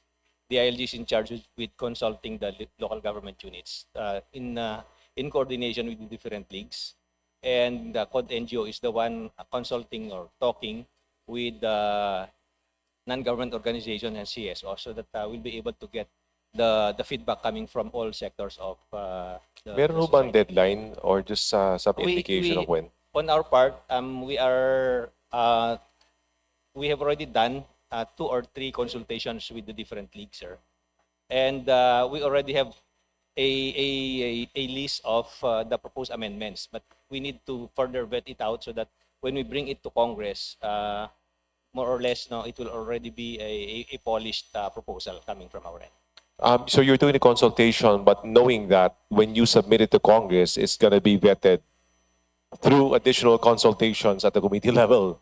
So I'm just trying to speed up the process. Kaya kung binabanggit yan is because ang dami pong mga pending na panukalang batas na tingi-tingi, inaamyenda po ang local government code. Isa dyan yung pagpapataas ng penalty. Na sa totoo lang, yung maaaring ipataw ng isang lalawigan ay hanggang 5,000 pesos. Yung 5,000 pesos po, isang ayuda lang. You know, so sana ho, without a deadline, isang pangarap lang po yan. Minsan, saka gusto natin maging perfecto, nagtatagal. Pero hindi na magiging ganap na perfecto yan, dahil pag binigay nyo sa amin yan, mag-iiba pa rin po yan. So ang akin lang po, kung maaari natin simulan ng proseso, mas bibilis. Sinasabi ko po yan dahil ako po ay Vice Chairman ng local government. At Chairman po ako ng isang TWG na may kinalaman po sa local government. At nagiging bahagi po yan, nagiging balakid sa usapan namin na hindi kami makagalaw kasi teka, hintayin natin, maglalabas yung DILG ng amendments, proposed amendments. So, kailan ho kaya may susumiti sa Kongreso yung LGC? Sir, we will coordinate with the DBM and the COD NGO and look at what we have. Can we have a timetable? Yes, sir. We will submit it to the committee until next week. What next all week? the things that we have now. Maraming salamat po. Yung kaugnay na tanong, yung tungkol sa tinatawag na national tax allotment. Alam ko, DILG yan, maaaring Department of Finance, maaaring DBM. Alinsunod dun sa kautosan ng Mandanas Garcia ruling, pinalawak ang definisyon ng national taxes at 40% po na pupunta sa DILG. May ilang mga panukala sa Kongreso na palawigin yung NTA. Bakit? Dahil sa nadidihado po ang mga munisipyo. Yung ganoong pananaw, alam niyo po ba yun? Sumasang-ayon kayo na sa hatian po ng NTA, medyo dehado ang mga munisipyo at ang mas nakikinabang ay mga lungsod. Actually, Mr. Chair, that is one of the recommendations that we got from some development partners to look into the sharing of the national taxes collected by the national government. Certainly, Mr. Chair, sir, local governments would welcome that proposal. Oo. And it's actually local governments which are pushing for the increase in the share from the national tax allocation, no, from 40% to a little higher. A little higher. And naturally, on the part of the DLG, we would support that because we know that it will contribute to a more efficient, more responsive local governments insofar as the basic services requirement of their constituents. Lalo na po, pag tinignan nyo yung mga devolved functions sa ilalim ng local government code, ilan dyan yung health at agriculture, nakakabangha na malaman na wala palang pondo yon. Binabaan ng mandato ang mga LGU, walang kasamang pondo. So hindi din nila nagagampanan ng mabuti. Kung magampanan man nila, gaano lang yung nararating na kanilang mga pagsisikap kasi wala po silang pondo. Ngayon, ang tanong ko po, alam ko na sinabi nyo na you welcome the increase or proposed increase in the NTA, pero kung di naman po mapagtutuunan ng pansin, yung paghahati po niya, yung distribution niyan, hindi rin po it's more of the same. It just becomes a bigger problem. Tama po ba? Yes, Mr. Chair, and actually that is one of the most delicate and ticklish issue insofar as the proposed amendment to the local government code is concerned. These things that we are now discussing, particularly the sharing between the national government and the local government, and the sharing between and among the different levels of local government. Opo. But sabi nga ni Secretary Remulla, Mr. Chair, while it is a very delicate issue, we need to start the conversation now, if only to to bring this to the attention of the policymakers. Pinapahinog na ho namin. Actually, sa Kongreso po, sinimulan na ho namin yan. May ilang panukalang batas na actually ako po yung chairman ng TWG tungkol sa NTA bills. Kaya, pinaparating ko lang sa inyo na sa mga darating na panahon, sooner rather than later, we will ask for your comments on this. Lalo na kung sa tingin ninyo, halimbawa, itatanong ko ngayon, tingin nyo yung formula na ginagamit sa paghahati sa pagitan ng mga munisipyo. Like for each category, diba, ginagamit kayo population, land area, equal distribution. Yung equal distribution na yun, sabi 25%, but not all municipalities are equal in terms of income level. Some are first, second, third, fourth, hanggang fifth class. Ang laki po ng disparity sa NTA sa pagitan ng first and second class at pag pinagsama mo yung third, fourth, and fifth class, ang laki ng disparity po nila. Ang laki rin po ng disparity nila sa NTA dependency o yung paggamit ng NTA. Patayan, palagi ko, kung sasangayunan ninyo, na iribisa itong NTA formula. Tama po ba?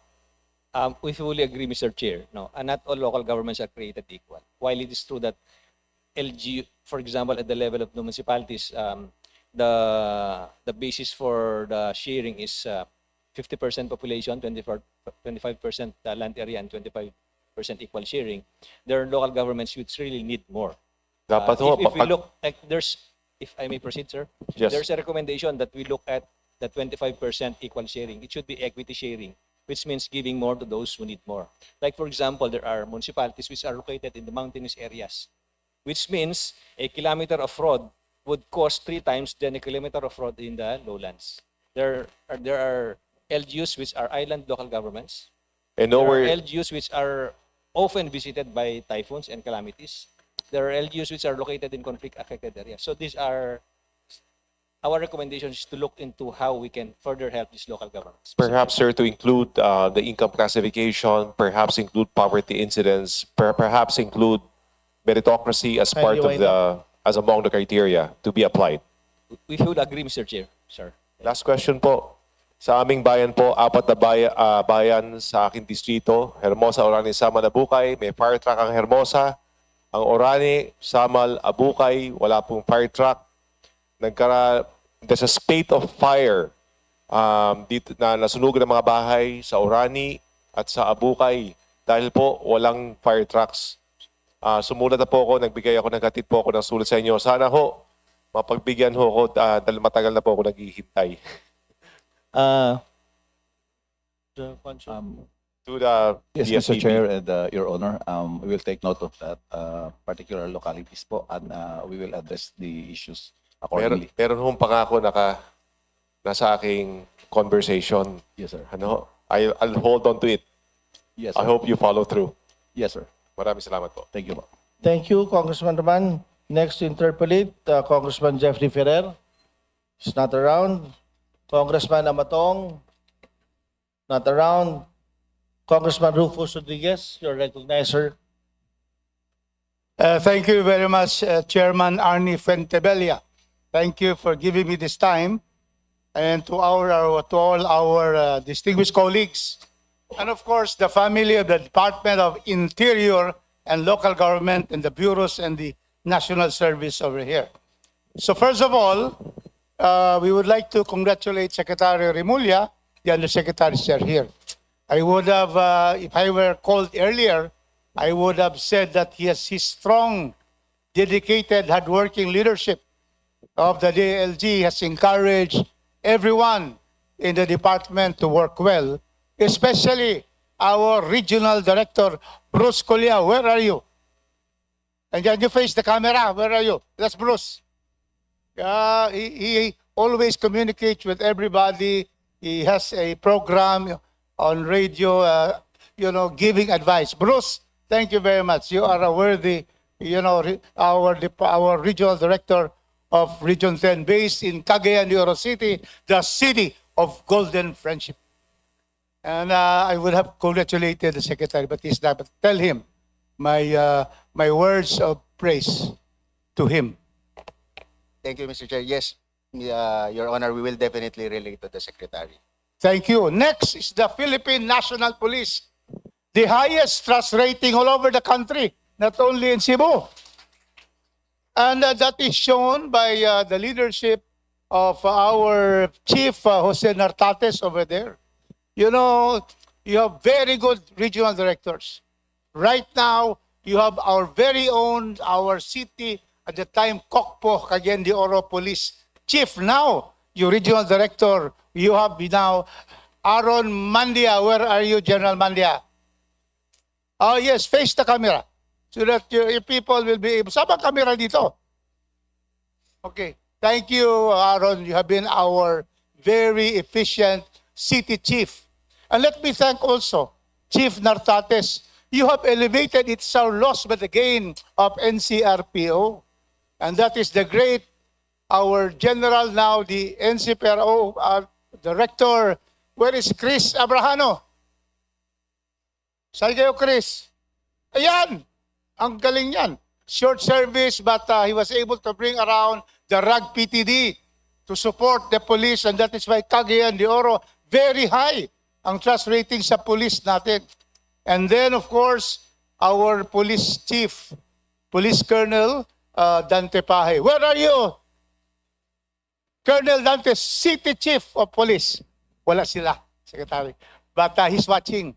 Yeah. Sir, Thank kung you very much. And so we are saying, Mr. Chairman, that our police chief, when I requested him last year to give us a total of about 10 vehicles, you know how much he gave? I have to thank you on behalf of the city of Cagayan de Oro.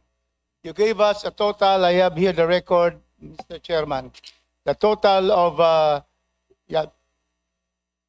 for Region 10 and Cagayan de Oro, the Chief Nartates has given us a total of 16 4x4 personal carriers. 16, I only asked 10. And Innova, 31 units. Can you imagine that? A big hand for Chief Nartates. Yan talaga. Parang iniinggit mo yung ibang congressman, ah. Yes. Pero, well, I asked him eh. Yung iba hindi nagingi.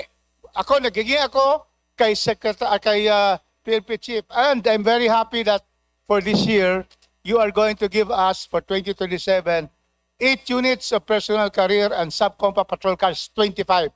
I hope Cagayan de Oro gets 20 out of these 25 cars. Thank you again, Chief Nartates, for your kindness And that is why with the mobility in Region 10, it's one of the most peaceful. Region 10 and Cagayan de Oro. Now, I would like to ask you, what do you ask now? Stop my time. It's still running my time. Can you restore back nakahinto to po, 3 nakahinto. seconds less? Nakahinto po, 102. 102. 1 hour Yeah. and 2 minutes. But when I stopped, there was Yeah, stop still siya. 3 seconds na natuloy. Don't worry. Don't worry, sir. In other words, I thank No. always my good friend, Chairperson Arnie. Thank you. So we go back to the chief. What is your request? Because I'm sure your budget request was slashed by the DBM. Is the DBM here? Wala sila? Mabuti na lang kasi in the DBM is known in Mindanao. Here is known as Department of Budget and Management. In Mindanao, it's known as Jutay Bahin ng Mindanao. Please proceed. Yes, sir. Thank you very much, Your Honor, Mr. Chairman, sir, and the rest of the honorable congressmen who are here. Of course, if we would like to invest in peace and order and public safety, kailangan natin bigyan ang ating mga safety officers at ating mga peace officers of necessary equipages, of the necessary training that is for capability. At kung one by one, bibigyan na natin ng pagkakataon, of course, the needed capital outlay that with us. The approved capital outlay that we had given, at par with that, is we had lined up a 1.7 billion worth of outlays, capital outlays. For example, if the Honorable Congressman Rodriguez have asked for motor vehicles, hindi lang po motor vehicles ang kailangan natin. We need the construction of police stations and buildings for police offices. We need the capability enhancement for firearms as well as sa mobility. At lalong-lalo na yung sinasabi nating body-worn camera and the like. We have lined up about 1.7 billion, Your Honor, Mr. Chair. I think he's asking about yung mga additional chief PNP, General Natates. Additional request. Additional request for the budget. It's about 2 billion. Yes, Your Honor. The additional request is in the amount of 1.7 billion. O 2.2 billion. Yes. Kindly give us the details. It's 2 billion 25 million. Napakaliit. Do you confirm that, Chief Nartates? That's correct, Your Honor, Mr. Chair. Thank you. Madam Chair, so Mr. Chairman, I have here the copy of the request to the Speaker. So I would therefore support the request for additional 2 billion to the Philippine National Police to continue its drive against criminality, providing peace and order to the entire country, the beloved Philippines. Okay, now next, because of my time, I will go to the... Yes, Mr. Chairman. Yes, please. I will just move to the BJMP. We'd like to thank, of course, our Chief Efren Emenio. Thank you very much for your support. The BJMP are always serving our persons with the persons deprived of liberty. Last year, I asked the BJMP for 1 prisoner's bond. It has been delivered as of last March. Thank you very much. I have now another request. Now, what is your request for your budget? About 800 million. Mr. Chairman, Your Honors, the number one problem of the VJMP now is about congestion. So we intend to upgrade our present condition, especially in our jail facilities who are very congested. That's why we are proposing an additional, because there's a lot of projects that was not included in our NEP. That's why we are proposing for an additional project in the amount of 229,157,000 That is for what? for the construction of jail facilities. That includes Cagayan de Oro and Misamis and Region 10, correct? Sobra na doon. Region If I 5 naman. include the project in Cagayan, Mr. Chairman, it would reach about 5 billion because out of 17 projects, only 5 were included in the NEP. Yeah, Mr. Chairman. include Cagayan de Oro, Region 10, excluding the others. who are Yes, not we here. will submit another request for Cagayan de Oro. That's Mr. really Chairman. needed by our regional director. We have to congratulate our director for BGMP. We have here Gil Inopia. Please stand. ARD, because you are that's Gil Inopia. Because our RD Hagorin is recuperating from spine. I know your people. They're doing very well. The PDLs are really fed very well. Yes. And they don't want to live in anymore the jail. Thank you. Thank you. What else ba? Summarize na lang lahat. How much total ang request nyo? PNP is 2,025,000,000. How much is yours? At present, Mr. Chairman, Your Honors, we have an additional request of about 754,554,000 pesos. Plus 100 million for Region 10. How much is that? That would be 847 800. million. Thank you. Mr. Chairman, we will push for this. Finally, Mr. Chairman, I go to the Bureau of Fire. I thank so much our FC Superintendent Wilberto Rico Juan Chu. Yes, sir. Thank you. You have a very good compliment. And the regional director, Richard Arbutante. Where are you? Please rise. That is Richard. Ayan, no? Sa camera. Yeah, very good compliment of the Bureau of Fire. And so therefore, thank you. I just received about a month ago the new fire truck, modern fire truck, brand new, is now in Barangay Makabalan, which is most in the city of Cagayan de Oro. What is now your request? Wow. Mr. Chair and Your Honor, I have 5 items actually. We call it a budgetary reach in the amount of 3.4 billion pesos. And item number 1 is the restoration of the 200 million that was lost from the original budget in 2026. We will use this amount to purchase 8 collapse structure search and rescue trucks. Ito po yung ginagamit pag may mga collapse structure sa lindol po, sa earthquake. And one of these truck will be for Cagayan de Oro, Mr. Chair. Thank you. Make it 2. Another item number 2, Mr. Chair, is the 1.8 billion pesos for the 74 collapse structure search and rescue truck. The intention of this one is to capacitate all provincial fire offices to have a rescue capability para hindi na How many for Cagayan de Oro? Another one, Mr. Chair. Make it 2 again. Thank you. Please Okay. proceed. Then additional of 373 million pesos for OPEX in our Unified 911 maintenance and operating expenses. And item number 4, Mr. Chair, Your Honor, is the procurement of 82 ambulances in the amount of 287 million pesos.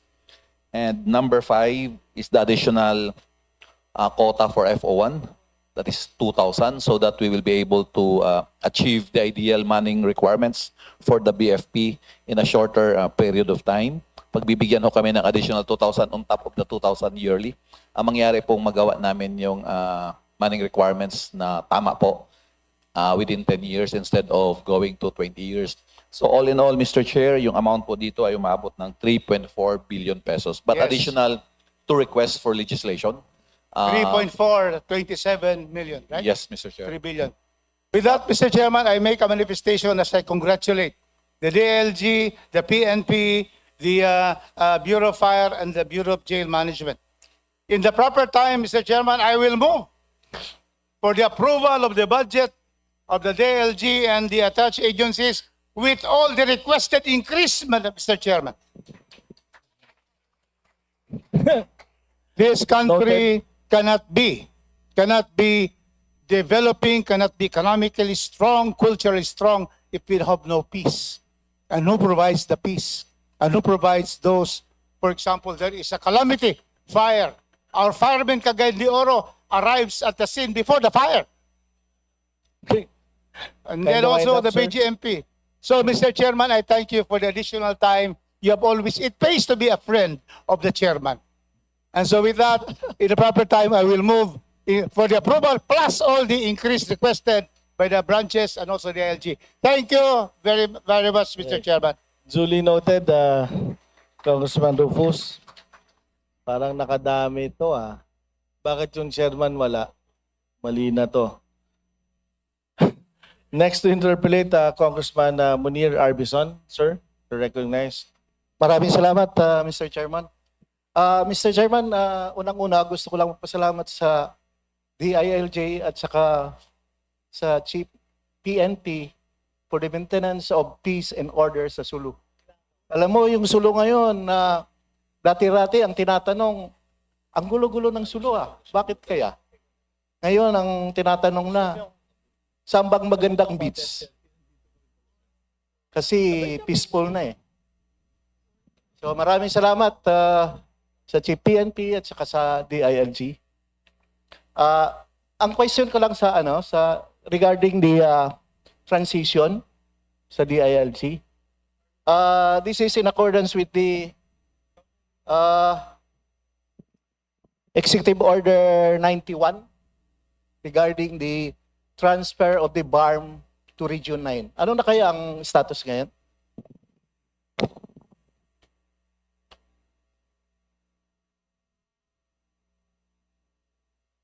Mr. Chair, good afternoon, sir. The IRR was already signed. What we will do in the coming days is to release the memorandum circular for the guidance of the local governments in the province of Sulu, pertaining to Sulu being now part of Region 9. But as far as the local government sector is concerned, we've already started coordinating and working with the local governments of Sulu as far back as late 2025. We have already oriented our field officers pertaining to the programs that the DIL is implementing, the local government sector is implementing, Mr. Chair. And we also have already oriented them on the policies pertaining to the local government support fund, to the programs of the DILG in the disaster risk reduction and management, Mr. Chair. Actually, ang problema ngayon ng mga empleyado natin sa DILG, hindi nila alam kung saan sila. Kasi as of now, ang nagsusweldo sa kanila, BARM pa That's correct, Mr. Chair, because the arrangement is until the end of the year, it will be the Bangsamoro Autonomous Region of Muslim Mindanao, which will be providing the salaries for all the affected personnel, not only of the DILG, but all national government agencies. But for the local government sector, as I mentioned, I do believe we will have no problem with that, Mr. Chair, because the warm bodies or the personnel complement of the Ministry of Interior and Local Government in Sulu is almost the same as the structure of the regular provinces under the DILG, Mr. Chair. So I'm not really sure, sir, about other national government agencies. Nakasama na ba yung nakasama na yung personal services nila sa budget ngayon? For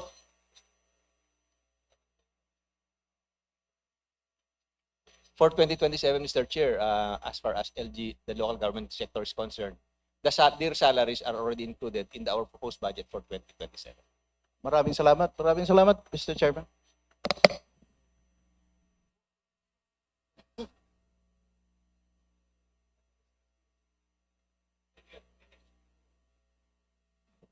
Thank you, Congressman Arbison. Next, we have Congressman Brian Yamsuan. Wala. Congressman Miro Kimbo. You have the floor, sir. Thank you very much, Mr. Chairman. Maiksi lang yung tanong ko actually. Right now, nag-meeting kami we had the initial meeting with the Department of Budget and Management when the budget was presented. So we have a recurring issue not only in our city but in other cities as well. at tinuturo kami sa inyo to find a resolution. Ang nangyayari kasi sa amin is marami kaming mga programs under the GA ng 2026, even 2025, na hindi kami nabibigyan ng building permit. For one reason or the other, nagpapabalik-balik kami. We comply and then may panibago na naman silang requirements which were not present at that point in time. So, tinatanong ko sa DBM, ang sabi sa akin is sa DILG, kami humingi ng sangguni kung saan kami, because obviously, when many of these programs are stranded at hindi siya nadi-dispense o nakikarry out, yung programming ng gobyerno hindi nangyayari. At yung budget na yun ay nasasayang. So we're talking about schools, we're talking about facilities, health facilities, but primarily schools talaga yung hindi namin na ipapatayo. Ano bang may tutulong sa amin dyan? Ano bang aming recourse pagdating sa DILG? Sir, as far as yes, good afternoon, sir. As far as requirements for this, for example, for the issuance of building permits is concerned, there's already a set of requirements. And so long as the project proponent complies, faithfully complies with all the requirements, there should be no reason why the building permit is not issued. Yeah, but there are fine nuances of every requirement eh. Pag pinadala namin doon, biglang may location plan, tapos yung location plan, ito ginagawa, na bordering already, in fact, beyond being reasonable. So pwede ba namin yung isang guni po sa inyo yon? Kasi I think this is already a matter that requires the attention of the DILG using its supervisory powers over the local governments. Yes, sir. We would look into the concern that you have raised now. So, yun lang po, bago ako sumulat sa inyo, kasi noong una sa DBM ko talaga gustong i-raise, pero ang sabi nga ng DBM, sa DILG ninyo yan kasi sila may mandato dyan. So, we will provide you with all the data we have so that malaman namin. Kasi obviously, if it requires disciplinary action on the part or whether it's an admin proceeding or for that matter, ayoko naman dalhin sa ombudsman at lahat, sa totoo lang. Kasi ang mahabla dyan are the regular employees na talagang pakiramdam ko at sinasabi nila, inuutusan lang naman daw sila na i-refuse yung aming application for building permits. So yun po ang aking sinasangguni sa inyo, Yusek. Yes, Mr. Chair, I would be happy to receive additional details from you, sir, so that we'll also be properly guided as to the course of action that the department will take. Thank you. Opo, at akin na lang, kayo ba yan? Hubert Herbacio? Kayo ba yan? Sino? Nagkapalit po pala. Okay, kala ko parang biglang gumandang lalaki si Herbacio. Okay, ha? Okay. So, yun lang po ang aking katanungan. Ayoko na magtanong sa ibang bagay at gusto ko lang po i-congratulate siyempre ang ating PNP. Si PNP Chief ay meron ding roots sa Marikina. Kaya nakikita ko po yung inyong galing at gandang lalaki. Ay alam kong taga Marikina ho talaga kayo, ha? So, sige po. Maraming salamat. Sandali. Okay, yun lang po, Mr. Chairman. Yun lang po ang akin. At umaasa ako na makakatanggap po kami ng karampatang aksyon manggagaling po sa inyo. Makakaasa ho ba kami? Yes, Mr. Chair. Okay, I will hold you to that. Thank you very much, Mr. Chair. Thank you, Chairman Kimbo. Next to interpolate from the minority, Congressman Robert Nazal. Thank you, Mr. Chair. Good afternoon to the DILG. Mr. Chair, I will focus on immediate public safety concerns and whether the funds already available to the DILG are actually translating into protection and services on the ground. Mr. Chair, napapanahon na po ito. Today, several schools have shifted to online classes because of reported security concerns. After the recent incidents of violence involving schools, understandably po, takot na yung mga magulang, teachers at mga estudyante. PNP's proposed expenditure program increases from 226.55 billion to 242.53 billion or almost 16 billion more. So ang tanong ko po, with an additional 16 billion, ano ang magbabago sa actual security ng ating mga paaralan? Before, meron po tayo nung concept ng one barangay, one police. Can the PNP develop a one school, one police program where every school has a designated police officer or police team responsible for that school? Hindi ko po sinasabing may nakatayo na police sa gate buong araw. Ang gusto po natin may police na kilala ng principal at teachers, may direct number silang tatawagan the moment there is a threat. Regular and school visits, tumutulong sa safety orientation, etc. Can the PNP pilot this immediately in high-risk or densely populated school areas and eventually ensure that every school has an identified police officer or police team? Mr. Chair, Your Honor. Yeah. The increase in appropriations or for the Philippine National Police is in the amount of 15 billion. Kindly speak closer, Chief. 15 billion, Your Honor, Mr. Chair. And this 15 billion transcends to the 12 billion of that 15 billion is part of the 5% increase as granted by the President through executive order, the second tranche. So yun lang po yung increase na yun. So we have an increase of 3 billion. Yung 3 billion po ay some are allocated to capital outlay. And the bulk of the increase on this 3 billion for MOE, yun po ang flesh of the skeleton sa isang tao na magpapagalaw sa isang tao, for that matter, for the Philippine National Police, ay ang tinatawag naming per capita, which is we have requested for 5,000 per capita for police station per personnel. But we're able to get 2,500 from the current 2,000. And of course, maski na po, dagdagan natin ang police at lagyan natin ng isa kada eskwelahan, if it will not be efficient, ay hindi po natin gagawin.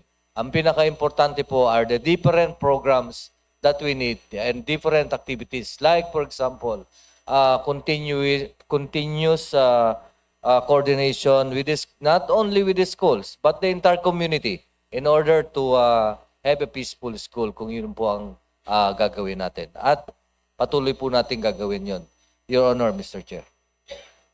Baka po may idadagdag ang DILG kay USEC under public safety. Baka, is there anything you want to add? Are there specific programs po which will address ito pong problema natin ngayon sa mga eskwelahan? Good afternoon po, Your Honor. At the present po, we in the Public Safety Office of the DILG, we're talking po we're creating po Kapwa Caritas. This is a Public Safety Youth Ambassadors Program. This is in partnership with the DepEd and the Commission of Higher Education, with partners from the PNP, the BFP, the BGMP, and the syllabus or the curriculum of such program is being almost done by the Philippine Public Safety College. And there is already an existing technical working group with the Department of Education.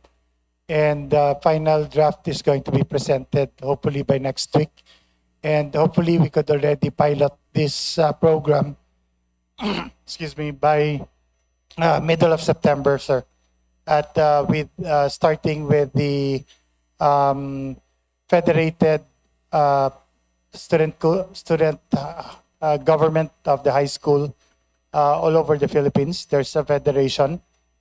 This is also in partnership with the National Youth Commission, and this is going to be done at Camp Vicente Lim, hopefully by the middle of September.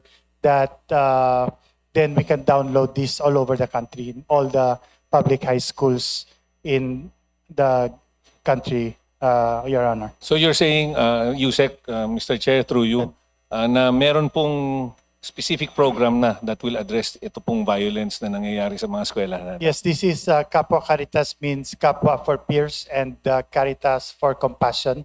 So where else can we get the necessary information and the necessary action towards preventing violence inside the campus is from the peers themselves and by tapping the student high school or the student organizations, especially the student council, wherein they have already the existing mandate from their peers, sir.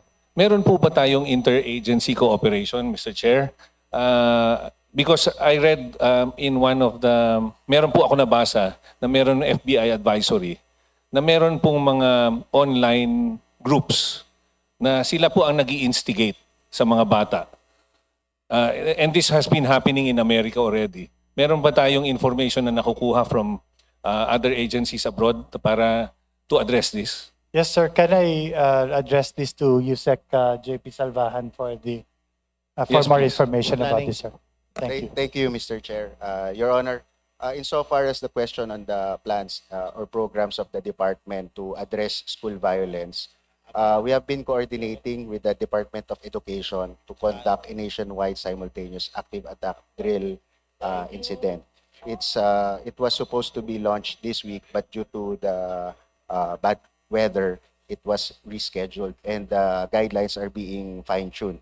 Aside from that initiative with the Department of Education, we've been coordinating also with the Department of the Information and Communications Technology, also with the National Telecommunications Commission to address these malicious social media sites to block them or to regulate the use of by them of children.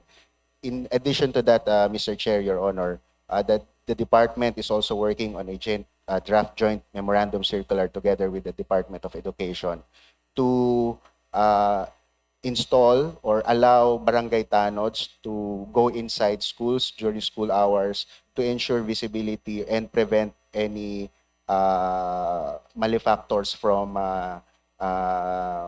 instituting any violence against children.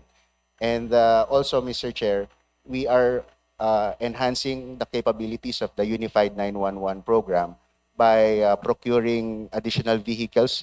These are response vehicles in the form of light motorcycles, patrol vehicles, and ambulances to immediately address any calls for emergency, especially in schools, Mr. Chair. Thank you.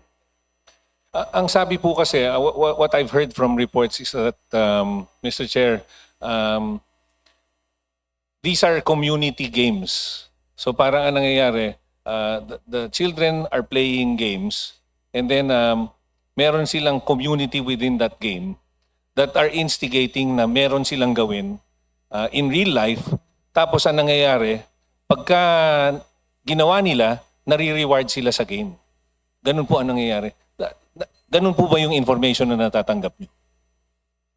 The Secretary has mentioned po in media statements that there are reports that there are these types of community games, first-person shooter games, wherein the players are being recruited or instigated to perform acts of violence. And these are precisely the subjects of the discussion with the DICT and the NTC to prevent children from accessing those malicious sites, Mr. Chair.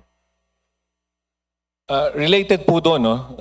Still on school safety. Lagi nating sinasabi that gun ownership is a privilege that comes with responsibility. Kapag ang licensed firearm ay napunta sa kamay ng unauthorized person or a minor or is used in a crime because it was not properly secured, iniimbestigahan ba automatically ang registered owner? Kasi po, for 2024 and 2025 and to date, no? Ilang kaso na ba yung nasampa for violations involving irresponsible possession, storage, transfer, or access to firearms? Ilang licenses na ang nasuspend or na-revoke?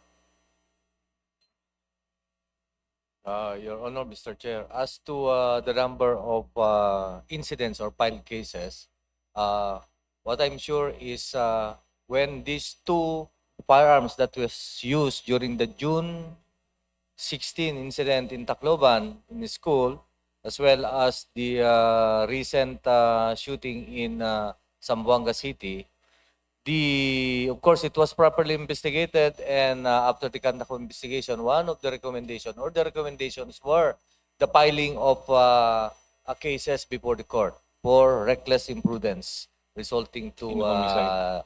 homicide. So yun po ang ginawa. That's why nakalagay naman po sa ating as the PNP, particularly the Firearms Explosive Office as the regulatory unit with regards to firearms, ay meron pang mga policy as well as law. And one of that is yung involvement or how to secure firearms that are legally obtained or yung merong registration as well as and these firearms should be kept kailangan secured na secured.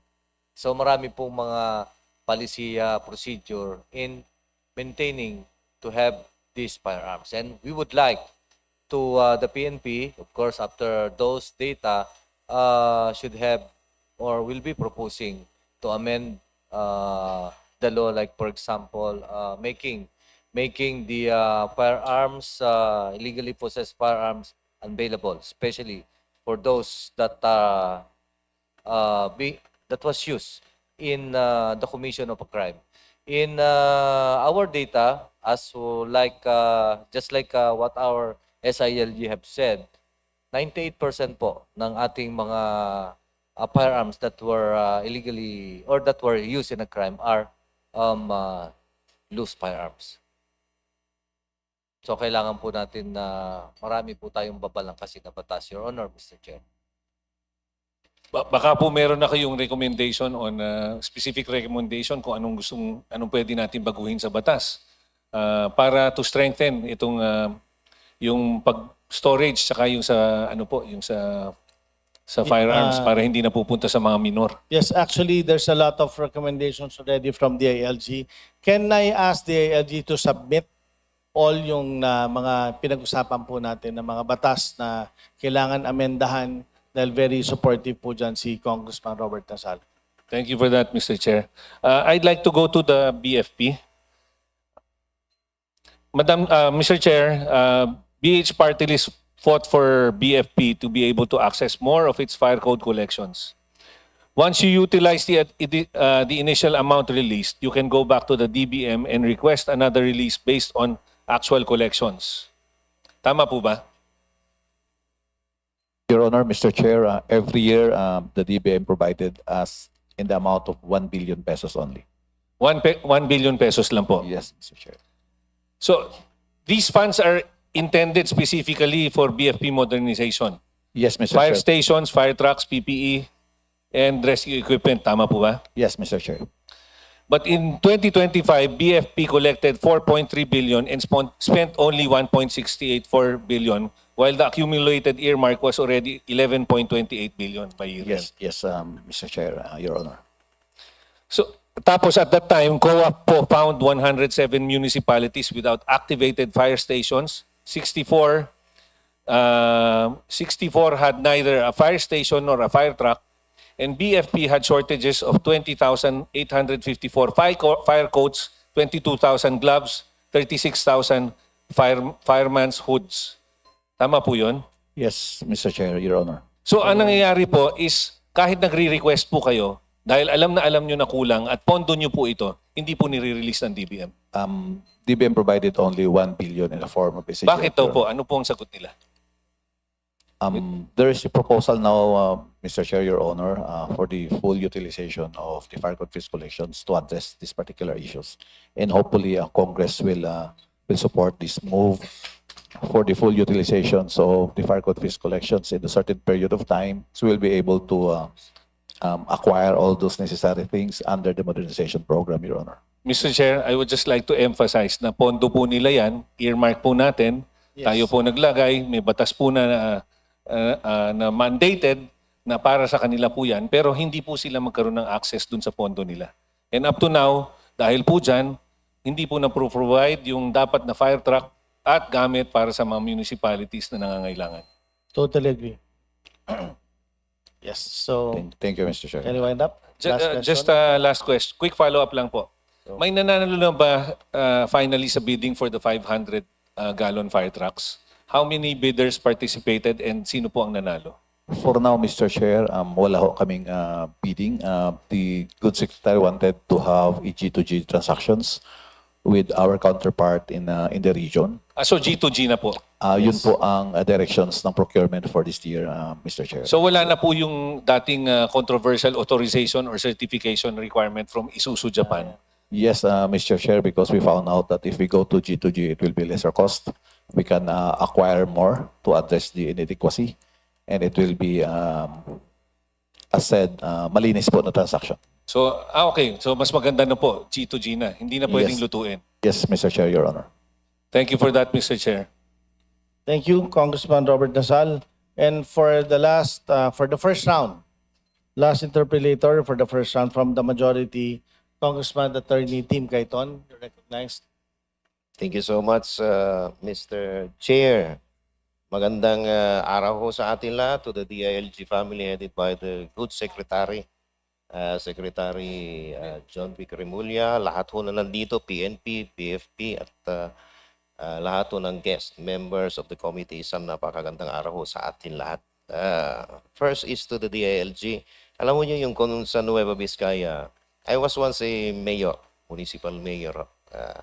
I've been in constant communication and recognition of the importance ng part ng DILG. You have your local operations officers. The problem is, the way I see it, nakulang ho yung manpower nila, wala ho silang staff.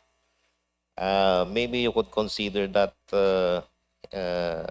yan ho yung issue na yan na dapat ho meron. Para hindi na ho sila yung sa LGU binibigyan ng mga staff charged to the LGU fund. Sana ho directly from the DILG na.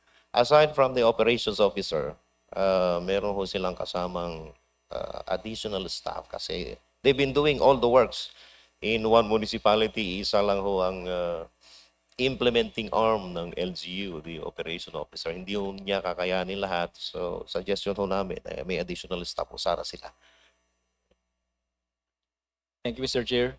Thank you very much for recognizing the volume, the importance, and the plight of our field officers assigned to the different local government units. Actually, Mr. Chair, we are now crafting our proposed plan for the optimization, government optimization plan. And we have received almost from all regions that recommendation for us to augment the workforce of our field offices in view of the continuing increase in the work that we do to support our local governments. Okay. Thank you, sir. Hopefully that will be included in our program. Also, I also commend the PNP, sa PNP. Thank you, sir.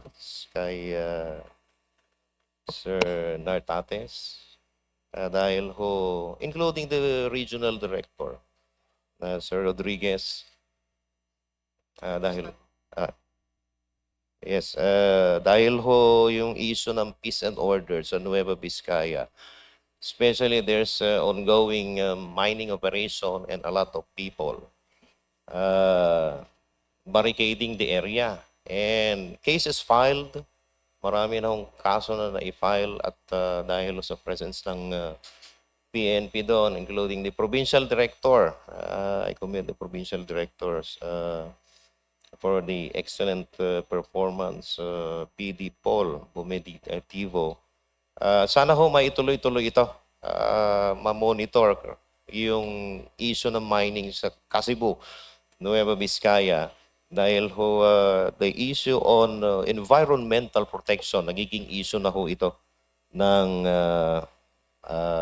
peace and order. So, kung pwede ho meron hong interagency linkaging ang PNP and at the same time, ito ho sa DNR.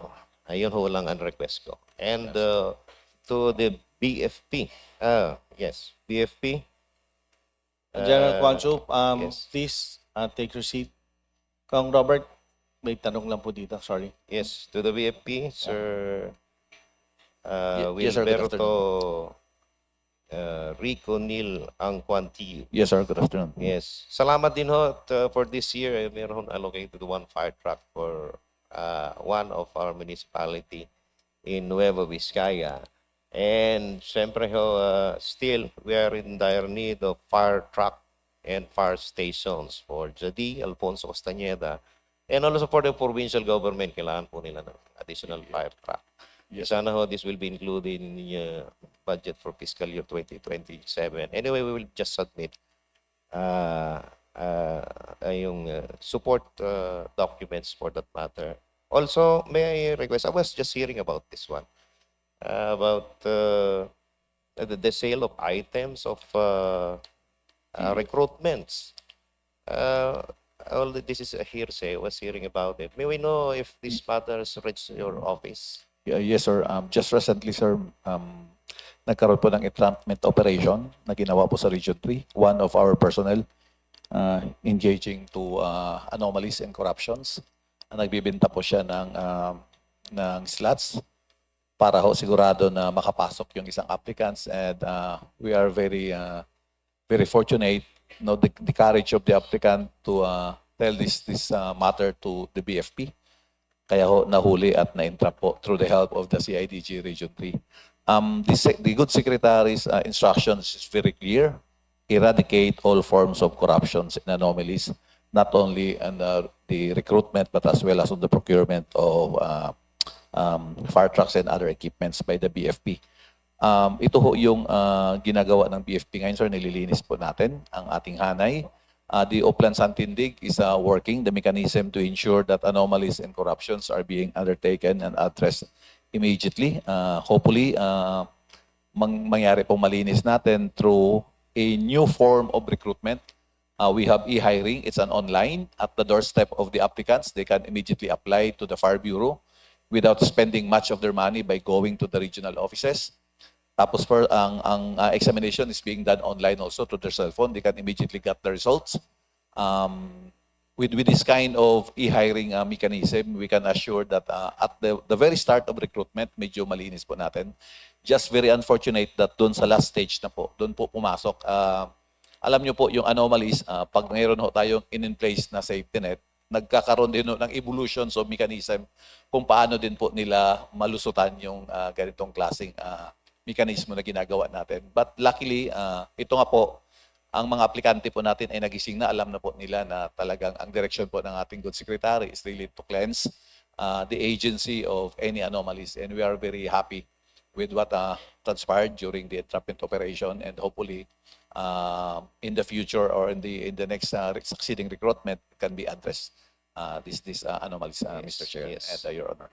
Thank you so much, Chief. It's good that the matter already reached your office na para hindi the matter will not go nationwide, and hopefully the applicants will be hired on the basis of their qualifications and merits of the applicants. At sana, siyempre, doon sa aming probinsya, we were truly needed additional items for BFP, including the BFP.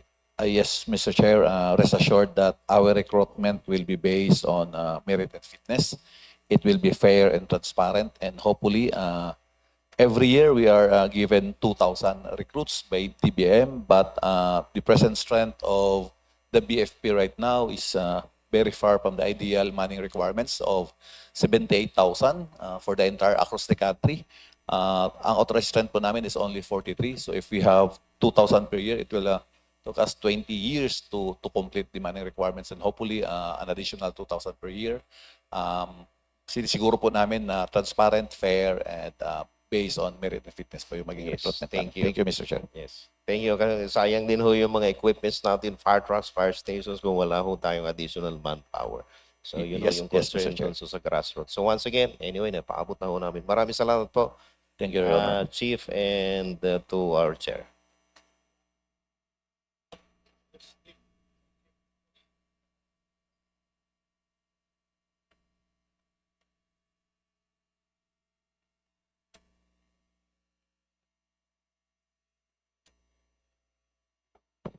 Thank you, Representative Tim Cayton and the LG family. Now we proceed to our second round.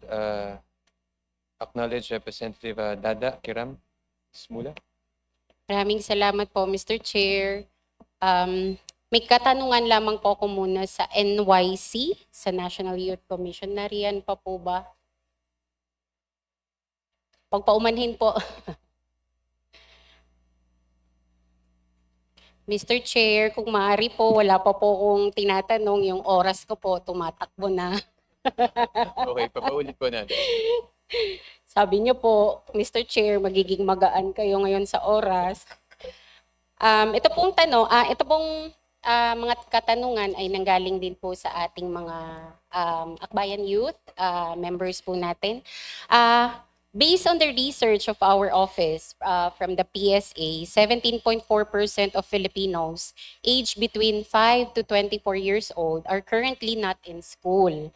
That figure is alarming considering that public education is already free for all school-age children, while tertiary education is also free due to the University Access to Quality Tertiary Education Act. What programs, if any, are included in the 2027 NEP to address the various situations of our out-of-school youth, kung meron man? Madam Chair, actually, most of the events that we presented, all the out-of-school youth are invited. In fact, we are pushing for the legislation of the Magna Carta of out-of-school youth. We're a very big supporter of that. We do have, let's say, for instance, the Pride parades that we did. We worked with out-of-school youth as well.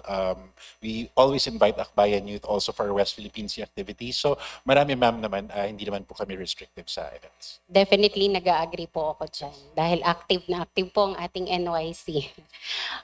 Isa pang katanungan, are there any planned coordinations with other government agencies to ensure that our young learners will either be afforded or an opportunity to resume schooling? For those of working age to be gainfully employed, absent exploitation or discrimination? Madam Chair, we are currently under the National Advisory Council. We are the secretariat. We are with DepEd being the chair, and we've raised these concerns in the National Advisory Council. We hold this every quarter, and on the part of NYC, since we are limited sa advocacy and policy outside of supporting the Magna Carta of out-of-school youth, we do have. It's like micro events like kamustahan. So it's not necessarily in line with the educational standards, but we do come up with programs that entail the economic standing of the youth given na wala po silang school. So we have youth entrepreneurship program. Meron po kaming 2.5 million allocated for 2027. It's a bit small, pero we can make do with it. At the same time, we're partnering with DOT and DTI, so for the Philippine National Creative Youth Summit for next year. And ang goal po namin is matap po yung mga youth natin, lalo na yung out-of-school youth for arts and crafts. So things where they can earn without having to finish school for now, ma'am. And balita ko nga ang DTI may programa sila para sa ating mga youth, yung age 18 to 30 years old. Yes, ma'am. We have the Young Farmers Challenge, if I'm not mistaken, with the Department of Agriculture. Maraming salamat, Mr. Chair. Dadako naman po ako sa isa sa mga nakakaligtaan ding commission, ang National Commission on Muslim Filipinos. Napansin ko po mula kanina, wala po halos nagtatanong sa kanila. Kaya tinake ko po talaga tong opportunity for a second round para maitanong naman sila, no? Unang-una, gusto ko po, Mr. Chair, i-congratulate si Secretary Sabudin for his reappointment as the Secretary of the NCMF. Palakpakan naman po natin siya. Thank you. Naging matagumpay rin po ang Hajj operation for 2016 and I believe so itutuloy po ito ni Secretary Sabudin ngayong 2027 hanggang matapos ang kanyang termino. With that, napansin ko po napakalaki ng nabawas, no? Na pondo sa inyo. Malaking bahagi po ng budget ng NCMF ang nakalaan para sa Hajj operation. Ngunit may mga ulat na kulang sa suporta sa mga medical needs ng mga pilgrims. Lalong-lalo pa, 30 days silang nasa pilgrim. Tapos, nabalitaan ko, binibigyan lang daw ng isang pirasong biogesic kung kinakailangan. Babalik na lang kung kailan kailangan ulit, no? with that, in this record, no, magkano ang eksaktong bahagi ng Hajj operations budget na nakalaan para sa medical needs ng pilgrims ngayong 2027 po? Thank you, Madam Chair. On our NEP for 2027, it was allocated only 616,000 pesos for medical expenses, which is equivalent to 95 pesos only per capita or per pilgrim on our projected 6,000 pilgrims for this 2027. So, yeah, Madam Chair, so that's why we need to increase this budget. Although the NCMF proposes 6.1 million to support the medical expenses of the pilgrims. So, but it is already included in our tier 2. Hopefully, we can submit, if you may consider us, we're going to submit our enumerated list for our proposed tier 2 budget in connection to our NEP. Mr. Chair, nakakalungkot no, 95 pesos para sa 30 days. Sakaling senior citizen na, mahina na ang tuhod, 95 pesos para sa gamot. Napakakulang po ng budget nito, Mr. Chair. At kailangan pong tugunan nito, Mr. Chair, kasi nasa ibang bansa sila, no? At trabaho po ng ating gobyerno na alagaan din po sila. Hindi po dahil sa relihiyon lang yung ginagawa nilang practice na to. Trabaho po, mandato po ng NCMF yun. Hindi po nila masesecure ang buhay ng ating mga pilgrim kung wala po silang pondo or sapat na pondo para i-secure yung buhay nila. No? With that, Mr. Chair, if I may be allowed, gusto ko lamang pong i-take yung opportunity na pakinggan naman po ang ating good secretary na ano pa po ang nabawas sa inyo, Mr. Secretary. Actually, yung IASP namin, but we request, Madam Chair, if not all this not approved, at least we have our 3 top priority programs to be considered by the House. The first one is the Madaris, a traditional education for madrasa, which is 87.5 million, a continuing project. And the second is the Philippine Halal Industry Growth and Muslim Community Economic Empowerment Program, which is amounting to 89,494 million. And of course, our Hajj Operation Modernization Program. Kasama na po doon yung 6.1 million, pero ang total po doon is 24,537,000. Yun lang po. Sana, kung hindi ma-consider lahat ng request namin, at least yung top priority programs po. Yes, can I interject lang po? With your indulgence, have you written this? Have you written Speaker Boji D through Chairman Mika SUANSING regarding dun sa mga additional na gusto Yes po po, natin yes po, ilagay? yes po. So kindly submit it to this committee, especially to me. Yeah, thank you po. Submit niyo po sa akin. And iikot pa po ako sa inyo, Napolcom, kinulang lang po yung oras ko. But Thank you, Mr. definitely, I will fight it out. Okay, so I will support it, ma'am. Thank you, Especially Mr. sa Chair. ating mga kapatid na mga Muslim. Thank you, Mr. Maraming salamat po, Mr. Chair. No? Palakpakan naman natin ng ating chair. Mr. Chair, kung inyo pong napapansin kung ang PNP, BFP, at iba pa pong ahensya under nito, kung sila po ang hinihingi nila pong additional ay billion, ito pong NCMF, million lang po ang kulang nila. So siguro naman po kaya naman po natin maibigay, and I am very thankful sa ating chair sa pagsuporta po dito. Bago po ako matapos, iaalaw ko naman po isang katanungan sa ating PCW. Isa rin pong sektor na nakakaligtaan din po natin, Mr. Chair, na ito po naman ang ahensya na nagtutugon ng pangangailangan at nagsusuporta po sa ating mga kababaihan. Kaya po sa PCW, ma'am, I believe nabawasan din po kayo, di ba? Nabawasan po. Ano-ano po yung mga nakulang sa inyong budget? Kasi po ang Philippine Commission on Women ay nagko-conduct po ng mga trainings. kasama ang mga local government units, kasama ang national government agencies. So may balak po kami sanang yung aming ginagawa na mga webinars with around 1,000 participants each webinar, magkaroon kami ng center for gender research and for capacity building. Tapos yung sinabi ko nga po kanina, ang kababaihan po dapat may partisipasyon sa governance. Yung kanilang boses naririnig po ng mga local government units. Pero wala po tayong structure dyan eh. Meron po tayong gender budget, may God budget ang local government units, pero hindi po kasama sa nakikinabang doon ng kababaihan. So, kaya po kailangan namin bumaba sa subnational level, kaya yung regionalization namin napakahalaga para makarating kami doon sa area na pwede namin silang makasama sa advocacies at maturuan namin sila kung paano mag-advocate. Magkano po, Madam Chair, Mr. Chair, Madam Chair, yung inyong nakulangan? Ibibigay po sana namin sa inyo ngayon yung buong listahan ng hinihingi namin. Mr. Chair, Madam Chair, hindi po ako, kay Chair na lang po natin ipasa po.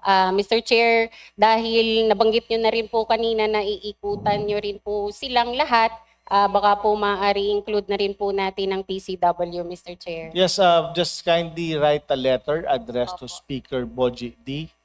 the third, Faustino Boji D. the third, through Chairman Mika SUANSING. Maraming salamat Yes. po, Mr. Chair, at maraming salamat po, Madam Daga. And siguraduhin pong isubmit po sa Office of Speaker, but bigyan po ako ng kopya. Receipt Sige copy. po, maraming salamat. Thank you. Maraming salamat, Mr. Chair. No? And to close, Mr. Chair, if I may be allowed, mukhang sakto lang ako sa oras ko. In closing, I would like to manifest my full support sa pagtaas ng budget ng National Commission on Muslim Filipinos at ng Philippine Commission on Women, which notably were decreased for fiscal year 2027. Ang NCMF ay mahalaga para sa karapatan ng Muslim Filipinos, habang ang PCW naman ang pangunahing ahensya na nagtataguyod ng gender equality at karapatan ng kababaihan. Parehong kritikal ang kanilang mandato para sa inclusive development ng bansa. Kaya't buong suporta po ako sa pagdagdag ng kanilang budget upang masiguro na ang Muslim Filipinos at kababaihan ay lubos na protektado at empowered. Maraming salamat, Mr. Chair. Thank you. Next interpolate from the majority, Bong Teves. It's not here. From the minority, Representative Sara Elago. To recognize, ma'am. Maraming salamat, Mr. Chair. Magtatanong po ako tungkol sa implementation ng solo parents cash subsidy. May tala po ba ang DILG kung ilan sa ating mga local government units ang nakakapagbigay ng monthly cash subsidy para sa mga qualified na solo parents? Based on the latest data that we have, Mr. Chair, we have a total of 15 provinces, 105 cities and 535 municipalities which are providing support to solo parents in compliance with the Solo Parents Act. Mr. Chair, meron po bang mechanism ang DILG para po matiyak na sumusunod nga sila sa kanilang mandato sa ilalim ng Expanded Solo Parents Welfare Act? Ang katulad po ng sinabi ninyo, hindi pa lahat. At nabahagi po ba sa inyo kung ano yung mga challenges pagdating sa implementation nito? Kung hindi po ako nagkakamali, Mr. Chair, ang DILG sa ang Department of Social Welfare and Development issued a joint memorandum circular in 2024 as a guide of the local governments to comply with the provisions of the Solo Parents Act. The normal challenges that LGUs face, Mr. Chair, is the usual. They are having difficulty, they have constraints as to the funds that they are going to allocate to support the solo parents. Tama ho ang nabanggit, no? Talagang malaking suliranin ang sapat na funding. Sa totoo lang, marami ho tayong local government units ang gustong-gusto na magawa yung kanilang obligasyon na makapagbigay ng monthly cash subsidy na 1,000 pesos kada qualified na solo parent. Ngunit dahil nga sa kanilang mga constraints din pagdating sa budgets, hindi po talaga lahat ay nakakapaglaan ng pondo para rito. Kaya po sa tamang oras, magpo-propose din po tayo matagal na po natin sinusulong. Unahin na po muna natin yung sa 3rd, 4th at 5th class municipalities ay mabigyan po ng karampatan na tulong pagdating sa paggampan no, sa monthly cash subsidy para sa solo parents. At hingin na rin po natin ang ulat mula sa DILG kung paano matitiyak hindi lang po yung implementation ng monthly cash subsidy pero maging yung issues po na may kinalaman sa mga diskwento, iba pang mga benepisyo at mga challenges pagdating sa registration sa mga solo parents ay pag-aaralan po ng representasyon na ito para makita kung ano pa yung mga gaps na dapat natin punan sa pagpapatupad ng batas. Ngayon naman po, Mr. Chair, nandito rin po ba ang Local Government Academy, ang LGA? Nais po natin magtanong kung magkano ang nakalaan para sa mandatory training programs sa Sangguniang Kabataan para sa susunod na taon. At natitiyak po ba natin na ang lahat ng mga nagnanais na makakuha ng mga mandatory training na ito ay nabibigyan po natin ng karapatang suporta?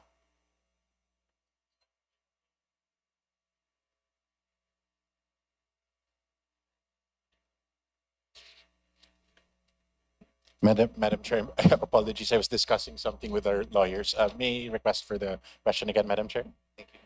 Sana po hindi rin po mabawas sa aking oras. Pero ang aking pong katanungan ay naka-address sa Local Government Academy. Kung nandito po sila bilang isa po sa mga nabigyan ng responsibilidad na tiyakin na maayos ang ating programa ng capacity building, skills development, awareness tungkol sa iba't ibang mga kinakailangan na information sa mga issues at concerns ng kabataan at ng sambayan ng Pilipino. Kasi alam po natin na lahat ng issue ng kabataan ay issue din ng bayan. Kaya, maaari po bang mag-report kung magkano ang pondo ng mandatory training program for next year?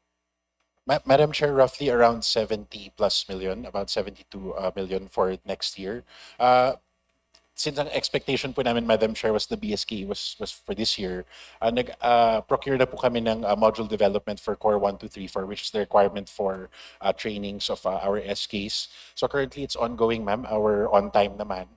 We are currently training the trainers in our local youth development councils and LYDOs para they can do the training on the ground in their SKs. So kami po ni Ma'am Telma from LGA, we are part of the National Steering Committee of the SKMCT. So we have been meeting quite frequently over the years to make sure na yung module development po namin is na-approve ng steering committee. Ano po ngayon ang position from the Federation of Sangguniang Kabataan tungkol sa postponement, sa potential na postponement o kaya naman yung mga panukala rin na may kinalaman sa term fixing pagdating po sa Sangguniang Kabataan elections? Kasi hindi po yan katulad ng barangay, no? Marami pong mga considerations pagdating sa age, qualification, at nag-iiba-iba din yung priorities, di ba, sa trabaho, sa pag-aaral, sa mga nagsisilbi ho sa Sangguniang Kabataan. Madam Chair, it's a mix po. So currently, ang ginawa po ng NYC is quick survey po kami sa 120 SK Federation presidents across the Philippines. Hindi pa po namin na-achieve yung 100% kasi we're trying to get a hold of them. However, most of them, sa side ng mga SK presidents, syempre, I think they like the extension. However, nung committee hearing po nung Senate with the Senwin SP, he tasked the NYC to come up with a quick survey ng mga stakeholders naman, ma'am, para at least that way we can get the feel of the stakeholders na okay ba sa kanila na yung mga SK nila na nakaupo sa barangay nila, okay pa ba sa kanila na nakaupo pa rin sila. And there are also barangays that have no SKs. So they actually are asking for special elections, Madam Chair, because wala talagang nag-execute ng budgets nila. Thank you, ma'am. Tama ho yan, no? Ang nangyayari ho, pag kulang yung mga members ng isang Sangguniang Kabataan, marami ho silang hindi nagagawa. No? Paglalabas ng pondo, pagpapatupad ng kanilang mga plano kada isang termino.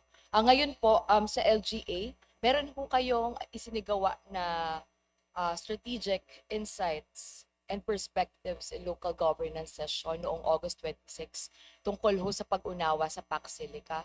At nakita ko rin ho sa inyong mga postings na nais nyo pong magpaliwanag tungkol sa economic security zones at ang implication at ang impact nito. No? At role ng DILG, ng local governments at ang impact nito sa taong bayan. Maaari ho ba kayong magbahagi ng mga outcomes from this session? At may plano pa po ba kayo ng mga susunod na ganitong tipo ng mga session sa taon na ito at sa susunod na taon? Thank you, Madam Chair, for the question and for actually highlighting the role of the Local Government Academy. Ang Local Government Academy po ay yung training arm ng DILG. Kami po ang in charge for training local government officials and the department personnel. Tama po kayo, ma'am. We have that, and we call it actually the ECP. It's strategic, it's strategic information on the perspective from different sectors. Ito po ay maganda, ma'am, kasi actually just yesterday, we had the ECP program on what is happening on PAC Silica. And we aimed actually to bring the information to local government officials and the department personnel straight from the experts' mouth. So correct information, and we would like to inform the body that in that session we were able to recommend, and I think it was accepted by the parties, that there is really a need for a joint local committee to coordinate what is happening on the PAC Silica arrangement. So ito po, ma'am, ay series of sessions on national issues that we can bring to local government units. Okay, so how much are you spending now for these particular sessions on information related to PAC Silica? And how much are you planning to spend for the next fiscal year on this? Ma'am, actually, it's part of our NEO Plus. That's the newly elected officials performing uplifting performance for deliver services for local government. I'm not very sure about the specific amount, ma'am. It's just more because it's online. But on the other programs, because the New Plus, it's really actually from the assumption to office up to they are assessed in terms of their performance. So it's just part of a component on delivering demand-driven services for local government. But we will inform your office, ma'am, on the specific amount on that component. Okay, Mr. Chair, may we know the exact directive on this?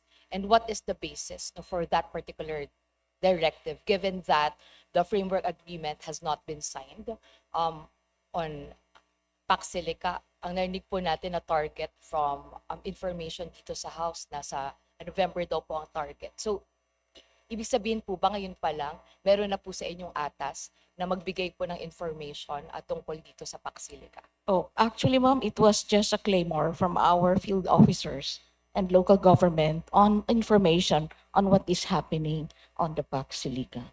Because we believe that it's not only one area who will be affected by this, but we do not know what other areas or region can be affected by this initiative. Ay maraming salamat po sa information at hangad po natin na sana maimbitahan din po yung maaari na most affected areas and peoples, yung mga stakeholders po natin sa issue na ito. Nakita ko po yung inyong information material. Mainam naman po na na-invite natin ang ating mga lingkod bayan tungkol dito. Pero napakahalaga rin po nung mga nagsasalita ngayon na mga grupo ng mga magsasaka, ng grupo ng mga indigenous peoples po natin na maaari pong maapektuhan ang kanilang kabuhayan, ang kanilang lupa, ang agrikultura, ang kanila pong mga ancestral lands dahil po sa issue na ito. Yun lang po ang ating pakiusap, di ba? Pag sinabi natin na mabuting pamamahala, dapat walang may iwan at dapat inklusibo. Maraming salamat, Mr. Chair. Your Honor, if I may, the Local Government Academy is actually also in charge of capacitating barangay officials. So in that point, ma'am, actually what we are also giving local officials from cities, municipalities, and the provinces, we're affording it also to barangay officials. And we're preparing, if ever there's an election, we're also preparing the program for our newly elected barangay officials. That's we're working with the DILG region and field offices. Okay, maraming salamat po. And if there's any budget cuts or whatever proposal no, for the next year na hindi po napagbigyan at hindi nakasama sa NEP, buong suporta din po kami na magbibigay at magdadagdag po ng aming boses dahil napakahalaga po ng capacity building para sa ating mga lingkod bayan. Maraming salamat, Mr. Chair. Thank you, Your Honor. Okay, thank you, Representative Sarah Jeannie Lago. Now may we move to recognize Representative John Baronda.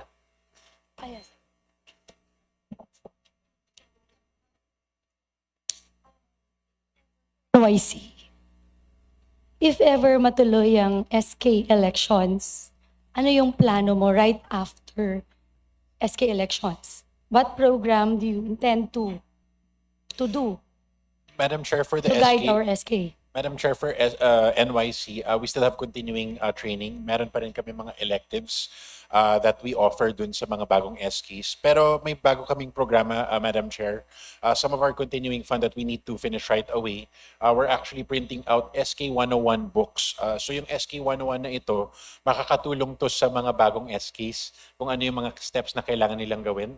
At the same time, we're including the SK auditing guideline because ang issue ma'am sa SKs is that they were given the freedom to use their budget. However, a lot of them, when they pass their budget, hindi nila alam kung ano yung legally possible. So there are some SKs that get into trouble sa cases sa ombudsman because mali yung pagpasok nila ng budget. And usually, ma'am, ang nangyayari dyan is they have their documents checked sa kanilang accountant. So, ang NYC, ma'am, nag-sign kami ng MOU signing with FALGA or the Philippine Local Government Accountants Association. So, sila, ma'am, ang mga accountants sa munisipyo at probinsya.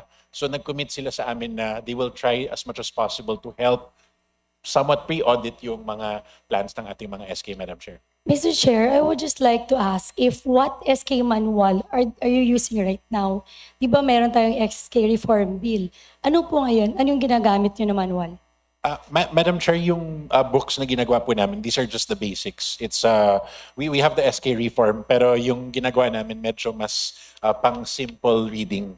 Kasi not everybody, ma'am, can understand the complications of the SK guideline. Mr. Chair, I've heard it kanina that you have this Manual 1, Book 1. Second, number 2 is for fiscal management. Number 3, how do you intend to implement to almost 2,000 municipal federation? So Madam Chair, nandun na po yung pumapasok yung train the trainers namin sa mga local youth development officers and PYDO. So it's ongoing ngayon, ma'am. Hopefully we can expand the training quicker. Ang kulang lang sa amin talaga, ma'am, is yung area offices namin. Kasi ang area offices namin, ma'am, is only 10 and we only have 2 people per area office. So the request that we earlier asked our chair was the increase in PS or personal services para meron po kaming additional positions, ma'am, sa... Mr. Chair, do I have the suggestion and would like to ask the commitment of the ALG? Kasi every after elections, magkakaroon na yan ng, before the election, magkakaroon ng training for the SK Federation officers or presidents na mananalo sa buong Pilipinas. So before the training, before the election, nagkaroon kayo ng one-day election, including the pre-training. Now, for us not to wait, for them to train them, na after pananalo, dapat during the federation elections, pwede ba ma-train, ma-incorporate na lang natin along with NYC para hindi masayang yung pera? Yes, Mr. Chair, as required by Republic Act 10742, before the Sangguniang Kabataan chairpersons can assume office, they have to undergo one-day orientation. But we can look at, we can revisit the modules, Your Honor. We'll sit down with the Local Government Academy and the National Youth Commission to see how we can further enhance the module for that one-day training. Yes, Mr. Chair, I would just like to reiterate this, no, let us enhance so that once again, hindi masayang. Normally kasi ang nangyayari, for how many SK elections, national elections, provincial, city, municipal, ganun din mang nangyayari. After that, hindi pa nila alam gagawin nila. Now, nag-uumpisa na naman tayo sa panibagong yugto na marami na namang mga problema nagkakaroon sa SK. Ang tanong ko po ngayon kay Chair. Chair, Sa ngayon ba sa buong Pilipinas, ilan sa mga SK na mga earring members na na-suspend or na-remove from the office? Madam Chair, I have to get back to you on the numbers because it has been developing. Actually, Mamang NYC, if I may, we don't have police power. So every time that the SKs complain to us, which is good, dinidefer po namin sa DILG kasi they have to call the attention of the local government. Chair, tama ba, Chair, na dapat yung federation should or every barangay should conduct a KK assembly? Then every week the federation should have at least one federation meeting for them to talk about the programs and the plans for the federation. Tama ba? Madam Chair, you are correct because 50% of the battle is planning. So, And, yes, and Madam tama din ba, right after the 5 consecutive na month na hindi ka nagpagtawag ng meeting is tantamount to the removal of the office of the President of the Federation in case? Madam Chair, we defer that to DILG. But again, the National Youth Commission stands to assist. The ALG, can you please answer it? Yes, Mr. Chair, Madam, there's a process for the removal of the Sangguniang Kabataan Federation President. If he or she is not compliant with the provisions or provisions of their constitution and bylaws. Yes, actually we are bound by the Constitution and bylaws of the Sangguniang Kabataan. So can you please reinforce that every SK Federation should make sure that they will be submitting the report on a yearly basis so that that will be our base also to push forward na i-make sure na yung federation should conduct a hearing every year and should make sure that this hearing member, yung mga SK chairman, SK president na hindi nagsasubmit or nag-conduct ng monthly meeting, failure to do that kasi tantamount of removal from their term of office. Kasi that's the only thing for us to make sure that this SK chairman, SK president, hindi masayang yung pera ng gobyerno na sinagsweldo natin sa kanila. Remember, ang SK president for highly urbanized city receiving also 160,000 a month plus 20,000 traveling allowance. So siguro that's the essence of for this national government to giving the opportunity for SK to legislate and to be part in this government exercise because we wanted them to become a good citizen of the country and to lead also young people to what we want them to be. Thank you, Mr. Chair. Madam Chair, if I may, just to support, Madam Chair, your manifestation, the National Youth Commission can pass a resolution in support of your manifestation. But again, ma'am, we will just encourage the SKs as we cannot mandate them. Mr. Chair, Mr. Chair, may I Yes. just inform the Honorable Congressman that we have already issued several memorandum circulars for the guidance of the Sangguniang Kabataan. But with the manifestation of the good congressman, we will issue another round. Thank you very much for Mr. your speedy Chair, I action. would just like to ask the ALG to if they have any figures of how many hearing members of the... Yes, kindly submit to the committee. Thank you. Before I end, Mr. Chair, I would just like to commend, of course, Chairman Ortega for being so active and for our youth in Iloilo City who participated in your several youth forum and assembly. And I look forward to collaborate with you so that we can guide our not only SK but out of school youth. Last ko na lang na tanong pala. Sa Pilipinas, we have 10.7 out of school youth. Bakit lumaki ang figures natin? Madam Chair, actually, we tried to get the data. According to DepEd, they are limited to the out-of-school youth na nag-apply sa DepEd schools or CHED schools tapos lumabas. So actually, the data is still flawed because there's probably a bigger amount of OSYs na hindi po ready. Mr. Chair, if this is not too much to ask, can you please also include in your priority the out-of-school youth na hindi na grade senior high dahil nagka-problema talaga sa curriculum or walang talagang pera? Madam Chair, if I may, if you would like to manifest to our committee chair, you can include some funding so that we can allocate to our Policy and Research Division to execute this, Madam Chair. Thank you. Yeah.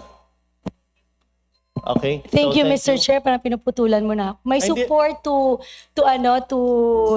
our men in Wala akong hawak sa uniform, mic. especially to our Chief PNP. No, I would like to congratulate, of course, our Regional Director, Sir Tuano. Thank you so much.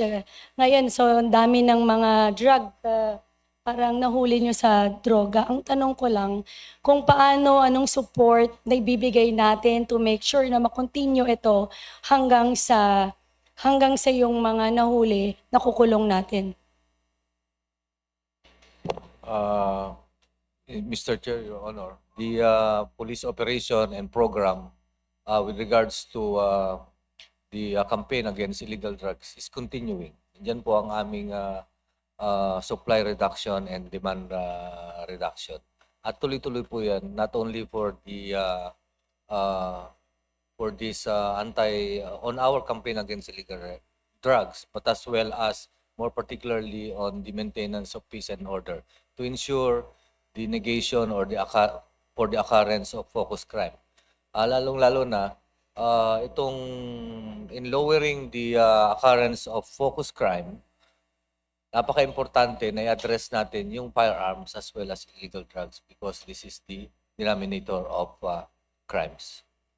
Lastly, Mr. Chair, I would Okay, like wrap it again up, to thank, of course, the LG family and of course the PNP, Sir Nartates. Meron po kaming natapos na condo for PNP doon sa Iloilo City. Ginawa po natin yan, kasama po yung DPWH. And I would like you to invite also, together with our RD1, this end of September, kasi natapos na rin yung tulong na binigay namin with DPWH, yung command center for Western Visayas at Iloilo City, Campo Delgado, sir.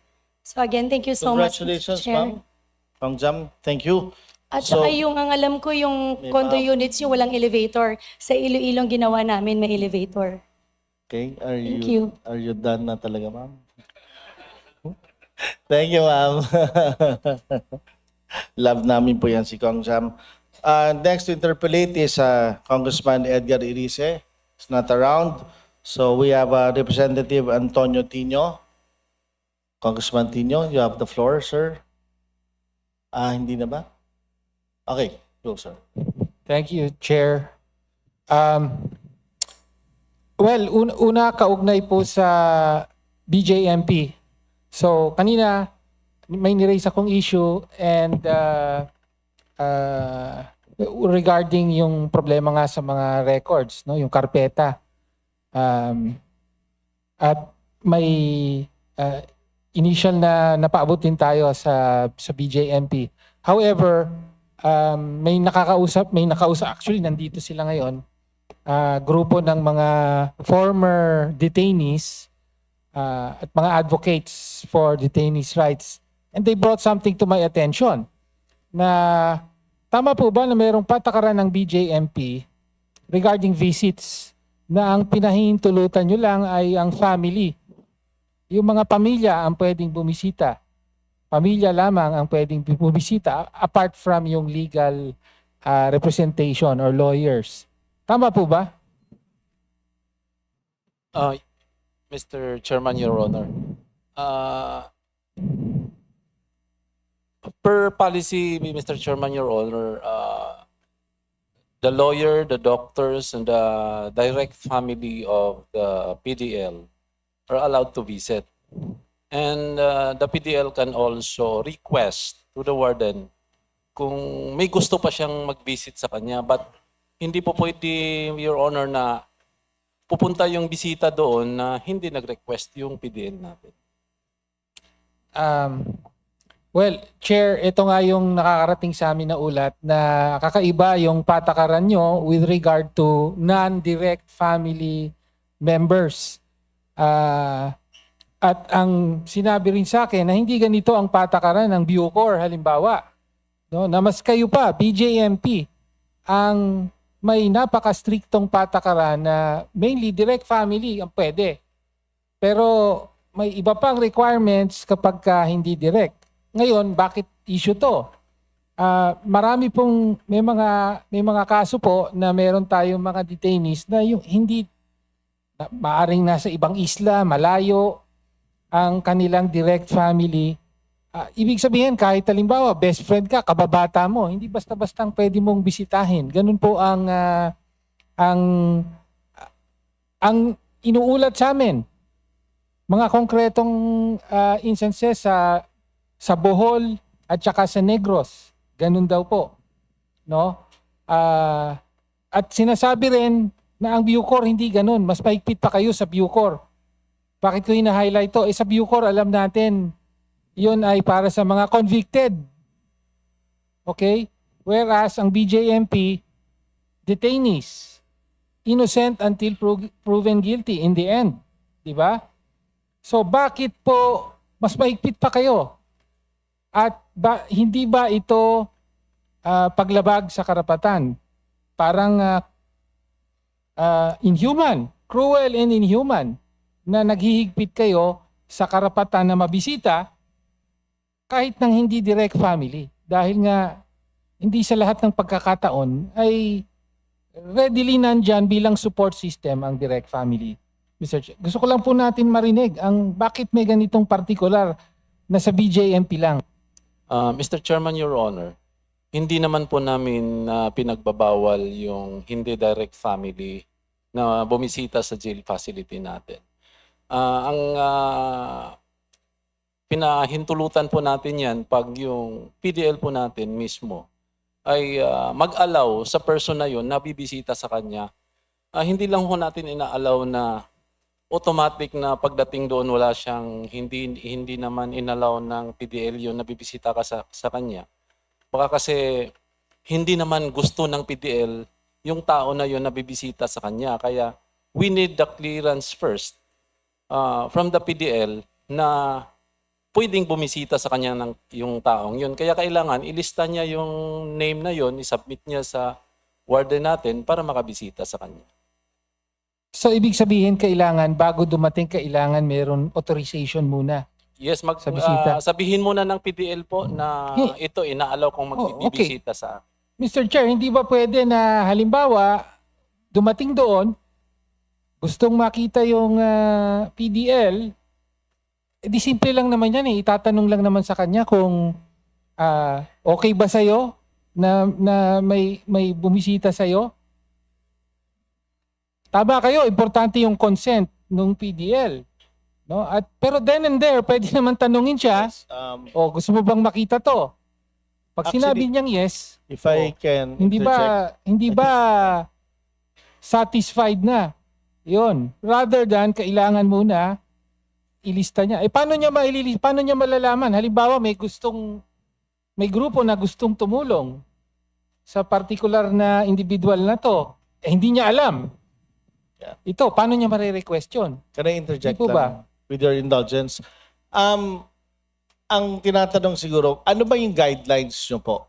May guidelines, may written guidelines po ba kayo? Standard operating procedure, Mr. Chair, Your Honors, regarding that matter. Na direct family, doctors, Can you submit lawyer. your standard operating procedure to this committee Yes, Mr. Chairman. so that I can furnish also Yes. Congressman Tino? But we are very willing to listen to those concerns, Mr. Chairman, Your Honor, and willing to sit down and study if we can make changes in our policy.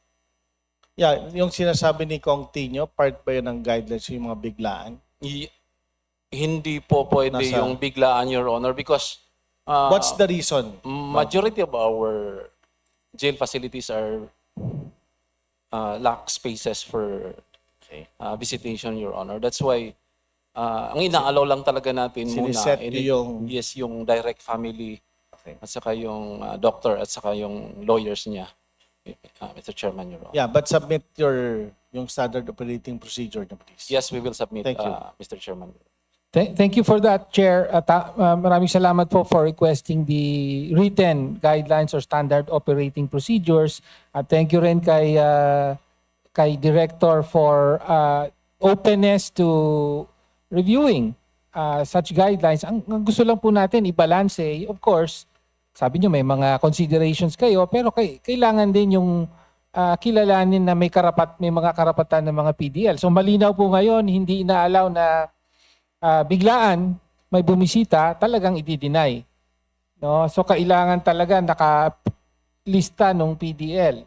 No? Pero para sa amin, deprivation of rights yon.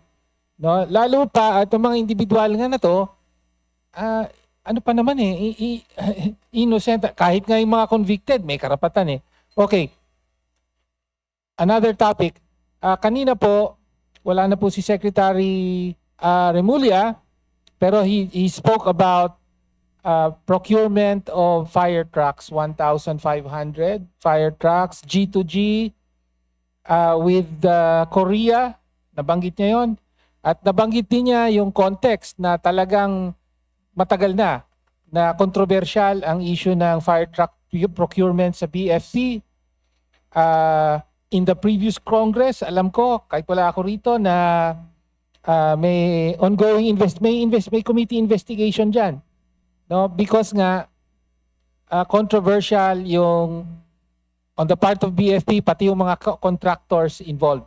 Okay, so, ang request lang po natin ay pwede po bang, ano po ba ang status nung binanggit ni Secretary Remulla? Pinal na ba to? May napirmahan na? May kontrata na? Awarded na ba? Meron na bang mga, sino yung mga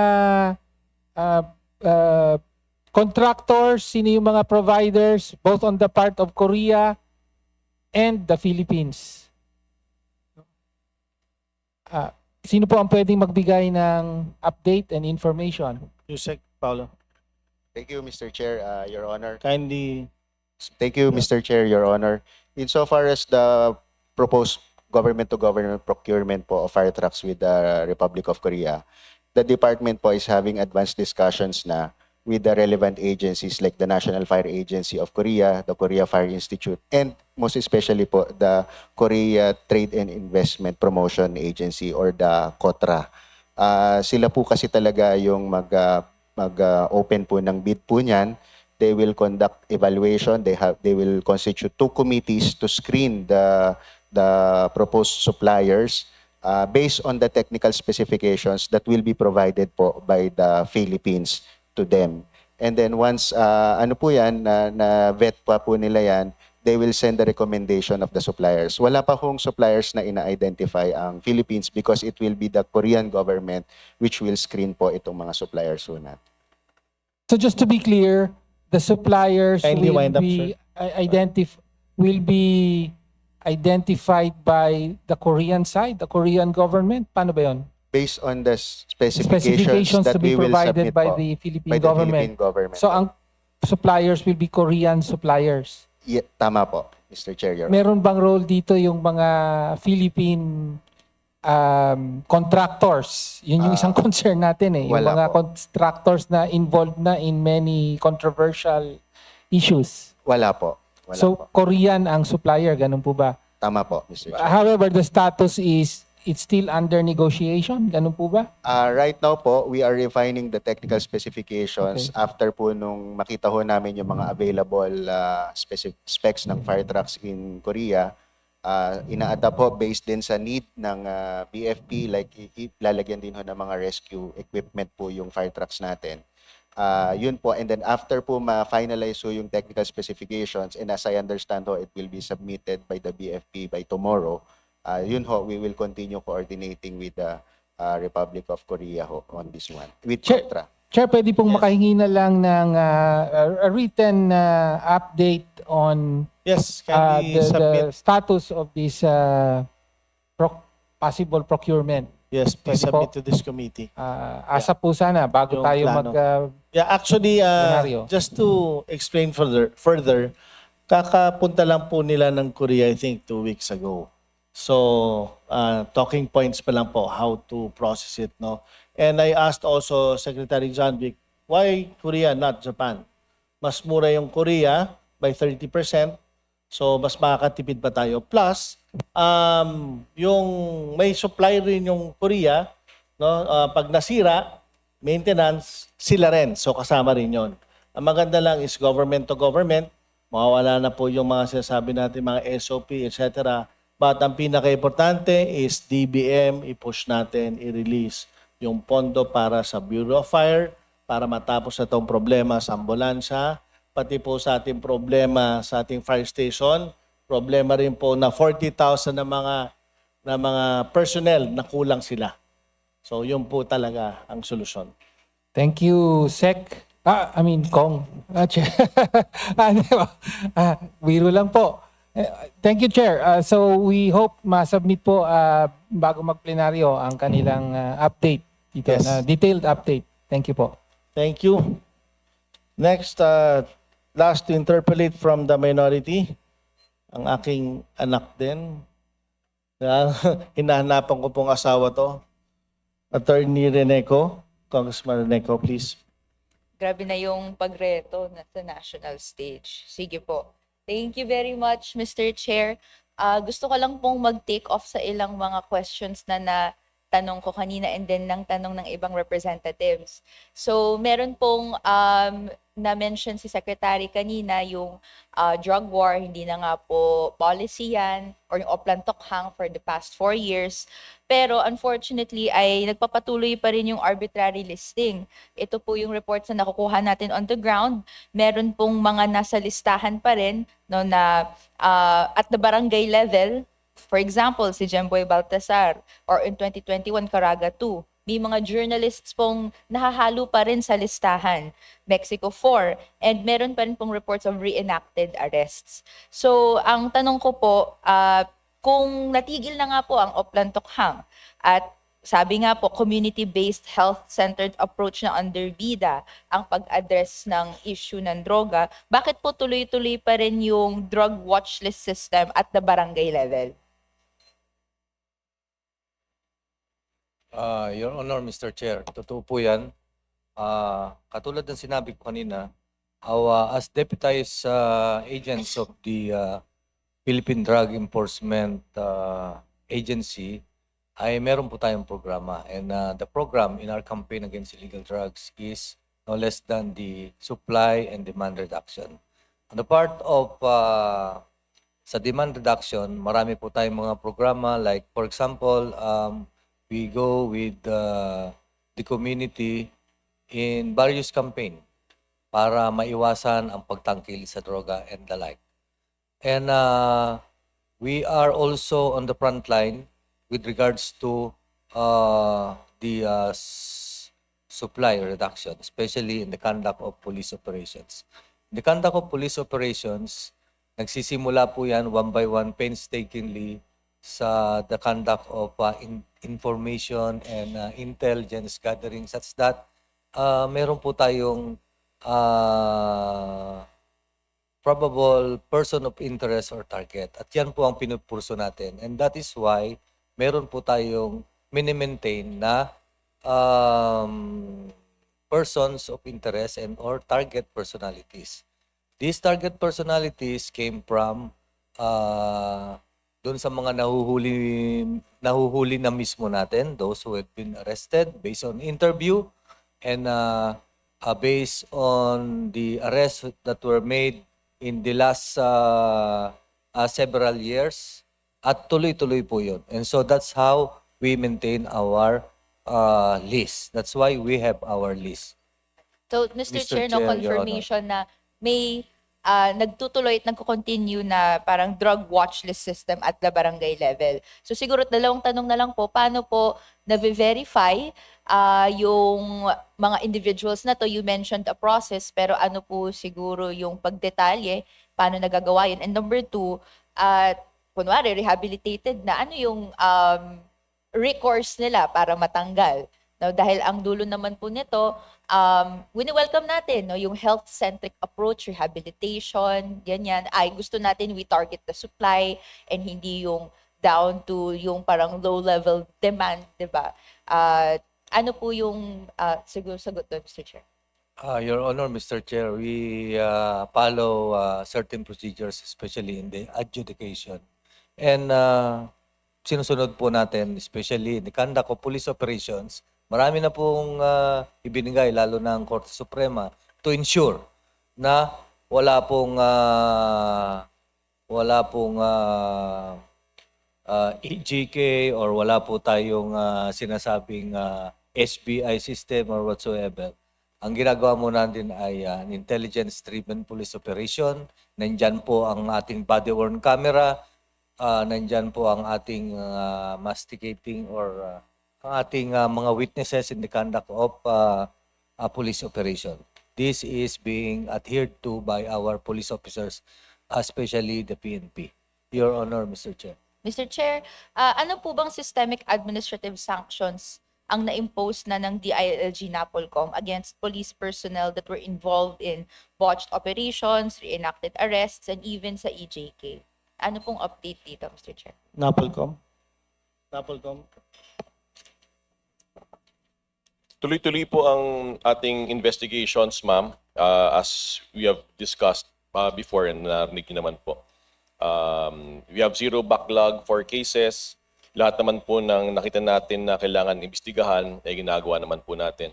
We're mindful of certain things, but rest assured, Mr. Chair, that the National Police Commission is very much active and willing to take on any challenge pag may ganyan pong concern. Mr. Chair. Mr. Chair, pwede po bang makapag-submit ang NAPOLCOM ng Disciplinary Action Status Report for 2025-2026, detailing yung mga administrative charges, summary dismissals, conviction records, etc.? No problem po, Mr. Chair. But siguro po to inform you po, we have zero case backlog for the past 25 years. Inubos na ho natin yan, and all the cases being heard by the NAPOLCOM right now are current cases. Wala na po tayong pending, Mr. Chair. Okay, but kindly submit. We will submit po, Mr. Chair. Thank you. By when? Okay, thank you, Mr. Chair. As soon as possible po, we will submit. What is as soon as possible? Kahit po Monday, we'll... Wow, that's fast. Holiday. Make it Tuesday, sir. Tuesday po. Thank you. Happy National Heroes Day sa atin. So, thank you, Mr. Chair. My next question is in relation po to the Barangay Development Program. Dahil from last year, naging parang 10 million per barangay, naging 5 million na lang per barangay, and dumami po yung mga barangay na beneficiaries nito. May tanong ko, ano po bang actual physical and financial accomplishment rate ng Barangay Development Program na bilyong piso po talaga yung nailalaan dito? And paano po na-audit ng DILG at na-verify yung authenticity ng ECLIP beneficiaries? Thank you, Mr. Chair. I will reply to Yes, you're recognized, sir. Yeah, the DILG is only one of the many agencies under that Ending Local Communities Armed Conflict Task Force, and the responsibility of the DILG is to facilitate the consultation at the barangay level between and among the people and the barangay officials, so that they will be able to identify their priority programs, which will be funded from the Support to Barangay Development Program. So for to answer the query of the good congressman, for 2021, the delivery rate is 99.86%. For 2022, it's 100%. For 2023, it's 98.48%. For 2024, dun sa original na allocation na 2.5 million, 90%. And then there's an additional 5 million which was given towards the third quarter or last quarter of the year. The delivery rate is 71%. For 2025, our performance is at the level of 29%. For 2026, wala pa pong completed na project, in as much as the fund was released only the second quarter and the third quarter of this year, Mr. Chair. Can these documents be submitted to the representation, Mr. Chair? Gladly, Mr. Chair, we will provide a copy to the committee. So yung tanong ko rin po sa na isang bahagi, no, paano po nagiging bahaging DILG? Ano pong ginagawa ng DILG to audit and verify yung authenticity? So it's isang bahagi yung distribution, di ba po? Pero pagkatapos na distribute, paano po na-ensure na nagagamit po yun sa purposes stated? Yung Support to Barangay Development Program is lumped under the Local Government Support Fund. And for this purpose, the DILG was given the responsibility to do the monitoring and evaluation. And as mentioned by the Secretary a while ago, we hired at this time 700 engineers and program evaluation officers to monitor not only the SBDP, this fund, but also the other financial assistance to local government units, the growth equity fund, which are under the LGSF, Mr. Chair. So we have people on the ground to make sure that these projects are implemented accordingly, and we require our local government units to upload the progress status of the projects in the Subaybayan portal regularly, Mr. Chair. Ang re-report po natin, Mr. Chair, ay meron po tayong advocates that wish to access yung mga relevant documents nga po yan. For example, Asaro on the website. Pero unfortunately, ay hindi po siya available. Parang last year, kayang ma-access yung ilang documents, pero this year ay hindi na po. So, ayaw natin magkaroon ng sitwasyon kung saan hindi po kaya ma-scrutinize ng mamamayan, no, maging bahagi ng paano ba na-ensure na yung pondo ng pondo ng gobyerno galing sa pera ng mamamayan ay hindi po na-account kung saan napupunta.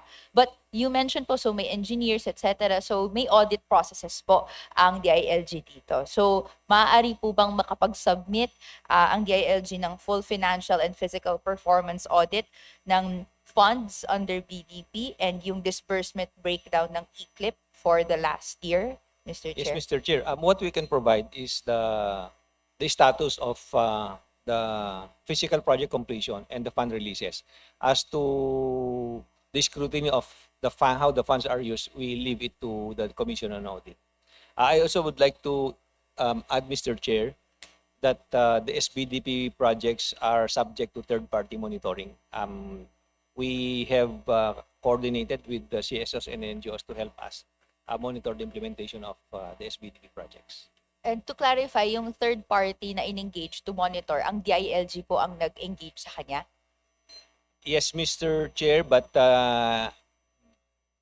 there's a sort of criteria in determining the third-party monitor. So is the DILG also a recipient of the reports of this third party in its monitoring? Baka po pwedeng masubmit din po iyon sa committee. Yes, Mr. Chair. We naturally we are the first group which benefit from the report of the third party Okay, monitors. so And you're we will directed to submit. gladly provide you a copy of the report. Thank you. By when? Thank you, Mr. Chair. By when? When? Tuesday? Next week, Mr. Chair, Tuesday. Tuesday. Thank you. Thank you, Mr. Chair.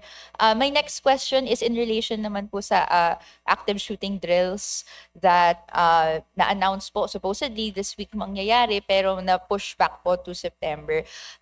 May I ask kung meron na po bang comprehensive plan and timeline kung paano po ito isasagawa sa bansa? No, bahagi po ba ang DILG sa pagplano po nito, Mr. Chair? Mr. Chair, may I? The DepEd po is spearheading this. It will be a school-led event, and they have issued guidelines. No? And they are coordinating with the PNP, the DILG, and the BFP insofar as the drills are concerned.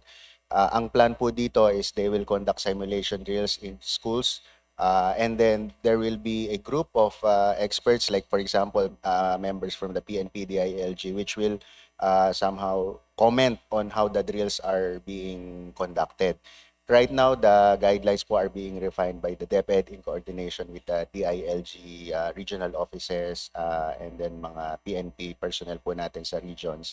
And then as soon as the guidelines are finished, we will resume with the we will schedule the drills. It's also taking into consideration the comments from the several associations insofar as mental health, mental well-being of the children are concerned. Mr. Chair, ang concern kasi natin, well, tama namang nare-refine pa yung guidelines, pero ang report sa atin, September 1, di ba, ang target day na unang isasagawa na to, and that's this Tuesday. So, kaya po bang masubmit yung guidelines, for example, to this committee upon its completion, and I assume supposedly complete na siya by Tuesday bago maglunsad ng una. Tama po ba? As of now, we have not received any specific date as to the rescheduling po. No? We were informed by the DepEd that it might be rescheduled to next week.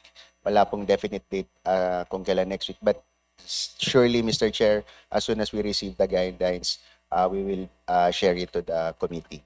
Thank you, Mr. Chair. At Mr. Chair, ang pina-flag na lang din natin, so narinig naman natin syempre yung considerations ng mental health, pero may mga studies from other countries kung saan mas madalas ang shooters, no, at ayaw nating maulit yun dito o mangyari dito, na yung effect niya sa kabataan ay nakaka-relieve ng trauma, ng anxiety, at mahirap i-distinguish sa isip nila, no, yung actual conduct and syempre yung drill and operation lang. So, yung paglabas po ng guidelines nito as soon as possible at ma-operate at mas scrutinize din po kung paano siya magagawa ay yun na po ang pinakamatutulong, no, kung paano natin syempre ma-respondehan ito. Siguro last question, Mr. Chair, if I am allowed. Please. Okay, thank you very much, Mr. Chair. This will be on the National Youth Commission po, Mr. Chair, because usapin din syempre yung the anti-political dynasty provision na nasa SK lang, no, and meron din po now at least proposals after so long at the national level and all, applicable to all elective provisions. Mas mahigpit pa nga yung sa youth as it stands, no? But nonetheless, right now, we have reports on the ground na hindi rin naman or ang hirap din i-implement ito. May mga tumatakbo pa rin na bahagi ng political dynasties or even labag doon sa provision provided in law.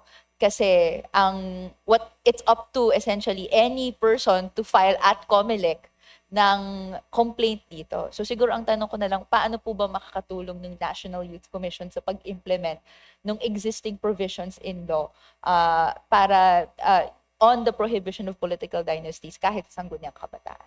Madam Chair, the law limits us, our mandate, to recommend or encourage. No? Just to share with you, baka magalit sa akin yung committee chair who's my cousin. Actually, I'm a member of the Anti-Dynasty Network, and it's not to go against sitting dynasties. It's really just more to push for equal rights for people to join politics. So what we do is we try to incorporate voters' youth suffrage programs. So in this case, this year, Madam Chair, may partnership kami ng Commission on Human Rights. Actually, they didn't have a budget. They only had 600,000. And the National Youth Commission actually realigned some of our funds to the amount of about 4.8 million. So they can do a regional youth suffrage program on their own. So for now, Madam Chair, I think that's the best we can do is to really educate them on the grassroots. Ang last na lang po, Mr. Chair, dahil alam kong underfunded na nga ang NYC, marami nang gawain, pero ang mandate pa is recommendatory, no? Pero can I ask an update, no? Ano po ba ang mga recommendations na nagawa ng NYC in relation sa pag-implement ng provision na ito? Baka po meron po ba siyang studies na sa mga binigay niya po sa COMELEC, ilan po ba ang na-actionan dito? Madam Chair, we don't have that data right now. We have to defer to COMELEC. However, we would be open to working with you how to implement this on the ground, especially sa ating SKs. Sige, Mr. Chair, siguro kung kaya na lang po makapag-submit ng National Youth Commission ng mga list of recommendations na nagawa na niya siguro over the years. Kung maaari, siguro pag-usapan na lang po namin kung ilang years yung Yes, inclusive. ano ipapasabit po natin? Yung mga naging list of recommendations ng National Youth Commission to the Commission on Elections sa prohibition on political dynasties, provision nila. Okay. No, na yung mga na-flag na cases para ma-actionan, and then kung ano pong mga resulting cases ng COMELEC na lumabas in relation. Can you submit by Tuesday? Mr. Chair, we'll have to defer to COMELEC because we don't have the data. So usually the complaints are direct to them. So we will try to contact them and get back to you, Mr. Chair. Okay, that's hard. Siguro Yes. COMELEC na lang, ma'am. Opo, pero Yeah. okay, sige. Mag-uusap na lang din po kami, Mr. Chair. Thank you very much. Yeah. Okay. So thank you, ma'am. From the majority, Congressman Caroline Aguiao, you recognize, ma'am. Thank you, Mr. Chair. Mr. Chair, follow-up question lang po doon sa DILG, yung katanungan po ni Kong Rene kanina regarding the LCAC barangays natin sa Philippines. How many LCAC barangays are there in the whole Philippines, Mr. Chair? DLG. Yusek Mario. Mr. Chair. Starting 2021, For 2021, we have a total of 840 barangays target. 2022, it's 1,406. 2023 is 958. Kindly 2024, speak closer to the mic. Sir, thank you. 2024, Mr. Chair, the recipient barangays is 864. For 2025, it's 780. And for 2026, 808. Total, up to this time, is 5,608 barangays, starting 2021, Your Honor. Thank you, Mr. Chair. Mr. Chair, for 2025 po natin, ay 2025, 800, 780, Mr. Chair. Kindly submit the data to the committee. Yes, Mr. Chair. Thank you. We have thank it with us. Thank you, Mr. Chair. Regarding po dito, magkano po yung niaalat natin per barangay sa mga LCAC barangays po natin? Kasi may mga karamihan po, especially sa mga geographically GIDA areas sa buong Pilipinas. I think almost magkano po yung kabuuan na binibigay natin sa kanila po? For Mr. Chair? 2025, the allocation for each barangay is 10 million, Mr. Chair. For 2026, we proposed a 10 million allocation, but it came out in the NEP 5 million. 5 million. Yes, Mr. Chair. 5 million, Mr. Chair, sa 2026 budget or 2027 budget po? 2026, no? Just to be clear, ang request nyo noong 2026 is 10, but tumabas I stand to be sa corrected, GAA Mr. is Chair. 5. Mr. Chair, I stand to be corrected. For 2026, each barangay received 10 million. Okay. For 2025, it's 2.5 million. So tumaas from 2.5 to 10. Yes, Mr. Chair, for 2026. Yes. But for 2027, it went down to 5 million, Mr. Chair. But you requested 10 to 5. That's the proposal of the National Task Force to End Local Communities. Okay, thank you. Okay, Mr. Chair, thank you so much. Kasi karamihan po sa mga LCAC barangays natin, alam naman po natin na it's a holistic approach po ang ginagawa po nila pag yung mga LCAC barangays with the PNP, PFP, all agencies concerned, nandun po sila. And then, pag yung let's say, yung 5 million for 2026 budget po, 2026 allocation, 10 million, Mr. Chair, for 2026. 10 million, 2026. But then, ang 2027 natin is 5 million. So, down po siya for 5 Yes, million. Mr. Chair, yes. Okay. Thank you.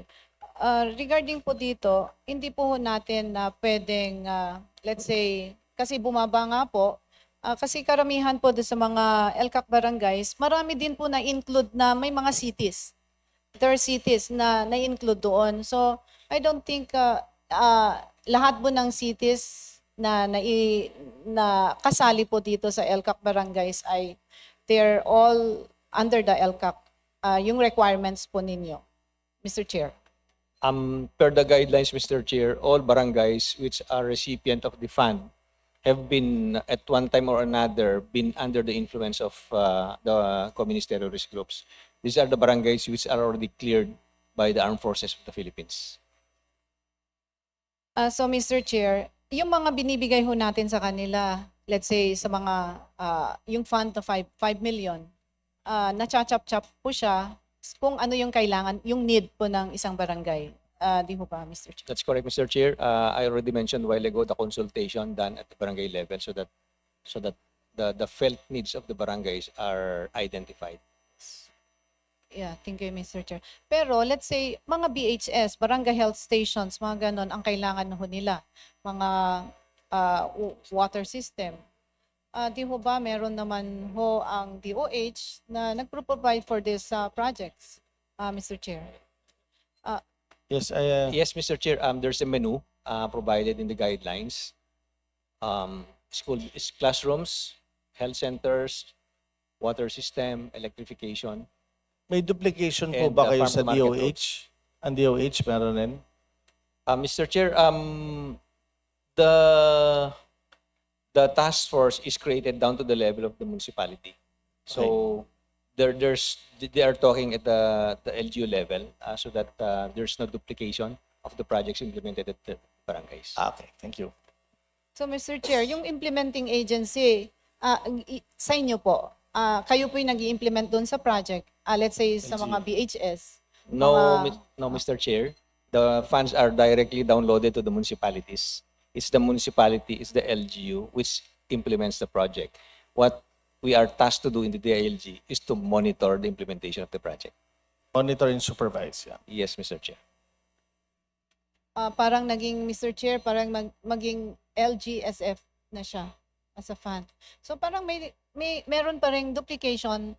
Let's say hindi na monitor ng DOH, parang totoo Mr. ba Chair. na napunta yung fund for the BHS? Kasi may mga LGUs na hindi siya napupunta doon. Though sinasabi ng DILG, there are some na hindi na siya na-turn over sa mga RHUs, mga DOH na meron ginawang MPB or health station doon sa barangay na yon. So I think sana po doon sa menu ng DILG for the kung saan may lalagay yung pondo for 5 million para ma-congest yung para kung saan doon. Let's say ang FMRs sana doon na lang sa DA para hindi na naglalodge doon sa DILG. Kasi pag kinukuha pa natin, let's say 5 million lang yung pondo nila, ano po kaya yung talagang menu ng DILG na para doon talaga, na gagamitin para doon sa barangay, Mr. Chair? Mr. Chair, may I provide clarification? Yes. The Support to Barangay Development Program is lumped under the Local Government Support Fund. Yes. There are 4 projects under the LGSF. One is the Growth Equity Fund. The second is Support and Assistance Fund to Participatory Budgeting, which is for water and the evacuation center. Then the Financial Assistance to Local Governments. And the last is Support to Barangay Development Program. Yes. But But LGSF is not under DILG. Yes, Mr. Chair. Just It's for being administered clarification. by the Department of Budget and Management, Mr. Chair. DBM. Yeah. So nalilito tayo minsan kasi local government support fund. Actually, we suggested it already na sana DILG ang mag-implement para meritocracy. Yung mga magagaling na LGU, pwede natin bigyan. Ba? Yung performing. So, but it depends sa directive ng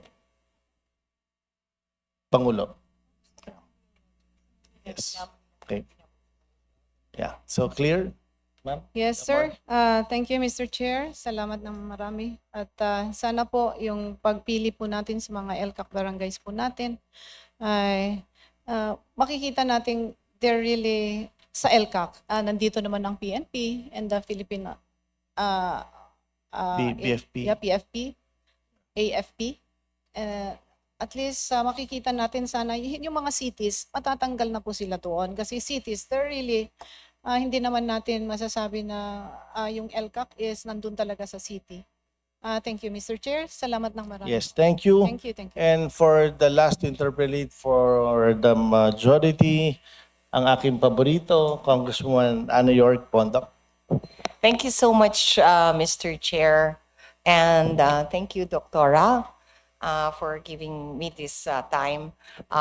Gusto ko lang pong batiin ang ating pong PNP family. And sayang po na wala si Sec John Vic. But I'm sure more than capable naman po kayong lahat na to address our concerns. I would like to echo lang muna before I start my own questions.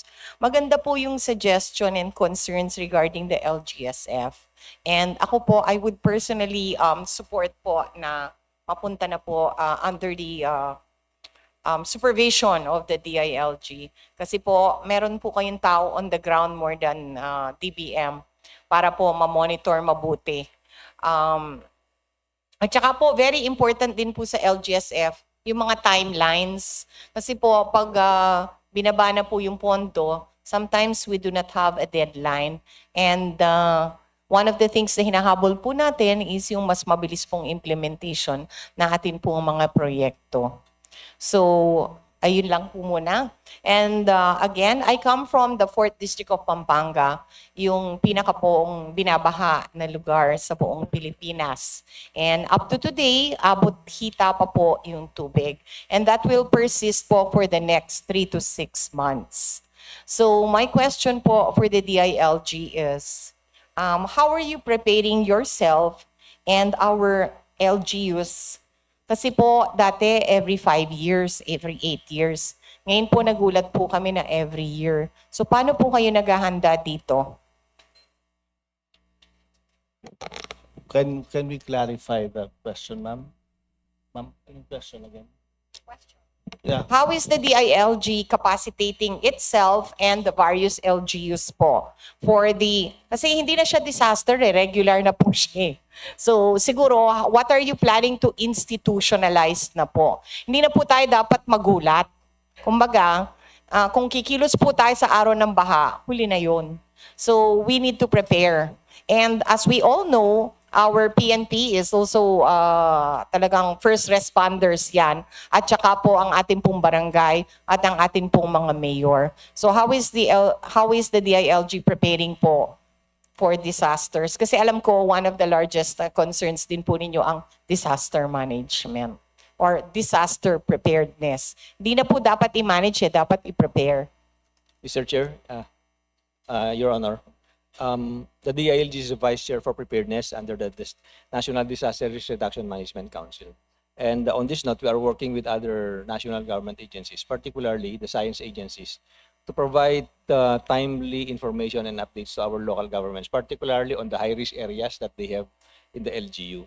Those areas which are flood-prone, susceptible or vulnerable to landslides, so that our barangays particularly can already identify beforehand or prepare beforehand their constituents. So in furtherance of the mandate of the DILG, we came up with our operation list of protocols. And this operation list of protocols have been implemented since 2016, 2017. And we have trained local government units on how to properly respond to and mitigate the effects of disasters. We have operation list of protocol for typhoons, operation list of protocol for volcanic eruptions, for tsunamis, landslides, and even El Nino. So that's one of the strategy that we are doing in the DILG. But more than that, we are in constant contact, for example, with Pag-asa in order to provide our local governments with the latest update, particularly when there are typhoons and local weather disturbance in their area. Even during the disaster, nandun yung DILG officer sa munisipyo. Yes, Mr. Chair, because we are also actually monitoring the preparedness measures of the LGUs every time there's for example, typhoons coming in our area. Mabuti, thank you so much for that information, and mabuti po nabanggit nyo yung Pag-asa. We all know that mayors are the ones who declare po na walang pasok. So, napakagulo po ng sitwasyon. Is there some way that we could like put a deadline or something, parang guidelines po ng DILG, kasi po alas 3 na po ng hapon, biglang wala na po, tapos kung ano-ano pa, sari-sariling LGU po ang nagde-declare, so minsan magkakatabi, iba-iba po yung hatol. Is there some way that the DILG can coordinate with this? Because this is very confusing to parents, to businesses, at sa lahat-lahat na. Tapos nakikita po ito sa Facebook, ang aangas po ng mga bata, demanding na wala na pong school sa kanila pong chief executives. Is there some way that DILG can work on this? Or talagang sari-sarili lang banat? Mr. Chair, there is now an ongoing effort to revisit the executive order, particularly on the declaration of suspension of classes. But the policy that is now being used is still the same. We leave it to the local chief executives to declare localized suspension of classes if it's really necessary, taking into consideration the forecast given by the Pag-asa.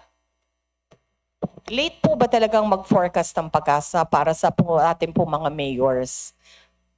And di ba forecasting is a science? Di naman hinuhulaan yan.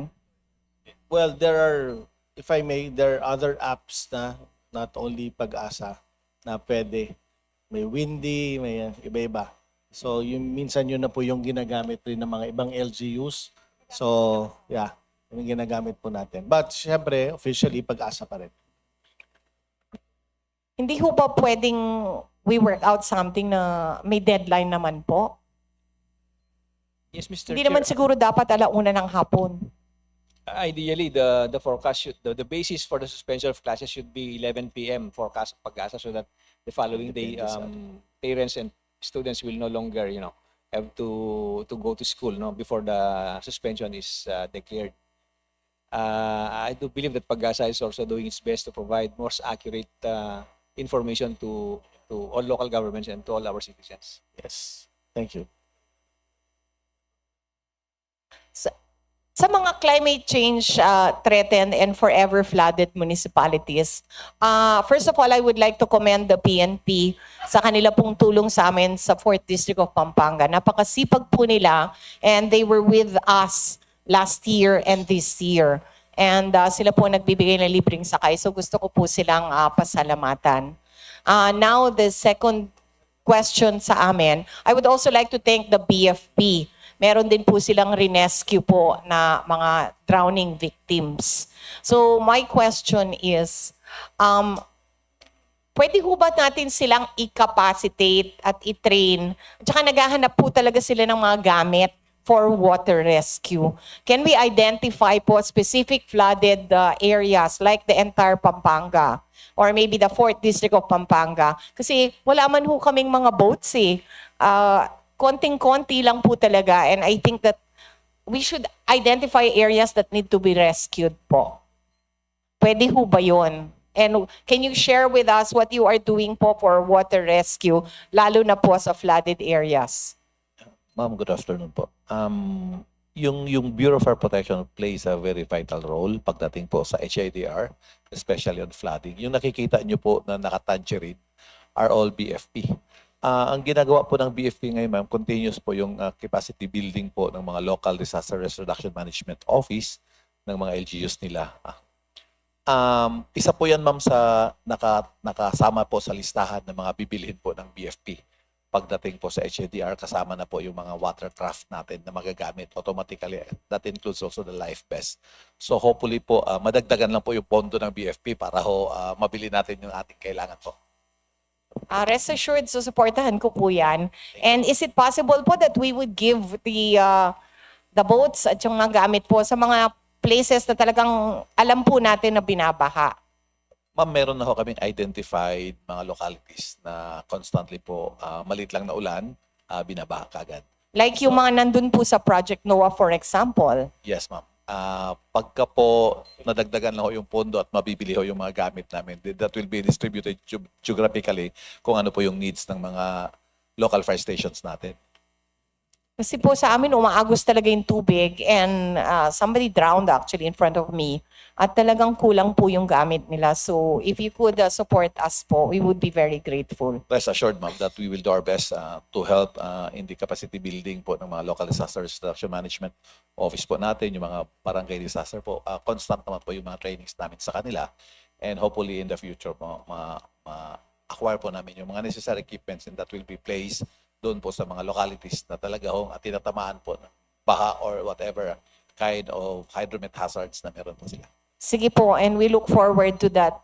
Sana po our PNP chief would look into that also. Thank you. So after climate change po, my next question is regarding po yung alam na po natin na talagang laganap na po ang mga threats sa bawat school po, ano? At araw-araw daw yung mga PNP nandun na ho sa bawat school checking up on threats. So my question is, paano po parang nagkaroon po ng access sa mga baril ang mga bata? And I believe these are registered firearms given to licensed personnel. Like yung isa po, yung tita niya was a nurse, a lawyer, and a policeman. A policewoman. And the other one po, yung daddy niya po, customs. How are you training po? Parang hindi ho unregistered, registered pa ho yung mga firearms. Tama po ba ako doon? Thank you for the last question.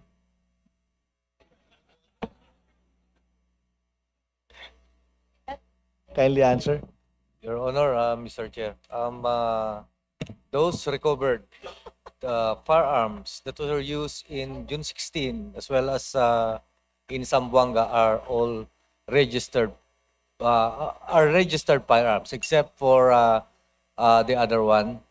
So the Philippine National Police, of course, in coordination with other law enforcement units and as a unit responsible for regulating these firearms, ginagawan po ng paraan with regards to several policy. As to when we say these are within the reach of children, of course, or minor, of course, nandun na yung indication. But that's why we have prepared cases against these personalities who are supposed to be the custodian of these firearms.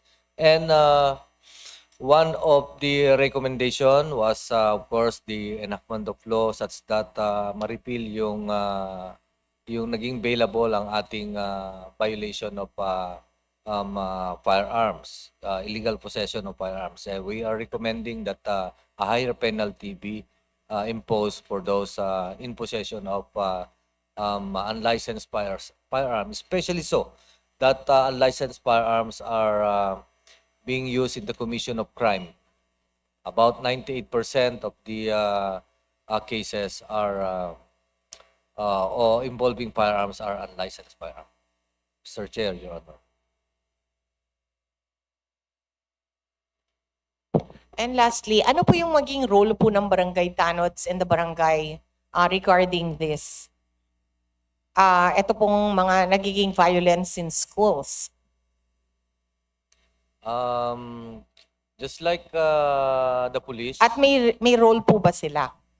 Mr. Chair and Your Honor, ang alam naman natin ng peace and order ay shared responsibility of the community and the police. Kasi po, sir, sorry po, limited lang po ang pulis sa isang munisipyo eh. And they cannot be patrolling all the elementary schools. Though ako po as a parent, bahala na po yung ibang crimes, basta okay lang po yung mga kids. Pero again, that is not realistic. Pero kung tatanungin niyo po, gusto ko yun. Yes, sir. Yes. Mr. Chair, Your Honor, actually there are 42,000 barangays nationwide. Kung bibilangin na lang natin ang number of schools, there are of course more than 42,000. 42,000 schools. So let's say it's about 56,000 schools nationwide, including those private schools. So it is a must that we multiply each other, especially in negating the occurrence of crime and maintaining peace and order. Ang the best po dyan is the police, other law enforcement agencies working together with the community para po may capacitate at ma-deny natin by police presence or presence of presence of this police in the community, especially in the school. And if we have 230,000 and then say another times 3, 42,000 times 7 of barangay tanods, napakarami nun. But it is not the efficient way of maintaining peace and order. Yes, teamwork na lang. Sila muna yung una, tapos pag kayo na po yung re-rescue sa kanila. Mr. Chair, Your Honor, First true. defense. We are sitting together, engaging each other, and making sure that we have our security plan for that. May mga data po ba kayo regarding crime, kung ilan yung pinatay sa Manila, or actually it's going down? Napakagaling po ng police natin under the leadership of General Natates. Meron po ba kayong crime statistics? Like, pwede naman ho. Yes. Can you submit Yes, I'm actually curious lang po. to this committee? Mr. Like, Chair, I'm hoping pababa po. Actually, it is. Mr. Chair, we'll be submitting the data. But for as far as I can remember, when we implemented and or launched our safer cities, lalong-lalo na yun ang utos ng ating SILG Remulla, bumaba po ang occurrence ng focus crime by 12%. If we're to compare a period of 1 year, 1 year today and 1 year before this period, ay about 25% po ang reduction. So napakababa ho. That's why per tourist index, tumaas po yung natin ng tourist visitors dito sa Pilipinas. We're ranked by about 60%, 65%. As to the crime index bumaba po such that ang crime index nandito tayo sa ranking pang-rank 45%. Your Honor, Mr. Chair. Thank you. I am Thank you, sure ma'am. po. So I'm sure po pababa yun, and I would just like to see a listing po. Baka ho Central Luzon and Metro Manila. Opo. So that concludes po yung mga tanong ko. I would again like to thank our PNP po sa tulong po sa akin nitong dumating pong habagat. And sana po wag po kayong bibitaw sa amin dahil po talagang binabaha po yung aming lugar. And rest assured po of the full support for Secretary Remulla and our Chief PNP po sa inyo pong budget. And to the DILG family, maraming salamat po. Okay, thank you, Congressman New York Bondok. Ang last na po mag-interpolate, pero bago po yan, I would like to recognize the presence of our SDS, Dinan Hernandez. Ang pinakahuli na po magtatanong sa inyo, hinihintay pa po natin si Chairman MIKAELA SUANSING. Pero habang wala siya, may clarificatory question lang po ako. Pwede pong magtanong sa DILG and even sa police. So, ayan. Yes, boss. May incident lang po sa amin pong district na may nagsulat na po ang mga winning contractors sa amin regarding yung mga hulihan na mga backhoe, mga equipment nila. So, hindi na po nila alam ang difference between excavation and quarrying. So, we have the letter already. It was received na by Secretary Vince Dizon. And for sure, tatanungin po ang DNR and then tatanungin po rin ng DILG, then ang ating kapulisan. Dahil ang involved po dito, ang tinatawag po sa amin na Sagip Kalikasan Task Force. So even po yung mga reblocking na mga daan, siyempre po gagamit ka ng backhoe, ang tawag po nila doon, quarrying na. And ang tinatanong po namin, are they allowed? Is the Sagip Kalikasan Task Force na mga tao ng provincial government, are they allowed to impound heavy equipment na ginagamit po sa development sa paggawa ng mga daan sa buong Pilipinas, wag lang po sa amin sa Camarines Sur? I would like to seek the first DILG, the opinion.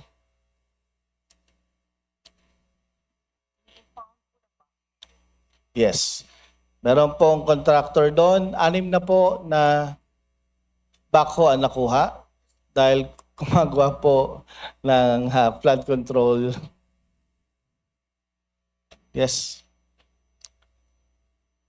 Thank you very And much. I will submit also a copy. Unahan ko na. Thank you very much, Mr. Chair. As far as confiscation of equipment belonging to some people engaged in quarrying or excavation, now the possibility of First, they're not engaged. What is the difference of excavation and quarrying? well, For example, sir, para mas malinaw, gumagawa po ako line canal. Is that quarrying or excavation? that is excavation, sir. Exactly. Now, when you quarry, Gumagawa po tayo ng reblocking. Is Well, that quarrying, excavation? I think that is also excavation. Your Honor. Excavation. Okay. Clearing po, dahil nag-landslide. May landslide sa bundok, nag-clearing po sa daan. Is that quarrying or clearing? Same answer, Your Honor, please. Okay. Ang tanong ko po ba, pwede po bang i-impound ng mga tao ng probinsya ang mga equipment na ito po yung ginagawa? Well, by and large, as long as the act is not illegal, it is not a travesty of any existing law. And plus, we have to remember, meron po ako, any local ordinance, municipal, or even po provincial, we cannot supersede any national law. That's correct, Your Honor. That's why I'm asking, are they allowed to impound, yes or no? I don't think that authority is vested on the part of the LGU. For Yes, that matter. kindly study it. Dahil ang next question ko naman po sa kapulisan. Meron pong incident po sa amin na private land, may backhoe rin na gumagawa ng fish pond. Kinukuha rin po ng kalikasan dahil yung po raw ay quarrying. Ano po ang aksyon na dapat? We would just want to clarify this.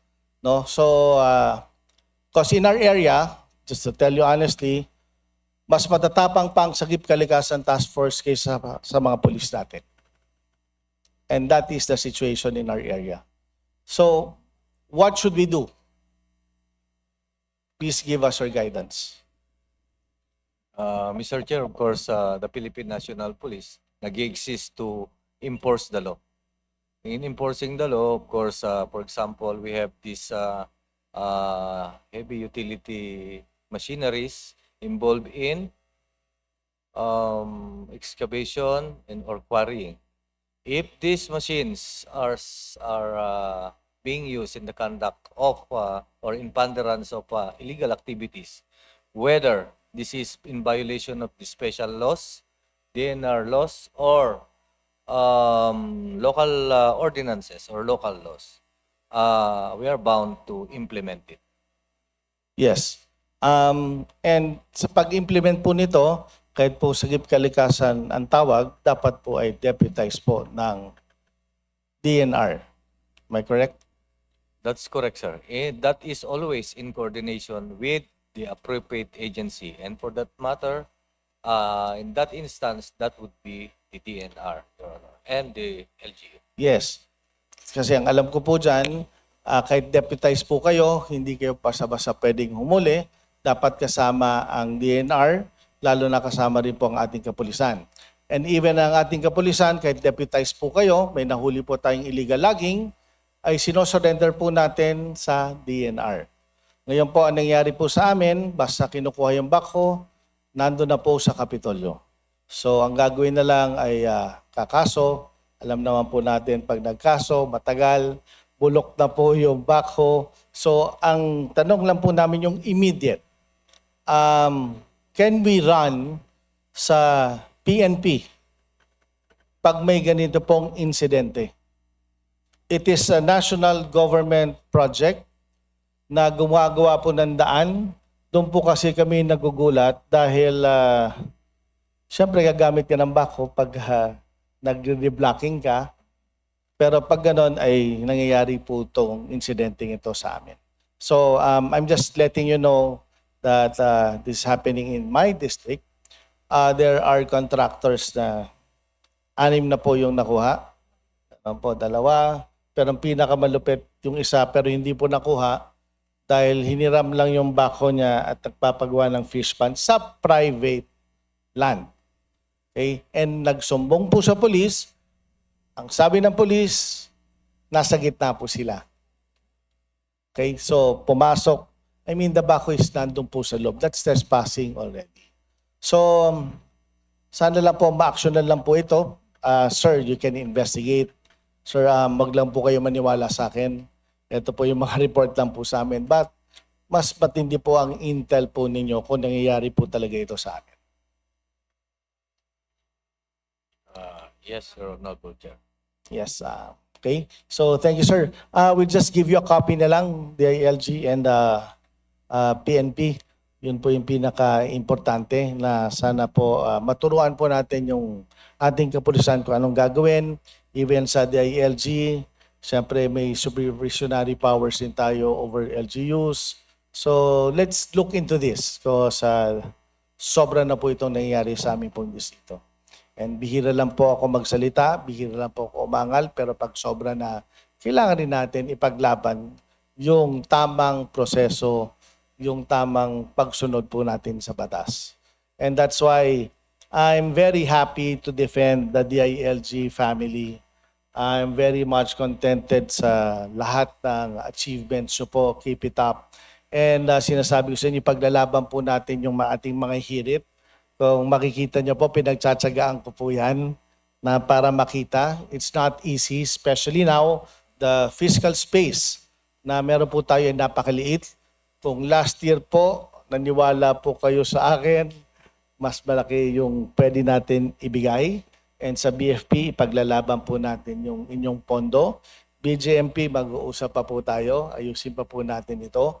And even other agencies. No? So, while waiting for Chairman Mika SUANSING, I would like to recognize our SDS, Dinan Hernandez, for his manifestation.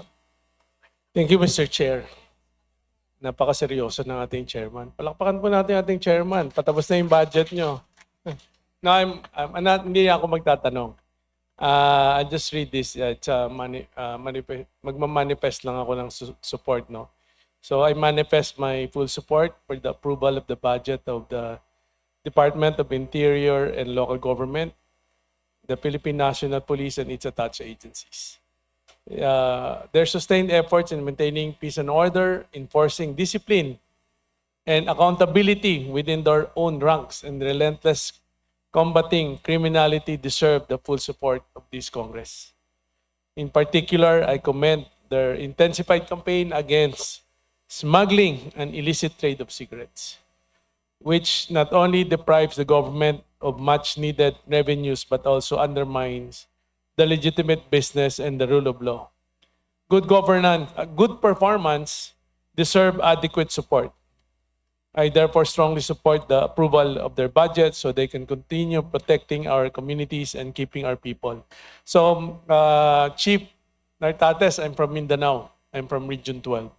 So, gusto ko lang pasalamatan yung former regional director ko at ngayon ay director ng operation, Director Argente. Nandito po ba siya? Siya po yung masigasig na nanguhuli ng sigarilyo. Palakpakan po natin. Of course, sinundan na po ng aking bagong regional director, Manibog. So, same thing, no? Hanggang sari-sari store, pinapasukan nila. I think,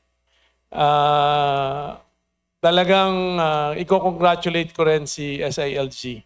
And of course, our PNP chief and the men in uniform, na matagal ng problema yan, pero ngayon ko lang nakikita na napakarami pong huli ninyo. So again, palakpakan mo natin yung effort ninyo dahil hindi lang tayo nadi-deprive ng income for government, pero yung health po ng mga kabataan nagkaka-access dito. So ipatuloy nyo po yan, and nagpapasalamat ako kay PNP Chief na you always appoint men in uniform in my region down to RD, Provincial Director, at saka yung mga COP, no, na talagang pinupukpok nyo sila na hanggang doon sa sari-sari store, kailangan matigil tong illicit trade ng cigarette. Again, congratulations at maraming salamat po. Congratulations. I'll ask for a 5-minute suspension. Banyo break muna tayo. So, suspended for 5 minutes.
I would like to recognize the chairman for the APRO committee, Mika SUANSING.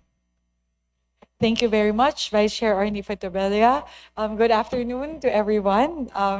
As I was told by Kong Arnie, tapos na po, wala na pong ibang mag-i-interpolate. And hindi po ako mag-i-interpolate, I promise. I support the budget of DILG. Alam niyo naman po yan, we're always very supportive. Last year, we took care of the subsistence allowance. We funded it totally, completely under the 2026 General Appropriations Act. And for us naman po, talagang long overdue and well-deserved po talaga yon for our military uniform personnel. So hopefully po, napapakinabangan na po at nararamdaman na po ng ating mga kasamahan yung karagdagan po na subsistence allowance for 2026. So moving forward po, coming into 2027, we want to, the Committee on Appropriations and myself, we'd like to once again express our support for the budget of the DILG. You're doing such important work for our country, ensuring peace and order all throughout the country. So, and making sure the LGUs din po are working closely with the national government in terms of all of the priorities po in serving our countrymen. So, hindi po ako mag-interpolate. I'm just here to express my support. And actually, baliktad po, I'm here to ask actually what else we can do for the DILG moving forward as we go through the deliberations. So, siguro po ang nabanggit na po ni Kong Arnie. He's had discussions as of course the person who will be defending the budget of the DILG. He's had the discussions with the different with the DILG and all the attached agencies with regard to the additional requirements or proposals or additional budget for consideration that you would like to put forth. So siguro po sinabi na po yan ni Kong Arnie. I don't know if you'd like to say it to me, kung ano po yung laman ng wish list ninyo, or would you just prefer to write to the committee? Sulat na lang po.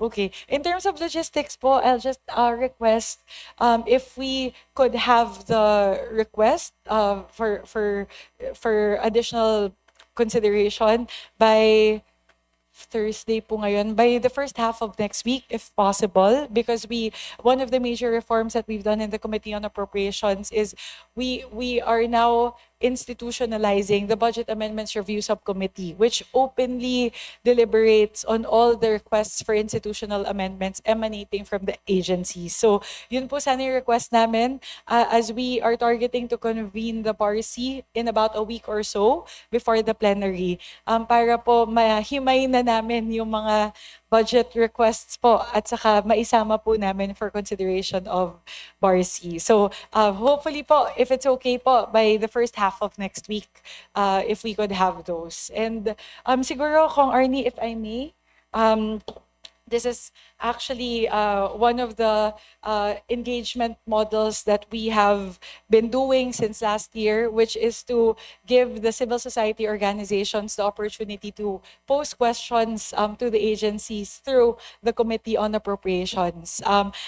Just to clarify din po, siguro we've seen some feedback with regard to the engagement model this year. Siguro po ang kaklaruhin ko lang po, for the record, this is the first time that the Committee on Appropriations received questions emanating from the CSOs. Ngayong araw pa lang po yung una na natanggap namin because siguro po, just to clarify, meron po kasing perception that it's the Committee on Appropriations who is handling all of the direct coordinations with the civil society organizations.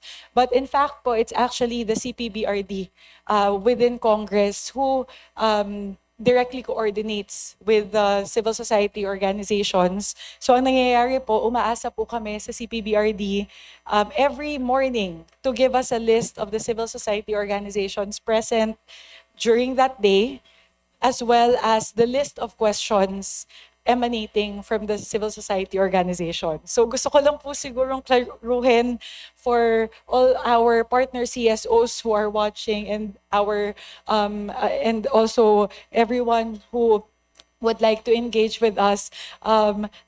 Nito pong mga nakadang araw, wala po kaming natatanggap na mga tanong galing po sa mga civil society organization. So that's something that we have to coordinate with CPBRD with moving forward.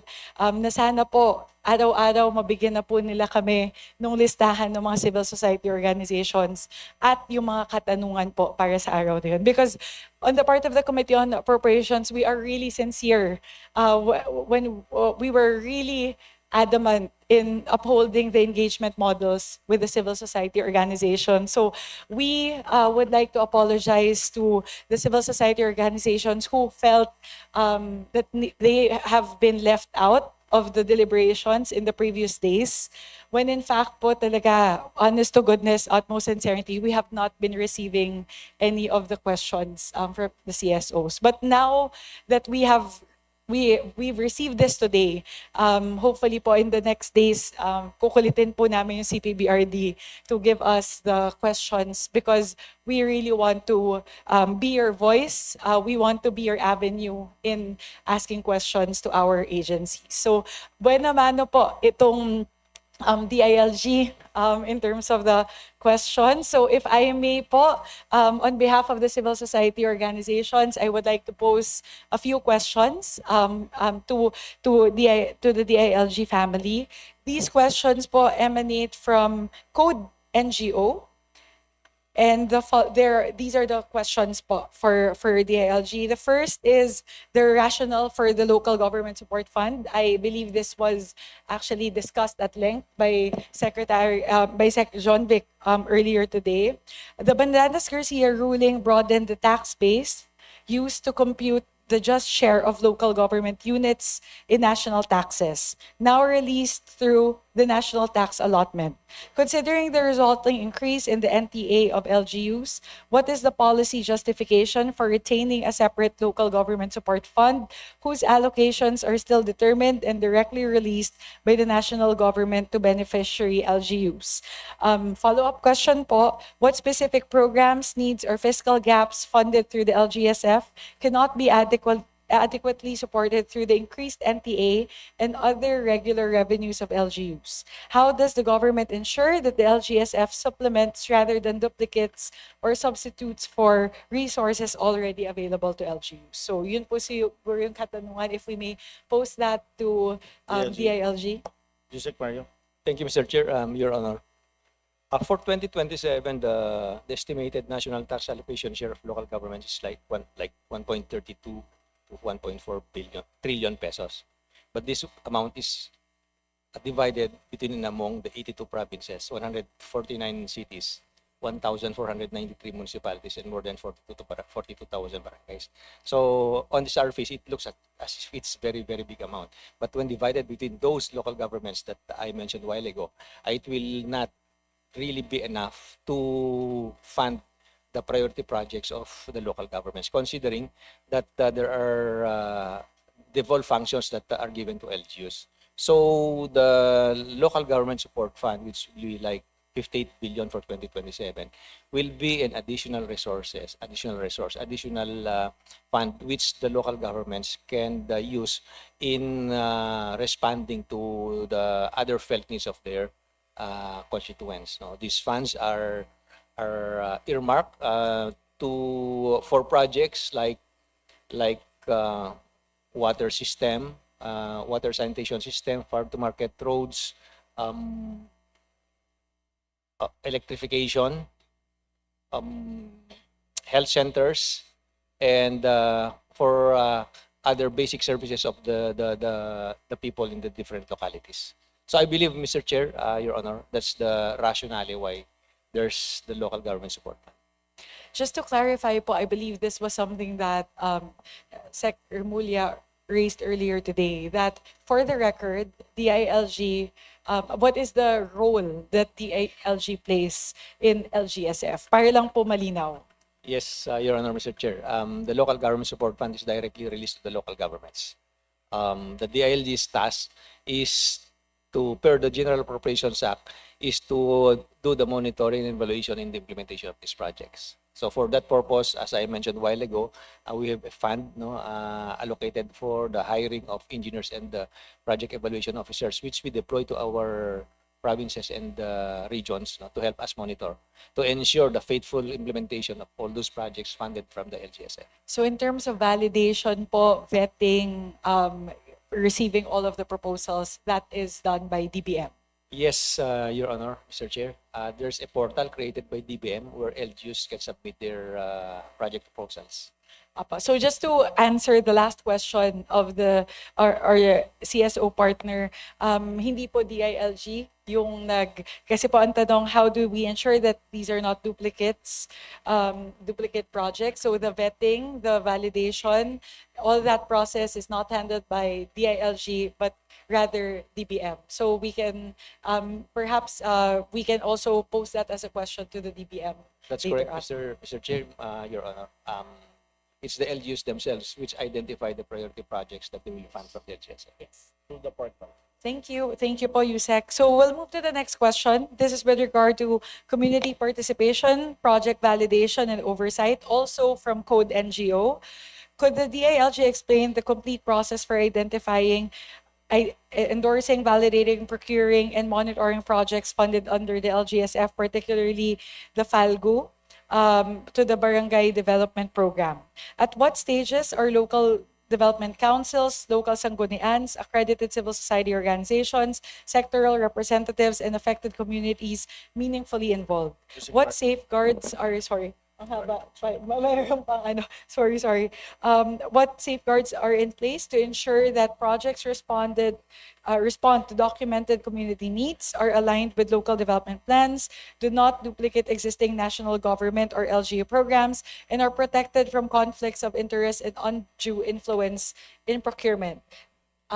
Last paragraph po, the 2027 National Expenditure Program also proposes 563.925 million for the DILG's monitoring and evaluation of LGSF projects, as mentioned by Yusek earlier. What measurable outputs, public disclosure requirements, and accountability mechanisms correspond to this allocation? Will CSOs and community representatives be formally involved in independent project monitoring and validation?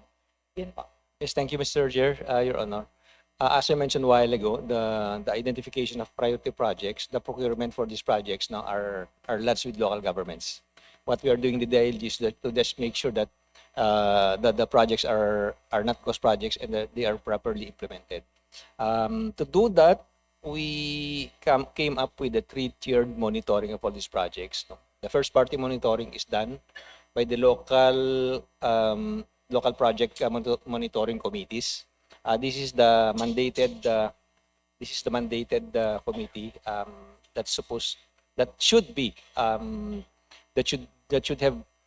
in the local government unit, and the local project monitoring committee is composed of LGU functionaries and civil society organizations.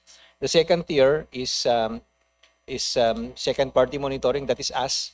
And as I mentioned a while ago, and it was also mentioned by the good congressman a while ago, by the good chair, that there's an allocation of 563 million for the MIALGO monitoring and evaluation of LGU projects.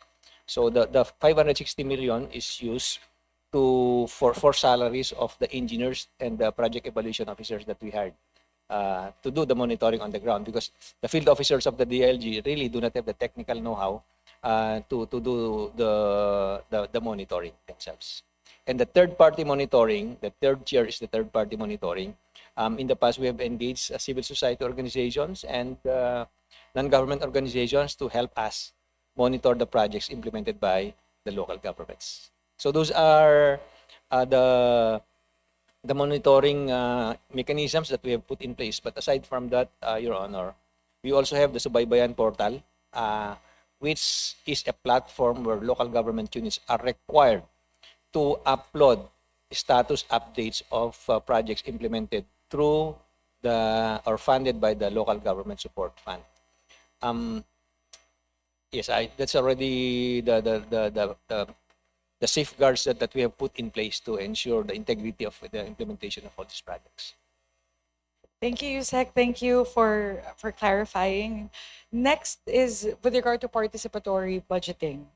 The next question, also from Code NGO, is the 2027 NEP retains 1 billion pesos for the support and assistance fund to participatory budgeting, while the overall LGSF increases from approximately 57.87 billion in 2026 to 58.53 billion in 2027. During the same period, the proposed allocation for the SBDP increases from 8.08 billion to 9.74 billion. What performance evidence and policy considerations inform these relative allocations? Consistent with the government's commitments to open and participatory governance, what plans does DILG have to expand the coverage of participatory budgeting and institutionalize meaningful CSO and community participation? From project identification and prioritization through implementation, monitoring, and evaluation. Participatory budgeting po, Yes, Yusek. Mr. Chair, actually, the good chair mentioned 2 projects a while ago. That's the Support to Barangay Development Program and the Support and Assistance Fund to participatory budgeting. The SBDP is the program that was put in place by the National Task Force to End Local Communist Armed Conflict to help barangays, to help address the needs of people in barangays which were previously influenced by the communist terrorist groups. Because for the longest time, these barangays have been neglected of basic services supposedly delivered by the national and local governments. So the 10 million for 2026, for example, is used to fund priority projects identified through consultations at the grassroots level. So that's the rationale of the SBDP, or Support to Barangay Development Fund. To gain or to regain the trust of people to government, we need to also address their basic needs. The other one is the Support and Assistance Fund to participatory budgeting. For 2026, Mr. Chair, Your Honor, there's an allocation of 1 billion pesos, and the 1 billion is used to fund water systems project by identified LGUs, also evacuation centers by the identified LGUs. The water system projects amounts to 13.3 million, and the evacuation centers amount to 25 point something million pesos. So these are the municipalities which are considered waterless municipalities, meaning 50% of their population do not have access to potable water. So these are already pre-identified municipalities for the water system project. For the evacuation centers, these are also the pre-identified municipalities which do not have evacuation centers. Mr. Chair, Your Honor. Thank you very much, Yusek. We'll move to the 4th question, still from Code NGO, Human Rights Safeguards and Grievance Mechanisms. United Nations Special Rapporteurs and the Commission on Human Rights have raised serious concerns regarding red tagging and its effects on the freedoms of expression, association, and participation. The CHR's national inquiry found that red tagging creates a chilling effect on democratic participation and may serve as a precursor to grave human rights violations. The Civicus Monitor likewise currently rates civic space in the Philippines as repressed and identifies continuing red tagging as one of its concerns. Within the DILG's mandate, what concrete safeguards are in place to ensure that the implementation of LGSF and SBDP projects does not expose CSOs, human rights defenders, indigenous peoples, community leaders, and other stakeholders to labeling, profiling, retaliation, or exclusion? What independent and accessible grievance and accountability mechanisms are available to individuals and organizations? Will the department publicly report the number and nature of complaints received, the agencies or officials involved, and the corresponding actions taken? Mr. Chair, Your Honor, may I request the PNP to respond to that, please? Madam Chair, National Police Commission. The NAPOLCOM recently released a manual for media relations, which includes prohibition on red tagging. In that manual, it is clearly stated that red tagging is prohibited, and there are sanctions attributed to it. And if anyone is listening, be it an ordinary citizen or a member of the media who might be a victim of red tagging, the doors of the National Police Commission are always welcome to accept any concern or complaint, and definitely we will act on them. Thank you. Thank you po.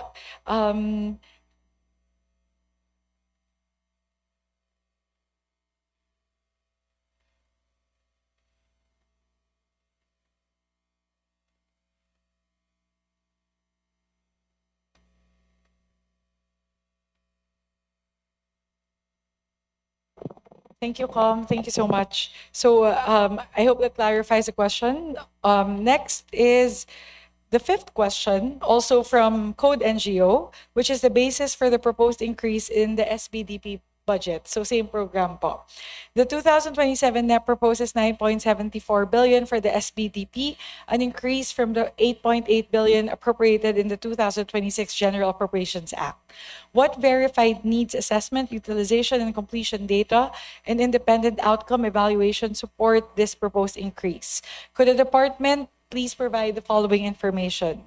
First, the objective criteria for selecting beneficiary barangays and projects. Second, the proposed allocation per barangay and per project. Third, the physical and financial accomplishment rates of project funded in prior years. Fourth, any unresolved audit findings, implementation delays, or complaints. Fifth, evidence that completed projects have resulted in measurable improvements in basic services, community welfare, and sustainable peace and development. Will the DILG publish project-level financial and accomplishment data in an accessible open data format and enable independent validation by CSOs in affected communities? Yun pa. That would be the last question. Thank you, Mr. Chair. On the surface, Your Honor, it appears that the allocation for SBDP increased for 2027. But actually, the allocation per barangay decreased. Because in 2028, the number of barangays covered is 808. But for 2027, the number of covered barangays is 1,904. So actually, we are asking 19-point-something billion pesos so that each barangay will have 10 million allocation, just like in 2026. But unfortunately, the allocation was reduced to 5 million. So it really did not increase. Actually, it decreased, Your Honor. And as to the mechanisms that we have put in place in order to ensure the faithful implementation of all these projects, I already mentioned a while ago, the process of monitoring and evaluation and the platform and the engagement with civil society and non-government organizations. Thank you, Mr. Chair. Thank you very much, Yusek. So what we'll do po, we'll share a copy of the questions to DILG, and just in case po there are other information that our CSO partners wish to post or any more information which they wish to request from DILG, at least po meron tayong basehan dito po sa kanilang mga katanungan. Those would be the questions po, Kong Arnie. Again, this is the first, DILG is the first agency, buena mano po na nakapagtanong, na itanong po natin on behalf of the CSO partners. Uulitin ko po kasi may mga lumalabas po na mga balita na hindi daw po nakikipag-engage yung Committee on Appropriations sa ating mga civil society organization partners. Gusto ko lang po talagang linawin na kami po ay nakadepende sa Congressional Policy and Budget Research Department, which is the CPBRD. We rely on them to give us the list of CSOs present during the day para po ma-acknowledge po namin at the start of the hearing, at nakadepende din po kami sa CPBRD para po sa listahan ng mga katanungan. So in the next days po, we'll press CPBRD to give us those information every morning for all of the agencies slated for deliberation in that day, and the respective vice chairpersons of each of the who will be defending the budget for each of the agencies will be the ones who would pose the question to the agencies. Gusto ko lang po linawin yon para naman po in fairness to the Committee on Appropriations, we want to really uphold our commitment to our civil society organization partners to really engage with you and involve you in the budget process as much as we can. So will improve on this moving forward po. And again, we apologize for any CSO who felt that they were left out of the deliberations in the previous days. We will make sure po that will not happen moving forward. And finally, I would like to say thank you, and I would like to commend our Vice Chairperson, Arnie Fontebella, for managing the deliberations today. Siguro po, I say this with utmost sincerity, Kong Arnie is the best person to defend the budget of the DILG. He did it last year exceptionally well, and also again this year po. So Kong Arnie, thank you so much. I to the DILG family, I left you in great hands. He will be your partner po. We will be your partner in advocating for the budget of DILG and all the attached agencies from here until the plenary, until the BICAM, and until it becomes the GAA. But yun po, we would like to reiterate our full support the same way po that we did our best to find the fiscal space for the needs and requirements of the DILG family and our military and uniformed personnel last year. Gagawin din po natin yan ulit this year. So we'll wait po for the list, which we hope to receive by the start of next week, so we can submit it po for the consideration of the BARC. And finally, I would like to say thank you again for all the great work that you are doing to protect every Filipino. We owe it to you that we can sleep soundly at night. Kami po as your partners in public service, kaya po kami nakakatulog sa gabi dahil po sa ating mga kapulisan, dahil po sa ating mga bombero, dahil po sa ating mga law enforcement partners sa ating pong mga iba't ibang mga lokalidad. Lagi ko po yung binabanggit pag nakakausap ko po yung mga COP, yung mga chief of police, yung mga directors po sa area namin, na I always say thank you for allowing us to sleep better at night, knowing that we have you to rely on in protecting us. So the best po that we can do to reciprocate that, to say thank you, is to provide you with the resources that you would need to be able to perform your mandate better. At saka po, mas protected po kayo, you're better geared, better resourced when you go in the field. So rest assured po, we will do our best to help advocate for whichever additional needs the DILG family has for the 2027 budget. Maraming salamat po. Thank you, Madam Chair. Kahit sobrang busy po si Madam Chair, bumisita po talaga sa atin dito. Lalo na natutuwa po tayo sa kanyang commitment na tutulungan po madagdagan ng ating budget. So palakpakan po natin si Madam Chair. Thank you very much. And I know you have to go somewhere. I have to run to CHED po. Patapos na rin po yung Commission on Higher Education. So, yes. Ano pa? So since there are no more interpellators, do I Madam hear a Chair. motion? Mr. Chair, before I move for the termination, I would just like to thank, of course, Secretary. I would like to just thank Secretary Mulya, of course, I would like to appreciate for welcoming my former Ilonggo Yusek Jed Mabilog, the ALG family. We are very lucky. You are very lucky to have served the ALG alongside with one of the best leader of the ALG. Again, thank you so much. Okay, ma'am. Motion?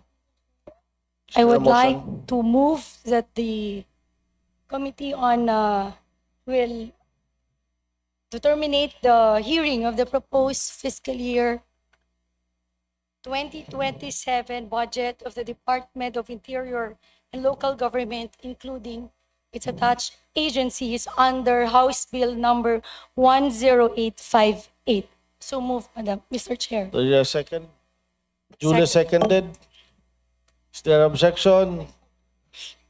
Since there is no objection, motion is approved.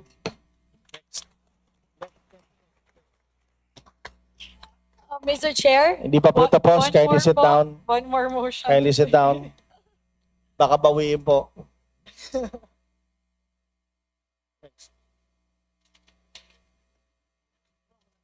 Mr. Chair, I move that we suspend hearing the committee in Romualdez Hall on House Bill number 1058 until Tuesday, September 1, 2026 at 9 a.m. So move, Madam Chair. Duly seconded.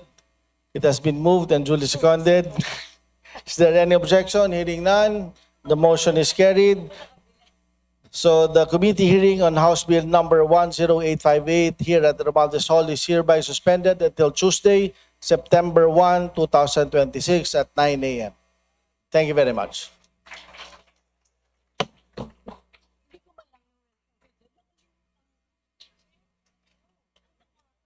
Thank you.